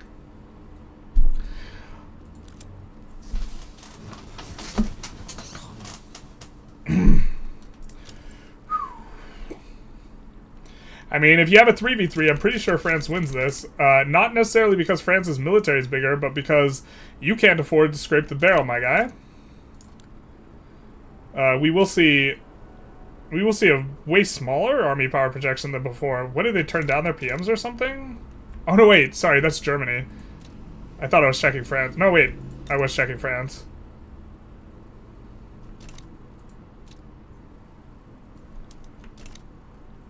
But, I mean, Germany has more power projection. They have more PP, but, like, is there not an interest in the Rhine for the teammates? No, there is. How do you not... I mean, you either 3v3 or capitulate, right? I don't know the same mod, but skirmish infantry is 3 times as expensive. I thought he might have lost Poland to it. No, he didn't even lose the war reps. Rough situation. As I said, they could be bullied now. Nope, you're exactly right. Because the problem is Germany can't Germany can't afford this. Germany's army's bigger, it doesn't matter. Well, it also really doesn't matter because Austria is not helping out. Austria is also just like, well, they paused construction for Germany, but Austria's like got no eco. Or like, considering the size at the start, they like don't really have that much eco. Austria, bro, what is this? You're opening yourself up to like getting like. Okay, so first of all, I think that Team 2 has incentive to just side in this play and be really annoying. But also, why wouldn't you help your teammate instead? I don't know about this. But like, I think you open yourself out. Well, actually, no. I think that they're going to humiliate Germany and then they're going to 3v2 again. Like, you have to 3v3 now because humiliate's in here. And France is just going to deck on Netherlands and Austria again. By the way, I think this greatly helps Team 1 and 4. Like, because I think you're maybe a little better off, but like, so this war, you might get more out of this war than you lose for France. So this war, I'm not sure I'd say I like it, but I'm sure I don't know is actually the way I would want to characterize this. I don't know if this war is worth, and so you fight it, okay, but there's like I don't think Germany wins this because I think Germany bankrupts. Whoa, France's balance got crushed in the last, etc. Wasn't France on? What happened here? I thought they had much more to work with. Okay, maybe this is actually... Germany has a chance to just hold. It's easier to fight defensive wars before some of the later game tech. I mean, you're already getting... The thing is, you only have to take one state to enforce this. This is just a very slow, creeping type of thing. But I just think that this is... Yeah. What companies is everyone running, though? Yippee asked a while back. Why don't we take a look? I'm not sure how much people want to sweat the wars, necessarily. Usually I think people like watching the wars, but... Looks like we have the construction company out from France. I'm not sure if I like the construction company. No iron company. I think I really don't like the construction company when paired with the basic tooling company, which I'm guessing they're doing for the offense. I mean, I guess maybe it just makes you ensure that more of your tools are under a company. I think I'm not a fan of this. GB, Bachland Von Co.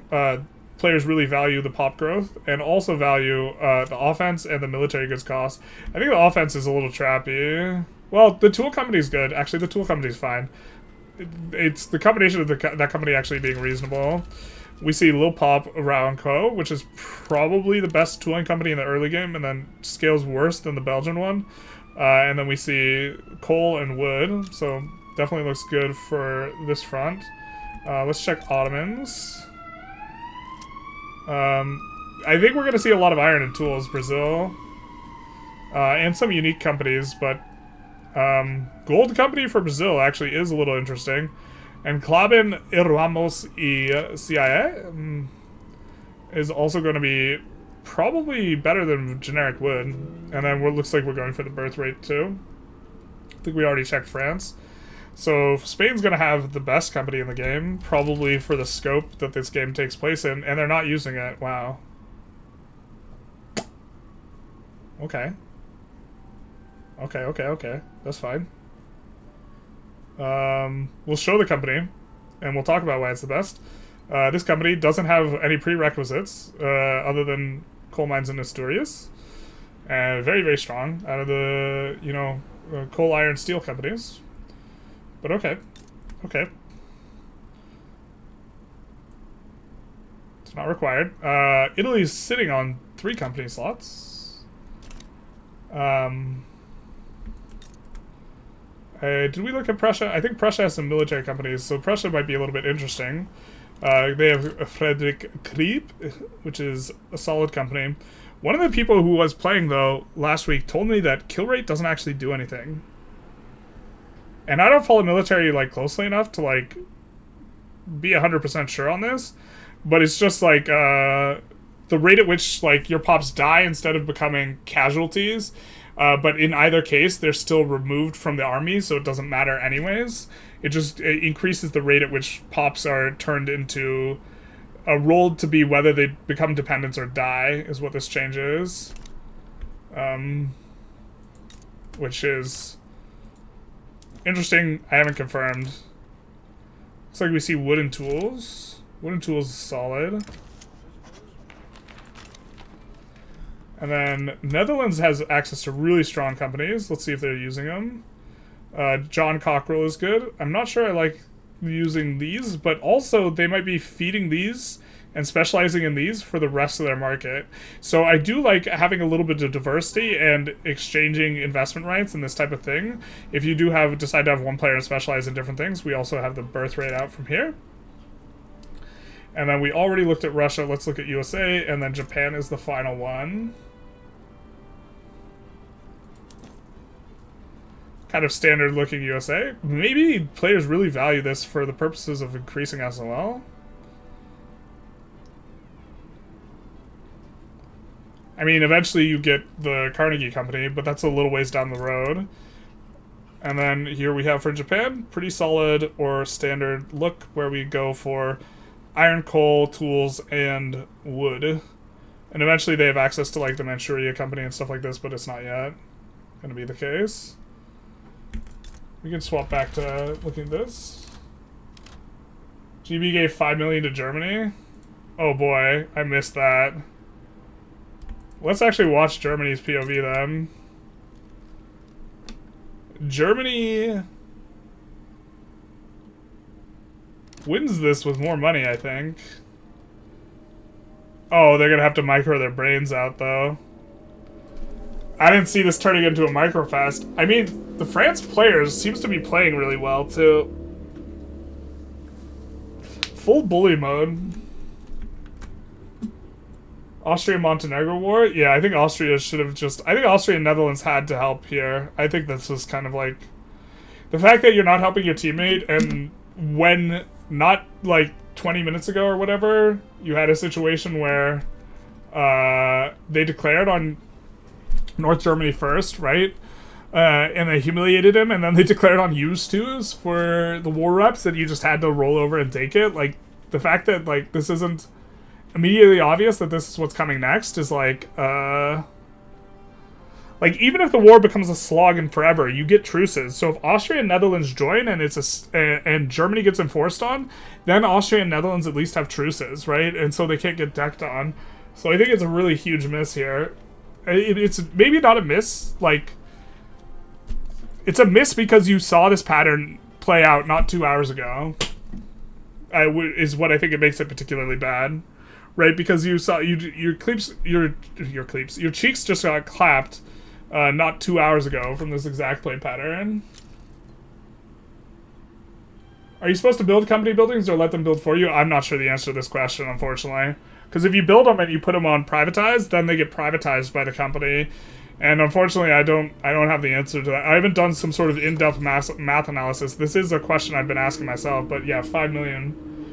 5% army offense isn't worth it a lot with all the other modifiers around. I generally agree, Boober, but also generic tooling company is good. I think the one I hated or disliked it on is France running both the construction company and the generic tooling company. I think that's unlikely to be correct, but also maybe France has 90% of its eco controlled by companies in terms of tools, and the other countries only have 60%, in which case it isn't as bad as it like initially looks because of the way modifiers, like, the modifiers don't stack with having two companies, but by having two companies, in theory, a larger proportion is controlled by the companies, and maybe that makes it worth it. Looks like Germany is winning. I mean, I think if Germany gets propped up, they win this. And this is actually so disgusting. This is so disgusting if GB is, like, 5-heading. If GB's 5-heading and saying, like, I don't know what Germany had to agree to give Team 1, But if it's anything related to them not being dogpileable, that's such a huge win for Team 1. I didn't even think about that. I don't know what's going on behind the scenes. I don't know what GB got in exchange for saying, hey, we're going to win this war together, my friend. But whatever it was is probably good for them. And if GB is engaging in Diplo now to avoid down the road getting dogpiled, GB is like orchestrating themselves into such a good spot. You know, and like that'll be really sweet if this is how it's going on. Did Krakow get annexed? Seems that way. Isn't laissez-faire OP in such a sweaty ball lobby? Like everyone playing near bankruptcy? Yeah, laissez-faire is insane. Everyone's going laissez-faire. There's not a single person not going laissez-faire. You can maybe make an argument if someone was playing EIC or something to go agrarianism, but then there's like the argument's also just wrong. Yeah, France. Look, if UK wants to eat this, France doesn't win. Also, if Great Britain is eating Germany's cost, then this is really good for Team 4, because Team 4 is effectively the only one not involved here now, which gives them time to recover after like kind of get kicked twice. I expect to see them like, hey, let's actually take a look at Russia in their eco now. No, just still in recovery mode. You have to have like at least 50% of your debt, I think, to like be able to respond to wars productively. And USA is also raking back. You know, looks like he deleted construction even. But they're raking back expenditures to try and make sure that they have a big enough buffer, because if a war starts and you're redlining, you just get super addicted. Let's take a look at Japan. 205, okay, solid. Japan wasn't involved in the war, so that makes sense. I think we do want to keep our POV, though, on Germany, just generally speaking, just to see how much they're getting bailed out by UK. Bavaria is occupied by France. I don't think that was France's war goal. Looks like... looks like Germany's giving terms here. I mean, Germany is winning battles. Super long term, I think this is good for Germany. I'm not entirely sure. It is still a 3v1. So we have to keep an eye not just on Spain or not just France's expenditure, but Spain and Italy. They are redlining costs. I think this session's really, like, we focused on costs a whole lot more. Look at the massive amount of costs that Germany is incurring. I mean, if at a certain point GB stops eating this, right? This is unacceptable. We need a coalition against Austria for this unbelievable play. Yeah, rip Monty. Russia's getting into a war? Alright, let's check. Oh, this is just Circassia. I don't know if anyone pie thumbs here.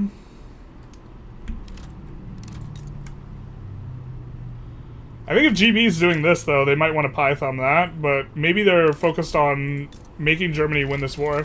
I think this is a double win for GB as well, because, like, okay, if we look at the construction quantities, GB getting Team 3 to kick on Team 2 is, like, a really good investment, generally speaking.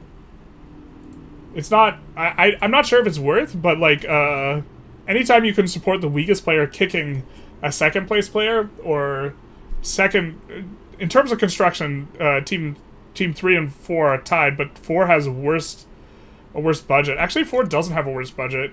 All these players are just like... Okay, no, we're okay here. We're okay here. How's GB's eco? Like, we're thinking of from this consideration. They're making money right now. And they're up to nearly 1,000 construction. I really do think letting GB hold on to EIC is kind of part of the mistake here. In terms of, my opinion on the teams were that Team 1 and 4 were the strongest. And that it might not be possible to balance Great Britain while having EIC as a subject. Just, like, categorically. Because, like, you just get, like, your construction is just so disgustingly efficient with, like, these, like, bonus states and, like, this type of stuff. And you have opium and, like, you also just have a bunch of overseas ownerships. And that's, like... whatever your eco is, like, let's look at GB's eco. Let's see Paul Allen's eco. Or we didn't need to swap over to them, but whatever their EQ is, they have an additional 50% on top of that that's owned overseas. They effectively have 165 million GDP. And, like, you know, this is not close to the next, which is France, with half of that value. So, I mean, Ottomans and Brazil are weak, so. But no one wanted to fight Ottomans in Brazil. Instead, Team 2 and 3, Mummy and Daddy, have been fighting the entire time. It's probably worth it just to not allow France to win and catch up. Oh yeah, on top of... from a theoretical expenditure standpoint, I think it might not be worth it, but I think it's really close. And I think the fact that I think there was not a zero level concession from Team 3. I think Team 3 gave something up for this funding. And the funding, it might be tied on whether or not they win the war. And to be honest, even receiving funding from GB, they're about to default. So maybe it's just not enough. GB in general has been Germany in general has just been very cute with the giving people war conditions. Their teams are allowed to send them money, so someone needs to send him money while he's getting negative throughput in offense and defense. And it does look like money comes in from GB. But he's pushed one state. He's going to push another eventually, right? I mean, he's winning this battle now. He's received 2 million from Austria. I love how it's the foreboding music when you receive money as well. After Russia got dunked on, France is the biggest competitor to GB. I think Russia's still a big deal because of the construction level. But honestly, well, no, you're right. Because in my head, Russia's still really far ahead in construction. They're not anymore. I think France even has more at this point. Yeah, France has 10 more construction, so... Very, very aggressive, like, snowball attempt from Russia in terms of eco into military, and it just didn't... Well, I mean, it still might pan out. He still has better, like, eco tech. He's just raking back his deficit, which... France is going to have a very significant deficit after this. You know what GB should do is GB should just deck France for something, right? Maybe landing is hard. Yeah, maybe landing is just too hard here. Kind of weird. You wouldn't have to land here. You could push Spain. Yeah, I don't know why GB doesn't just deck. This is certainly an interesting axis. But that has to be something they considered. You have a front here because of Gibraltar. Maybe this way you just don't get your hands dirty and you don't piss off Team 2 as much. Look at this. Savage. I mean, Germany's been really aggressive about offering earlier ends to wars. They offered one to Russia and then they ended up white piecing, so that's cute. Oh. Are they gonna spagoot? Are they gonna switch sides?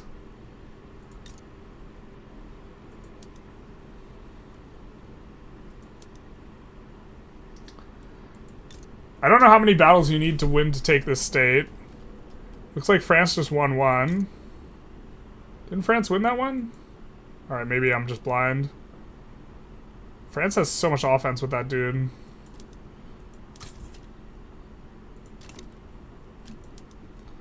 But if they...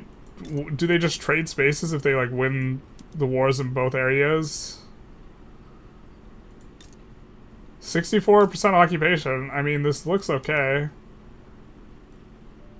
The thing is I don't know how much French occupation this... Oh, when they win a battle here, it just undoes this occupation. Yeah, I'm a Victoria 3 YouTuber. I know how battles work. Just kidding, I don't. So it just undoes some of the occupation when this war goes the other way, I think, is my understanding. Are they allowed to with dog... Oh, they're not... You're right. Setelichiti, you are 100% correct. This is the reason why they don't just deck. France controls no victory points, which I think is intentional on their part, so they can't get 2v1'd. So this is the only way to do it. To be fair, Austria could also deck on France, and then Germany could join in, which is maybe worth doing now. Kind of cute. But this is seesawing back and forth. I mean, Germany's slowly getting the best of them, right? You see 88 into... Actually, both the offensive battles are going to both. This is just going to be an uber slog. Uber slogging. 60 million spent on the side of Germany. This is so good for Team 4.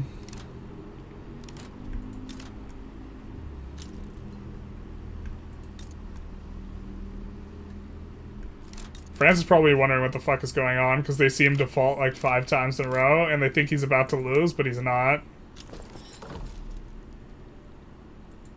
Yeah, they're just trading occupation. Both the pushing armies are succeeding. They just have more offense. At this point, I think they don't have the offensive tech, but they're... Ooh. Trenchworks coming in for Germany. When Trenchworks finishes... And it's going to finish before... That actually might be what decides the war, is Trenchwork finishing. And Germany being able to win these defensive battles and it finally going over to them. But Team 4 is recovering and ecoing up here. I do think that this... since GB's investment in this is getting sizable enough that... I mean, they've almost paid for the entire war here, right? I think they've transferred at least 30 million.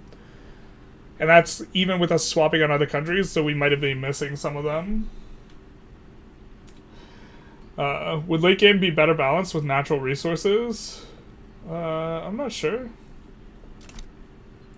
1145 army, that is true. Or several armies stacked. There it is. There's the victory for Germany. Didn't even have to get trench. Just eventually, you're winning the offensive battles slightly faster than France was, I think. And just the speed of winning battles faster will do it. I assume GB stopped sending money, like, regardless of anything. They say you're on your own, bud. Fascinating. You know what the move is now? As soon as this plays over, GB decks France.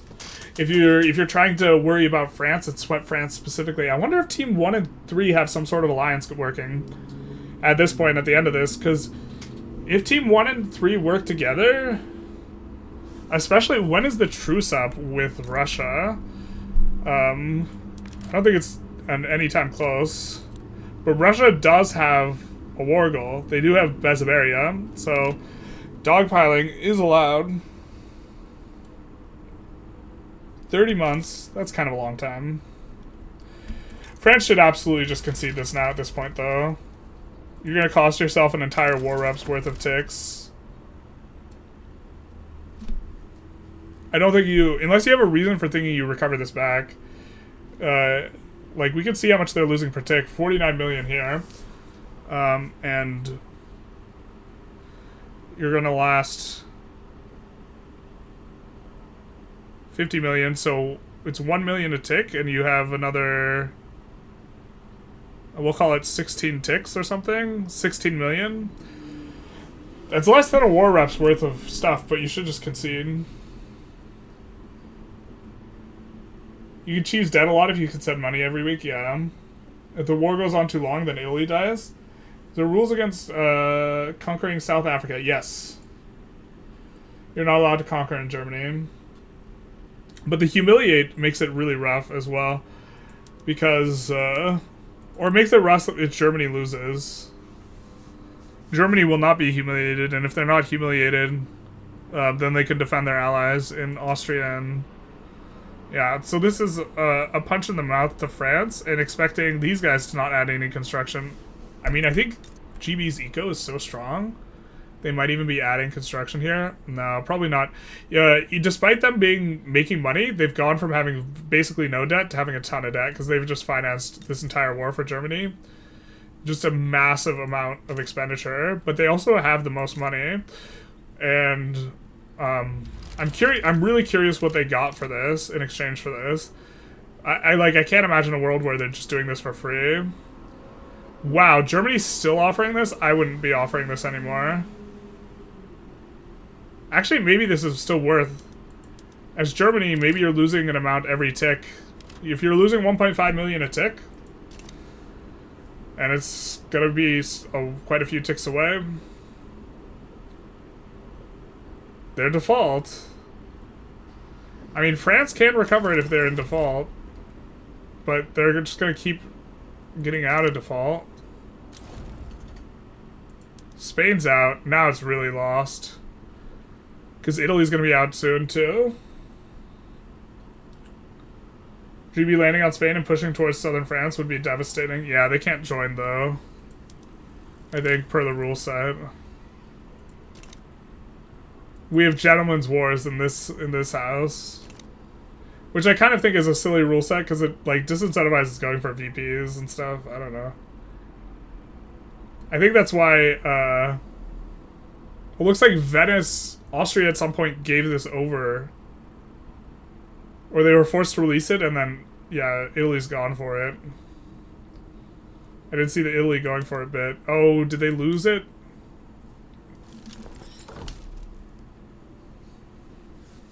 Maybe France is on to something, but Italy's going to be out of this war soon.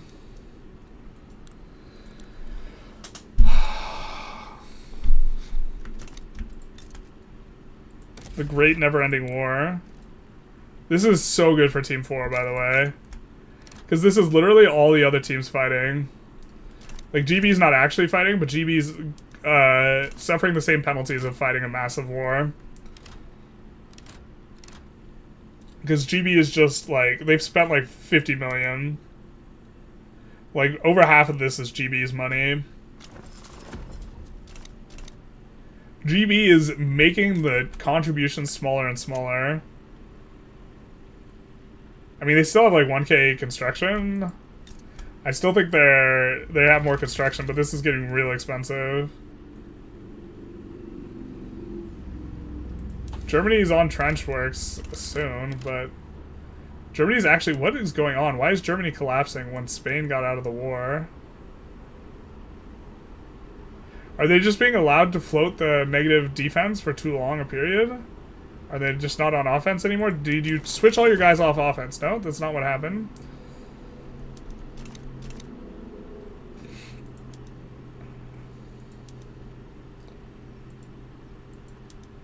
They should just send him, like, way fat stacks of money instead of this, like, piddle-paddle every, like, so often. Oh, man. They're actually all just, like, bankrupt now. This is so good for Team 4.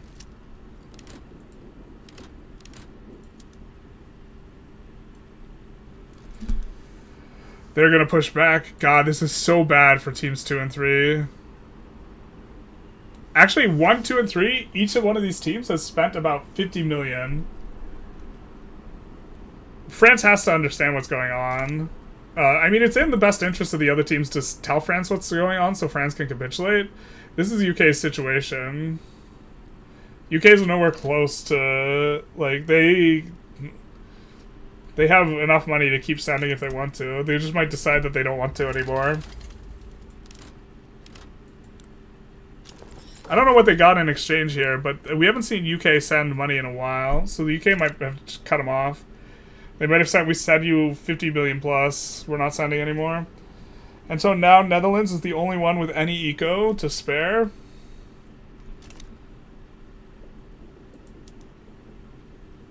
Like, the German player is like, let me live till trench. Wait, is that what... Oh, that's... Wait, they stopped researching trench in France. France is just like, I'm never getting trench in time. Bro, if this lasts long enough where they would have had trench, they're gonna be so freaking sad. We got 15 months, so if you can drag it out another 15 months...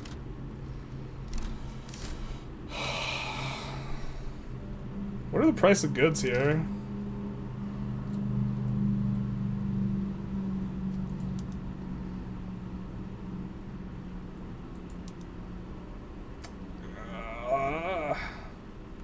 They're trying to import a ton of ammo from them. It's not really working too well. I mean, now they have a decent amount of buffer, but they only have 4 months or whatever. I think actually, you know what? France might get bankrupted here. What's this? That looks like Italy getting capitulated out. So maybe this is why they started losing the front, is because they sent in landings on Italy. But obviously this is over for Italy. I don't think Italy has any war goals on them, so with no war goals on you, you're done. You garbage. War support minus 55. This is going to be ticking down. By 3 a tick.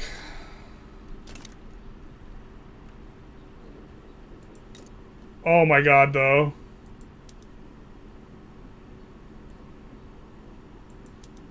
Oh, that's it, isn't it? No way. You're so close. This is the war goal. Dude, this war is insane. I think it would be best for GB if France won. I think either way, no matter what happens, this is really good for Team 4. UK bankrupted 2 teams and probably now stronger than Team 4 for now. Yeah. But I think once this battle wins, it's just... Germany's ticking. I don't think Germany's recovering it. I mean, I thought the same thing with France. I thought France wasn't going to recover any of it either. I wonder what changed here. But, yeah, North Rhine is the war goal.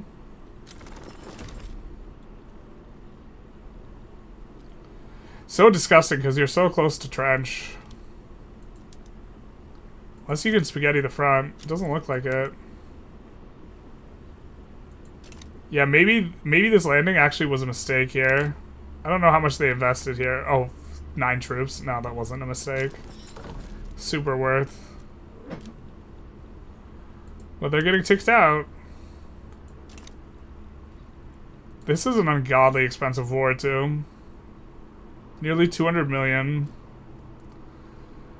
With a total of 3 million casualties. Yeah, Germany is also losing pretty quick here. But yeah, they're losing every battle now.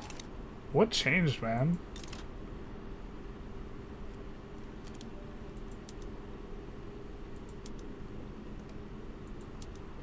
Did one of the generals roll up, like, super poggers? It's not even that great.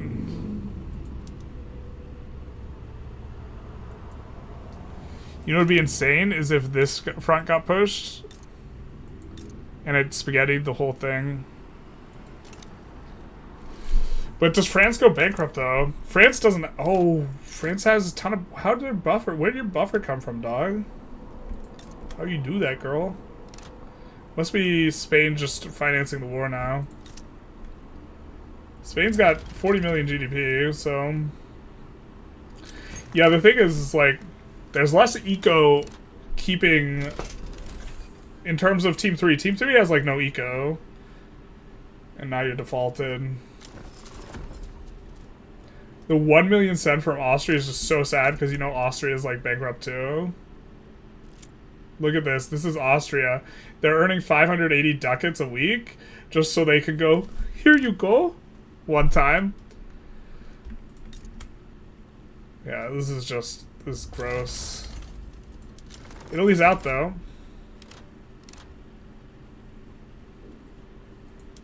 Does this swing now the other way? Oh god, if it swings the other way. This is the most insane thing. I think this is the craziest, tightest war we've ever seen. The bankruptcy penalties get bad enough, they are really bad. This is some sight I'll never witness in my usual single-player campaigns. Nope, nope, nope, nope. Why Germany spend almost 2x more than France? Their goods are more expensive, and they're more conscript heavy. And they have more guys mobilized. You see 800 versus like 610. I mean, they have a lot more invested because France has only paid 50 million of this. Or conscript wages. Military goods, conscript wages. I guess they have a breakdown for us. And then, military goods are really, and then conscript wages. Military goods are the real thing that's, like, painful when you, like, conscript heavily. I think we saw a heavier conscript out of North Germany. Like, just to show the edicts, like, they're really scraping the bottom of everything to make this happen. And, I mean, they're winning battles now. Oh, they need to not lose that. Oh, that might be too much. You see the defensive armies, though. Very heads up. For the landing defense.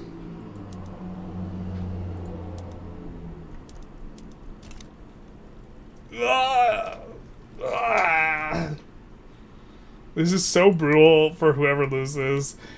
But actually, it's just brutal for both of them. Like, what they've suffered, like, so far... This 50 million, this 140 million, on top of GBs paying 60 million, that is more expensive than whatever one of these teams is getting. So, they're like, the real winner is the team that did not participate in this debacle. Total war between 1 and 4 is what's needed right now. Germany formation, well, they still have a truce. The truce is almost up. It's snowing. Ave Maria. No, this is just done for Germany. Germany should try and weasel one more contribution out of Great Britain before conceding the war. I think they're just gonna let it go to enforcement, though. So let's maybe update the construction count. Yeah, someone just asked what it's like. Yeah, this is exactly what we were thinking. So GB, notably hasn't added construction during this time. They got 920.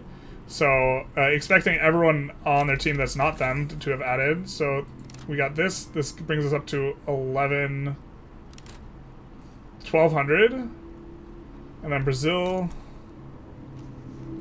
having a come up. So, 1520 for this team. For a gain of about 300 construction. Team 2 will have gained, I think, like 0 construction, if not gone negative. So, let's take a look at Team 2's construction. Sorry. 490 plus 240, so 690, 730 plus whatever Italy's got. 730. Ooh, a lot from Italy.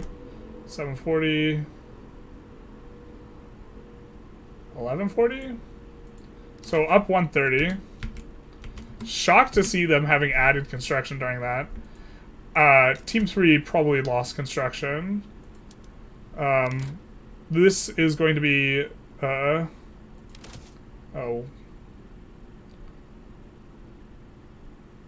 session might be over, actually. Let's see the construction counts, though. This is 5 times 20 is 100, 130, 155 for Germany. Yeah. 155 plus... This is a good time to check construction. This is the only time.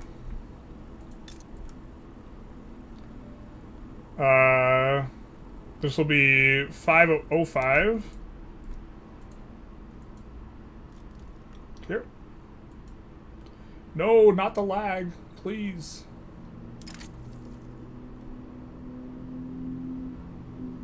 $505 plus whatever Austria has. We are going to load back in and check, though. The game didn't like me taking over as host, I guess.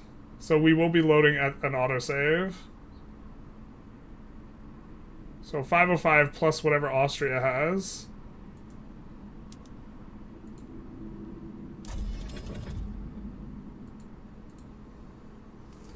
$1 million people died for this, basically.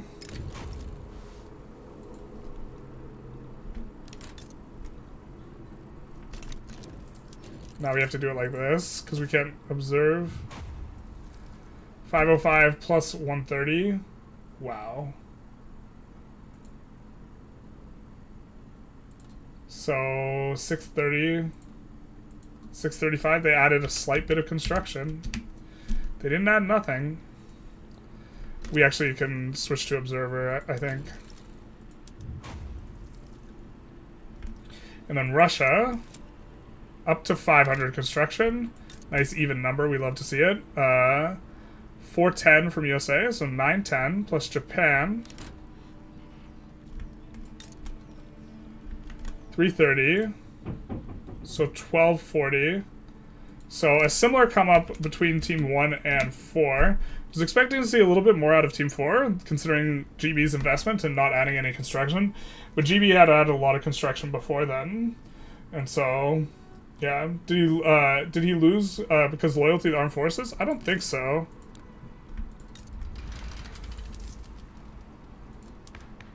Neither side was paying armed forces high. We did have... Oh, we had 30%... Oh, you know what? The 30% offense is kind of disgusting on France, isn't it? Because I don't think you normally can push in that situation. Because normally there's a bonus to offense. My brain is scrambled here. But... Nope. They both had loyal armed forces. But, wait...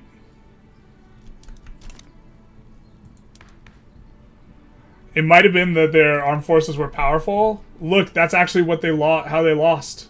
The armed forces dropped below power linking, maybe. Hey, Mendigo, how's it? We're doing pretty good. Coming up to the end of the session here. Why did Austria take Montenegro back? That's cringe. I know. I agree. Also, BC being called Oregon is cringe. It do be a little cringe. So, I'm gonna jump into the voice chat lobby with everyone. I mean, I should have 50 million. That was a nail-biter idea. Who's Russia supposed to fight? 15, but yeah. I mean, he didn't fight for Caucasia, bro. Like me to France. So 15 millions proceed. I don't know. That was a crazy one at the end. I just finished adding up all the construction. Yeah. What's the construction? Yo, bro, I'm literally carrying the construction. Yo, you have to make most construction, Tyrone. That's like more than you. It's 1,500 for Team 1. How much are you losing? 1140 for Team 2. Like 90k. 635 for Team 3, and 1240 for Team 4. I think it's just I have an actual military. I think that's what it is. Okay, yo, okay. Listen, I have like Brazilian conscripts, okay? Like, Austrian construction doesn't exist. Did anyone want to say anything to the stream before I outro them? Yeah. Regarding the going on. You guys should have signed up for the game. It's fun. Yeah, shame on you. Yeah, they can replace me on Prussia if they want to. Someone on the chat. Someone on the chat wants to play. You can take my Austria. Prussia, you're going through it. Not gonna lie. You guys should form Super Germany. I read the rules. Trust me, you can form Super Germany. Okay. You could do that and just eliminate one player. He doesn't matter, bro. I'm really thinking he's gonna play Hungary. Then if you guys win, you just yeah, To be honest, I'd rather form Super Germany than let Mohan then get a sick Mohan like last time. then just let Austria like play Hungary or something. Yeah, I'm really thinking Hungary, so he has all of my The technology. rules say you can't release yourself and play as something. It says if you intentionally get annexed, you're out. Bro. Yeah, but you can just play as a team of two. That's fine. Yeah. Yo, he said it's allowed. Alright. It's allowed. For Germany next Oh, session. okay. I'm gonna outro the stream. Alright, you guys. So, that was a crazy session. A lot of fighting, a lot of thumb-pieing from France. France really abusing its really strong military strength at game start, and also their block being contiguous really kind of benefits them. I'm not entirely sure if it's good. I think that, I mean, I think my playstyle's a little bit more passive, but I think that not having to fight a lot really benefits you, and I think both these teams lost this war. You know what I mean? Gonna get balls cancer trying to laissez-faire 1 million debt per tick. Yeah, basically. It's like not the. This is you may not like it, but this is what peak Victoria 3 body looks like. But anyways, I hope you guys enjoyed. We are probably not going to be here next week, but we will be around for the finale, I think. If you wanted to, you can look up Paradoxical Gaming. That is the Discord server that hosts these games if you're interested in playing. And then, yeah, I think we'll be back probably not next week, but probably the following week. I hope you guys enjoyed. If you did, you know, YouTube algorithm stuff. Also hitting the what is it, the notification bell. Bam! And let's see if anyone is streaming Victoria 3 other than us. And we can maybe raid them. And then we will also send... we see someone streaming in German, and then... someone... what is this? They're playing Sweden?